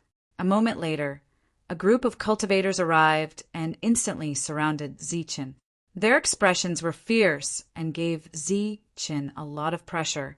Among these cultivators, there were 3 reality realm cultivators. The 3 reality realm cultivators didn't sense any danger from Chen. After informing the chief, they flashed and flew into the distance. Obviously, they were going to find the existence that was protecting Chen. After the 3 reality realm cultivators left, the group of cultivators began to put pressure on Chen, threatening to buy them by force. Of course, this so-called transaction was not for money. The transaction completely collapsed after Black Eagle gave the signal. Chen took out his scimitar and slashed. Heads fell one after another, and corpses fell one after another. Chen's slash had stunned the people of the Jiasi tribe. One had to know that they were the ones who were robbing. But why did it look like the other party was the one who was robbing? In the sky, Black Eagle, who was watching Chen slash people, was very excited. This was because every person Chen killed represented a virtual realm law. This thing was very useful to him. Chen slashed like a demon, killing one person with each slash. The other people of Jiasi tribe finally came to their senses. Signals flew into the sky, summoning the 3 reality realm cultivators. As Chen slashed, his attitude, expression, and powerful strength made everyone feel like they were in a trance. It was as if he had come with the intention of robbing them. Sure enough, he wasn't satisfied with the killing here. So Chen rushed into Jiasi's tribe. There were many virtual realm cultivators in the tribe. They were still in a state of shock and confusion. Zichin rushed in and slashed with a scimitar. He slashed until people were thrown off their horses. The killing caused their hearts to tremble. Screams, wails, and all kinds of sounds resounded in the sky. A perfectly fine tribe instantly turned into a slaughterhouse. At this moment, the powerful emptiness realm beings were like beasts waiting to be slaughtered. The 3 reality realm cultivators returned. Black Eagle sent a signal in advance. After Zichin killed 2 more people, he began to flee. When the reality realm cultivators returned and saw the bloodstains on the ground, but no corpses, they naturally understood what had happened. They flew into a rage and chased after Zichin. After refining the virtual realm fragments for 4 years, Black Eagle's speed had become even faster. In the blink of an eye, it had disappeared into the horizon with Zichin. The 3 reality realm cultivators roared in anger. However, they could only watch as Zichin left. Just like the situation with the Hearthstone tribe, no one believed that Zichin would dare to return after escaping. Coincidentally, Zichin had chosen this moment to return, and his target was none other than the law fruit tree. The resources he obtained from killing people were only enough for normal cultivation. However, if he wanted to live a good life in this world, he could only snatch more valuable things. Late at night, Zichin directly snuck into the residence of the virtual realm cultivator in charge of the orchard. However, this time, Zichin did not kill him. Instead, he stopped him as quickly as possible. Then he used the soul seed technique that Longhu had taught him. Bu Li greets master. Bu Li, the manager of the orchard, bowed to Zichin. Zichin nodded and said, "Take all the tokens and follow me to the orchard." "Yes, master." Bu Li nodded and prepared to leave. "Wait, we'll go during the day," Zichin suddenly said. Since he now controlled Bu Li, there was no need for him to be sneaky. He had to act openly. Zichin hid in the purple gold gourd. When the sky was bright, Bu Li led Zichin to the law orchard.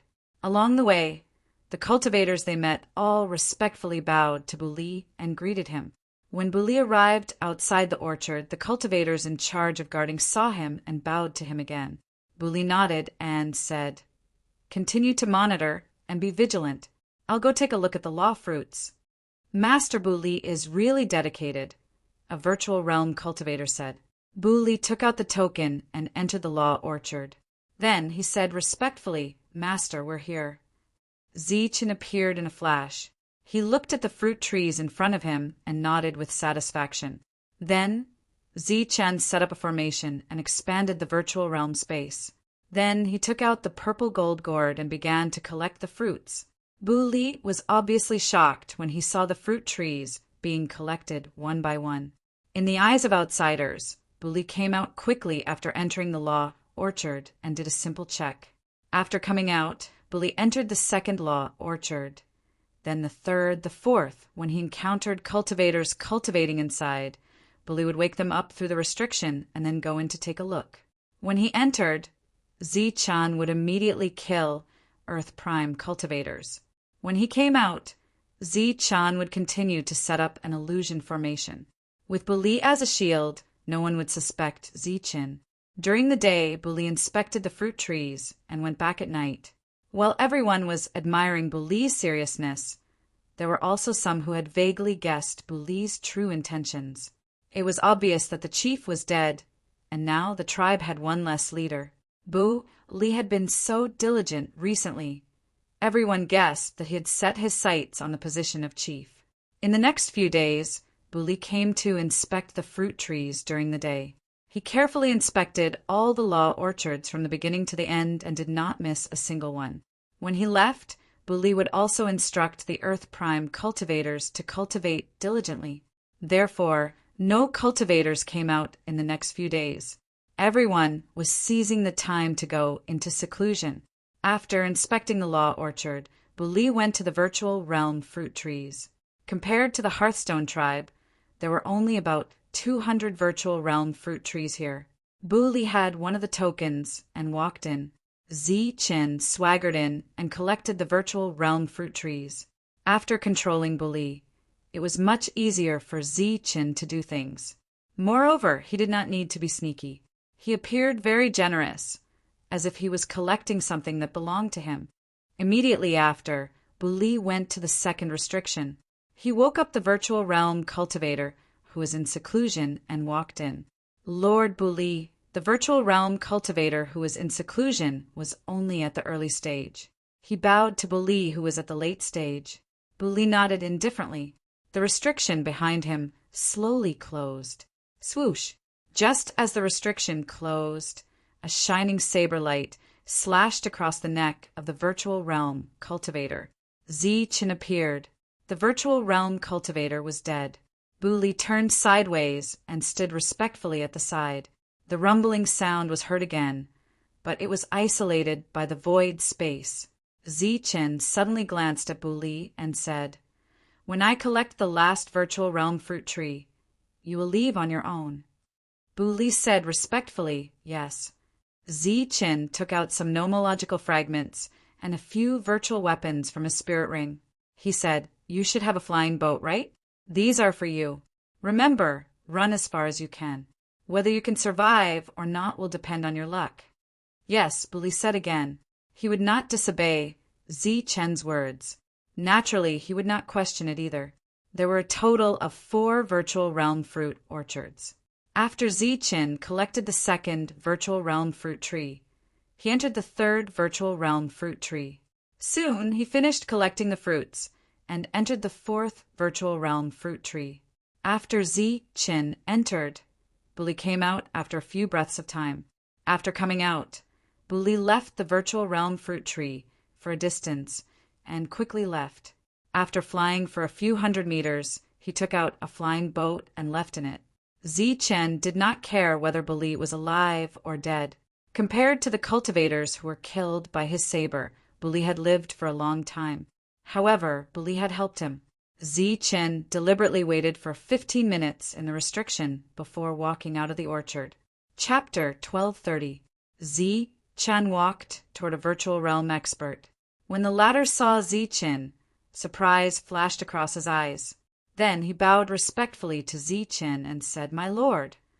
Zi-Chen transformed into Buli and nodded at the virtual realm expert in front of him. Then he glanced at the virtual realm experts in the distance and said indifferently, "All of you come here." His indifferent tone puzzled everyone. Moreover, the group of cultivators felt very strange.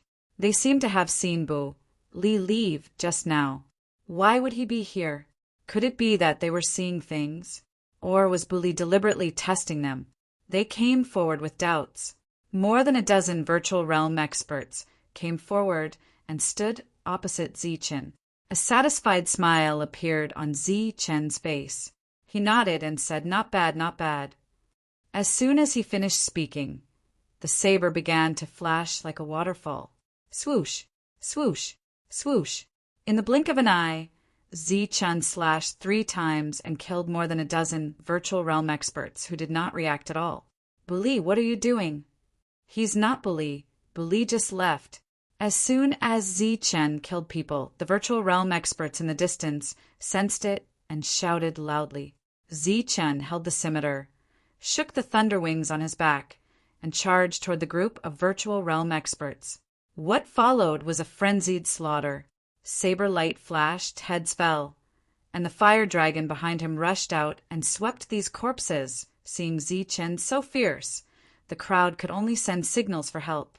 The urgent signal sounded, and many virtual realm experts immediately rushed over. When they saw Zi-Chen, their expressions changed dramatically, and their hearts were filled with fear. A moment later, 3 reality realm experts arrived. When they saw Zi-Chen, the 3 of them were furious. Roar! An eagle's cry sounded in the sky. The Gale Eagle turned into a black light and disappeared with Zi-Chen. Chase!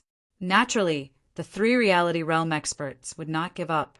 The 3 of them summoned a flying ship and chased in the direction Zi-Chen escaped.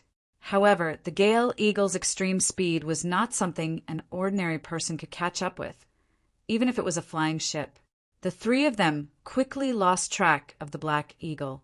Even the aura left behind by the Black Eagle gradually disappeared. Damn it. After chasing for thousands of miles, they could only accept the fact that Ziqin had escaped. Let's go back and see what we've lost. The three of them began to turn back. Then they saw the empty Void Realm Orchard and the empty Law Realm Orchard. It was the same as the Hearthstone clan situation. Their losses were close to 10 million. The three of them were silent, but the chaotic chi of heaven and earth around them showed that they were not calm at all. However, the three of them completely restrained themselves. Jia Si asked what had happened during this period of time. During this period of time, Lord Bu Li has been investigating the fruit orchards of Laws. He has visited every single one of them.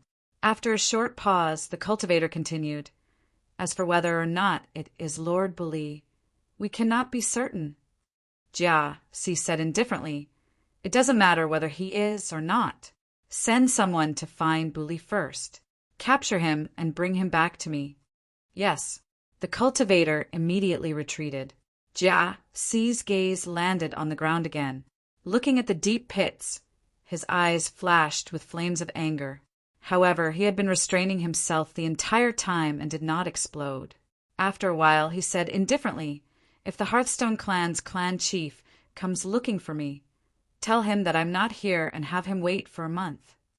After saying that, Jia Si left. During this period of time, he actually did not send anyone to search for Ziqin's whereabouts. Jia Si's order puzzled the two corporeal realm experts behind him. One of them asked, "Second brother, what did Big Brother mean just now? Why would the Hearthstone clan's clan chief come here?" The other corporeal realm expert shook his head, indicating that he did not know. Suddenly, he seemed to have thought of something and muttered, "Could it be that the unforeseen event that happened to the Hearthstone clan a few years ago is related to Ziqin?" "What?" "4 years ago, the Hearthstone clan made a huge move. We sent people to investigate, but were unable to find anything. Perhaps the same thing happened 4 years ago." "Then, second brother, you mean to say that 4 years ago, Ziqin went to the Hearthstone clan and stole their things under the guise of a trade? Ziqin originally had the rich Python clan's Fruit Tree of Laws. If he used it as bait, Ironforge would definitely fall for it. As a result, Ziqin must have taken away their Fruit Tree of Laws and Emptiness Boundary Fruit Tree. If that's the case, then why didn't Ironforge warn us?" "Warn? Humph! Would you be so kind as to warn Luen?" "Of course not." The two of them flew towards their residence. As for chasing after Ziqin, since the Hearthstone clan was unable to capture him, they would not send anyone out. Moreover, Ziqin was so powerful that only death awaited them if they found him. Ziqin did not know that after successfully robbing Jia Si's Fruit Tree of Laws, no one came to kill him. However, with the intention of cultivating after robbing it once, he and Blackhawk found a safe place to continue their seclusion. Half a month had passed. The news of what happened to the Jia Si clan had spread. The people of the Luen clan, a neighboring clan, came to inquire about it. However, they were unable to find anything. Several days later, the Hearthstone clan's clan chief, Ironforge, came and requested to see Jia Si. Ironforge's appearance confirmed Jia Si's guess. Jia Si did not come out. The second brother, Jia Ming, came to see Ironforge. In the main hall, Jia Ming said in a strange tone, "Oh, if it isn't Clan Chief Ironforge. What wind blew you here?" Ironforge turned around and looked at Jia Ming. He asked, "Jia Ming, where's your elder brother?" "He's not here." Jia Ming said, "He's not here." Ironforge frowned. He asked again, "I heard something happened to your clan."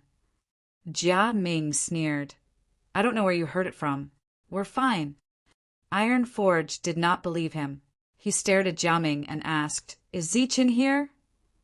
"What do you mean by Ziqin? I don't understand." "It's not that you don't understand. You're just pretending to understand." Jia Ming was very disgusted by Ironforge's secrecy. If he had kindly warned them, they would not have suffered such a great loss.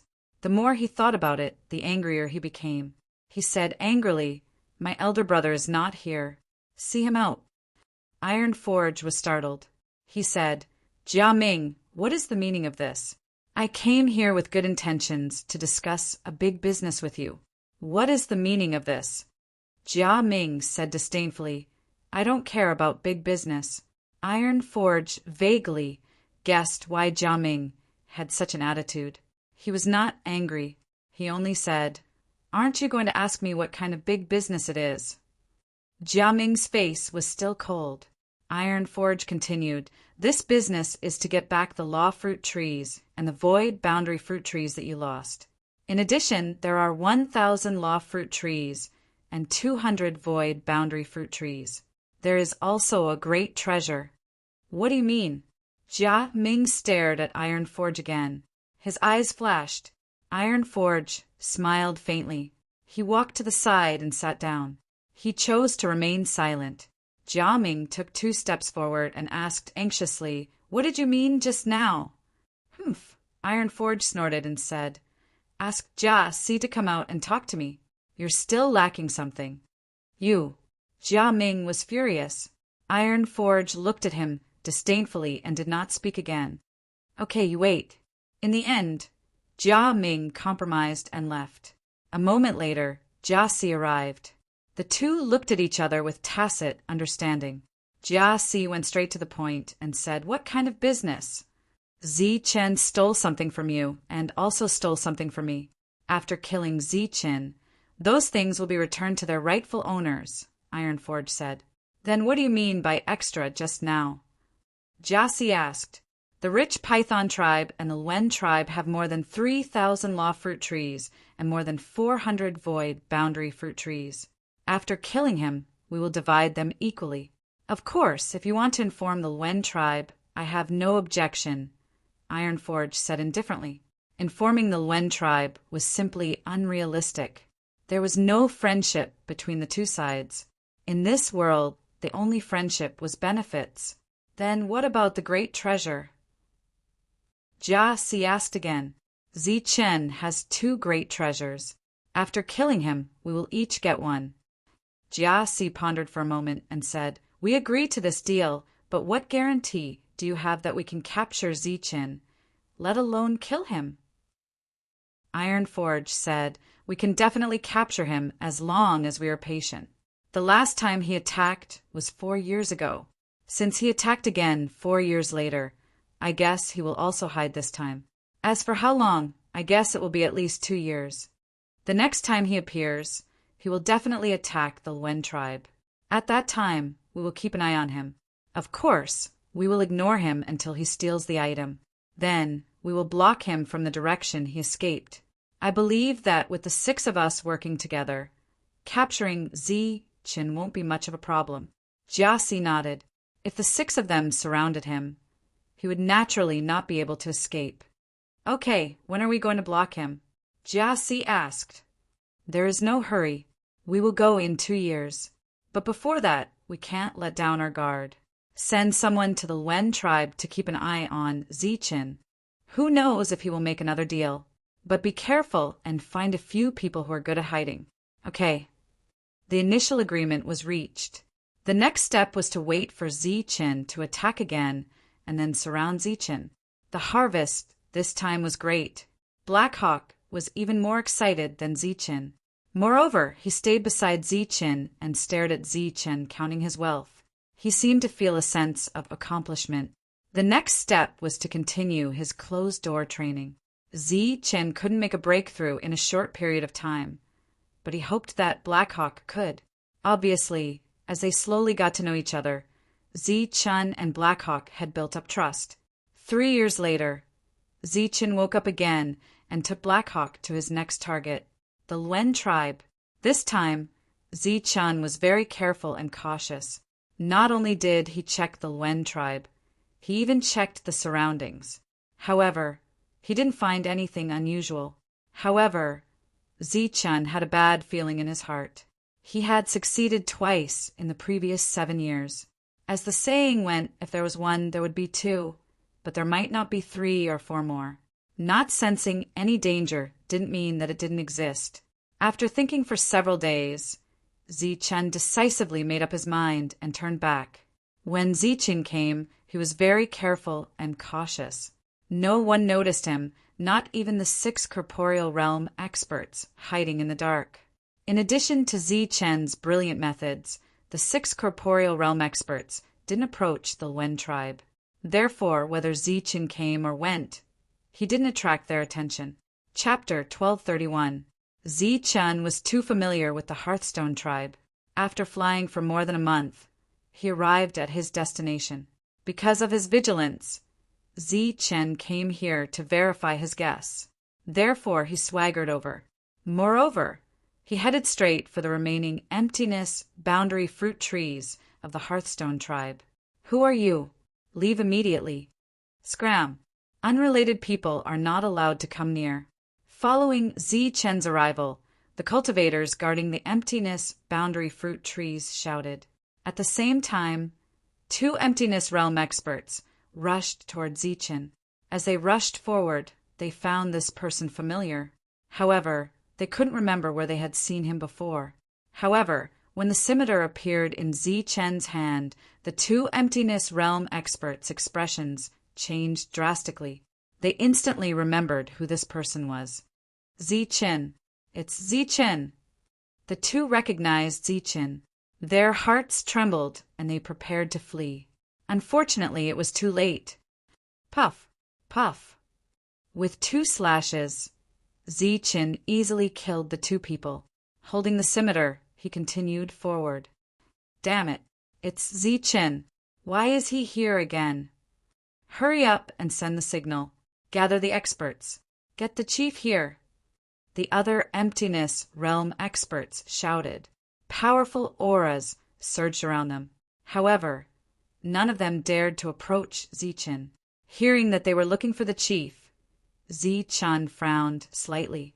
However, he continued to kill. Many urgent signals soared into the sky. Sounds of tremors could be heard. Many cultivators of the tribe rushed over. However, when they saw Zichen, their expressions changed drastically. Zichen was only at the Earth Prime realm. However, with the lightning wings, his cultivation level was equivalent to the late stage of the emptiness realm. In addition, Zichen's speed was very fast. He shuttled back and forth among the many attacks. Very few attacks could hit him. Even if they were lucky enough to hit him, Zichen's super strong defense was not something ordinary people could break. Therefore, such a situation created a phenomenon of invincibility. Invincible in the emptiness realm. Now, facing the invincible Zichen, how should they fight? How should they kill? Ah, a miserable scream. Help! A cry for help. Patriarch, patriarch. He was looking for reinforcements. Zichen was like an Azura. Wherever he went, he killed. As long as he set his eyes on someone, no one could escape from his blade. The slaughter continued, but the 3 patriarchs still did not appear. This confirmed Zichen's guess. The other party had indeed left. If he was not mistaken, the other party should be hiding outside the Wen tribe, hiding on his escape route. The other party had already made preparations. The patriarch is not here.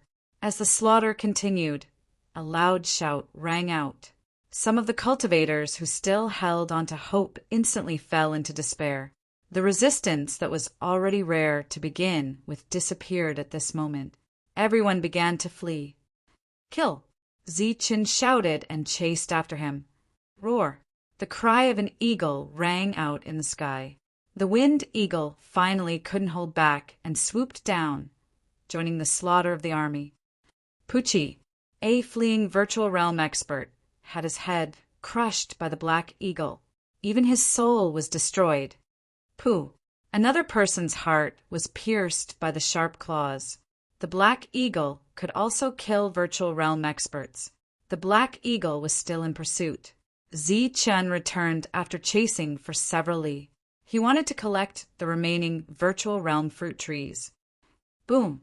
After 2 attacks, the restriction was shattered.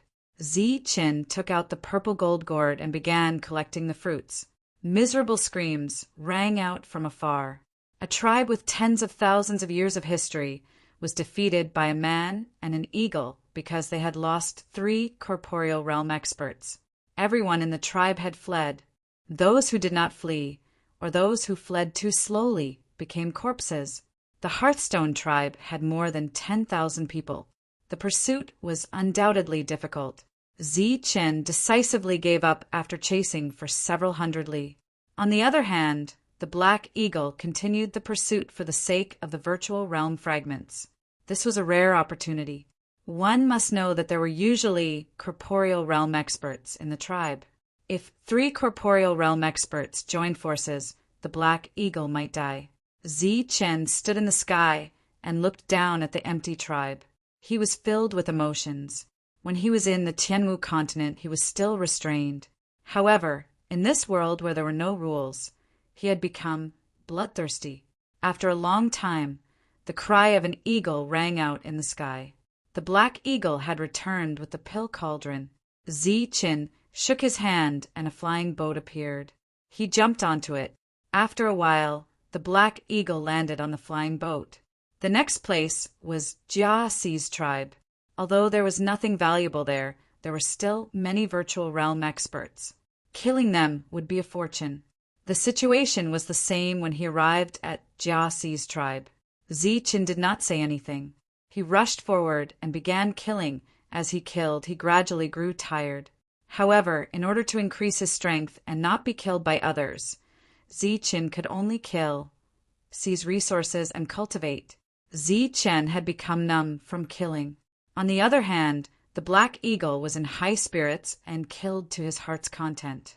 Mournful screams rang out continuously. Soon, everyone was scared out of their wits and began to flee. Not long after, the situation was the same as the Hearthstone tribe. All the cultivators in the tribe fled. As the cry of an eagle came from afar, Zi-Chin took out the flying boat again and left with the Black Eagle. This time, Zi-Chan did not go into seclusion. Instead, he went straight to the Luen tribe. Through special means, the news quickly reached Tai Lu and Jia Si. What? Jia Si trembled when he saw the message on the communication bead. His face instantly turned ashen. Tai Lu's reaction was even worse than Jia Si's. When he learned that the remaining virtual realm fruit trees had been stolen, his vision turned black and he almost fainted. Big brother, what happened? Hey, sure. And Huefo looked at Tai Lu. Tai Lu's expression was extremely ugly. After a long time, he said, Zi-Chin killed his way back and stole the remaining virtual realm fruit trees. What? Damn it. I'll go back and kill him. The two were furious. When Jia Ming and the other corporeal realm expert heard that Zi-Chin had gone to the tribe to kill, they were furious. However, when they heard about Tai Lu's situation, the anger in their hearts lessened, although their faces remained angry. Evidently, compared to him, the Hearthstone tribe was even more miserable. And in this sort of situation, for others to suffer even more miserably than him, he was able to feel some consolation. In fact, he even felt a bit of schadenfreude. Of course, the 3 of them would not show it. They only condemned and cursed Zi-Chin with righteous indignation. He sure said angrily, go back. We'll go back and kill him. The angry Tai Lu still had some rationality left. He waved his hand and said, if we go back now, we'll fall into his trap. Zi-Chan is waiting for us to go back so that he can come and steal the fruits. We won't leave. We'll wait for Zi-Chin to come. At the side, Jia Si nodded and said, that's right. Since the fruits are gone, let's wait for Zi-Chin here. The 6 of them quickly reached an agreement and began to wait patiently. As for the casualties of the emptiness realm experts in the tribe, they did not seem to care much. Time passed as they waited. 1 month, 2 months, 3 months. They were not sure when Zi-Chen would come and when he would make his move. They could only wait patiently. Recently, there were no abnormalities in the Luen tribe. If there was something wrong, it would be the emptiness realm expert who was in charge of the fruit of law. Recently, he had suddenly become diligent and began to investigate the fruit of law. He seemed to have discovered something unusual and began to investigate the fruit orchards one by one. It was said that he wanted to see how the fruits were growing, when they would ripen, and whether anyone had stolen the fruits. After the steward finished investigating all the fruit of law, he turned and headed to the fruit of law. When he arrived at an orchard, he shook the restriction. After attracting the attention of the emptiness realm expert inside, he said indifferently, "Open the restriction. I want to see how the fruits are growing." The restriction was quickly opened. An emptiness realm expert inside saluted the steward. The steward walked in, looked at the fruit of law in front of him, and nodded with satisfaction. At the same time he praised, "Not bad, not bad." When the restriction behind him was closed, a chill appeared on the steward's face. Then he took out a scimitar and chopped off the emptiness realm expert's head. Then the steward took out a purple gold gourd and began to collect these fruit of law. The steward was naturally Zichin. After transforming, his aura was the same as the original steward. No one could detect the abnormality at all. Just like this, Zichin took away all the fruit of law. After he walked out of the fastest restriction, he found an excuse and walked out of the tribe. He did not reveal his true body. It was not until he completely left the Wen tribe that he took a flying boat and left. The steward's sudden departure did not attract the attention of others. However, as he did not return for a long time, everyone gradually noticed that something was wrong. Soon, this matter was known by Sect Master Luen. After hearing the whole story, Luen's expression suddenly changed. Then he walked towards the fruit of law. As the restriction was blasted open, a bumpy ground was revealed. It was empty. As the other restrictions were blasted open, not a single fruit of law was left. Not only was the fruit of law gone, but the fruit of law was also gone. This discovery caused everyone's expression to change drastically. They were shocked. They never thought that the steward would be so bold. Luen was mad with anger. He took the 3 realms and flew outside. Because of their own realm and deliberately probing, they quickly found the 6 realms hiding in the dark. At a glance, Luen found Jiasi and Tai Lu. He shouted angrily, "How dare you join hands to make trouble for my tribe? Die!" Without saying anything, Luen took the 3 realms and attacked the 6 realms. However, for against 6, the Luen tribe was obviously at a disadvantage. But now, the 4 realms were burning with anger. They did not care so much. It would be best if they could kill 1 or 2. "Luen, what's going on?" Tai Lu shouted, "What's going on? What are the 6 of you doing here?" Luen was furious. A powerful aura surged around him and attacked Tai Lu. Hearing this, Tai Lu's expression changed. He asked, "What's going on?" "Don't play dumb here. Give me your life." A series of powerful attacks hit Tai Lu. Tai Lu retreated and did not fight back. After dodging several attacks, he said, "Is your fruit of law and fruit of law also gone?"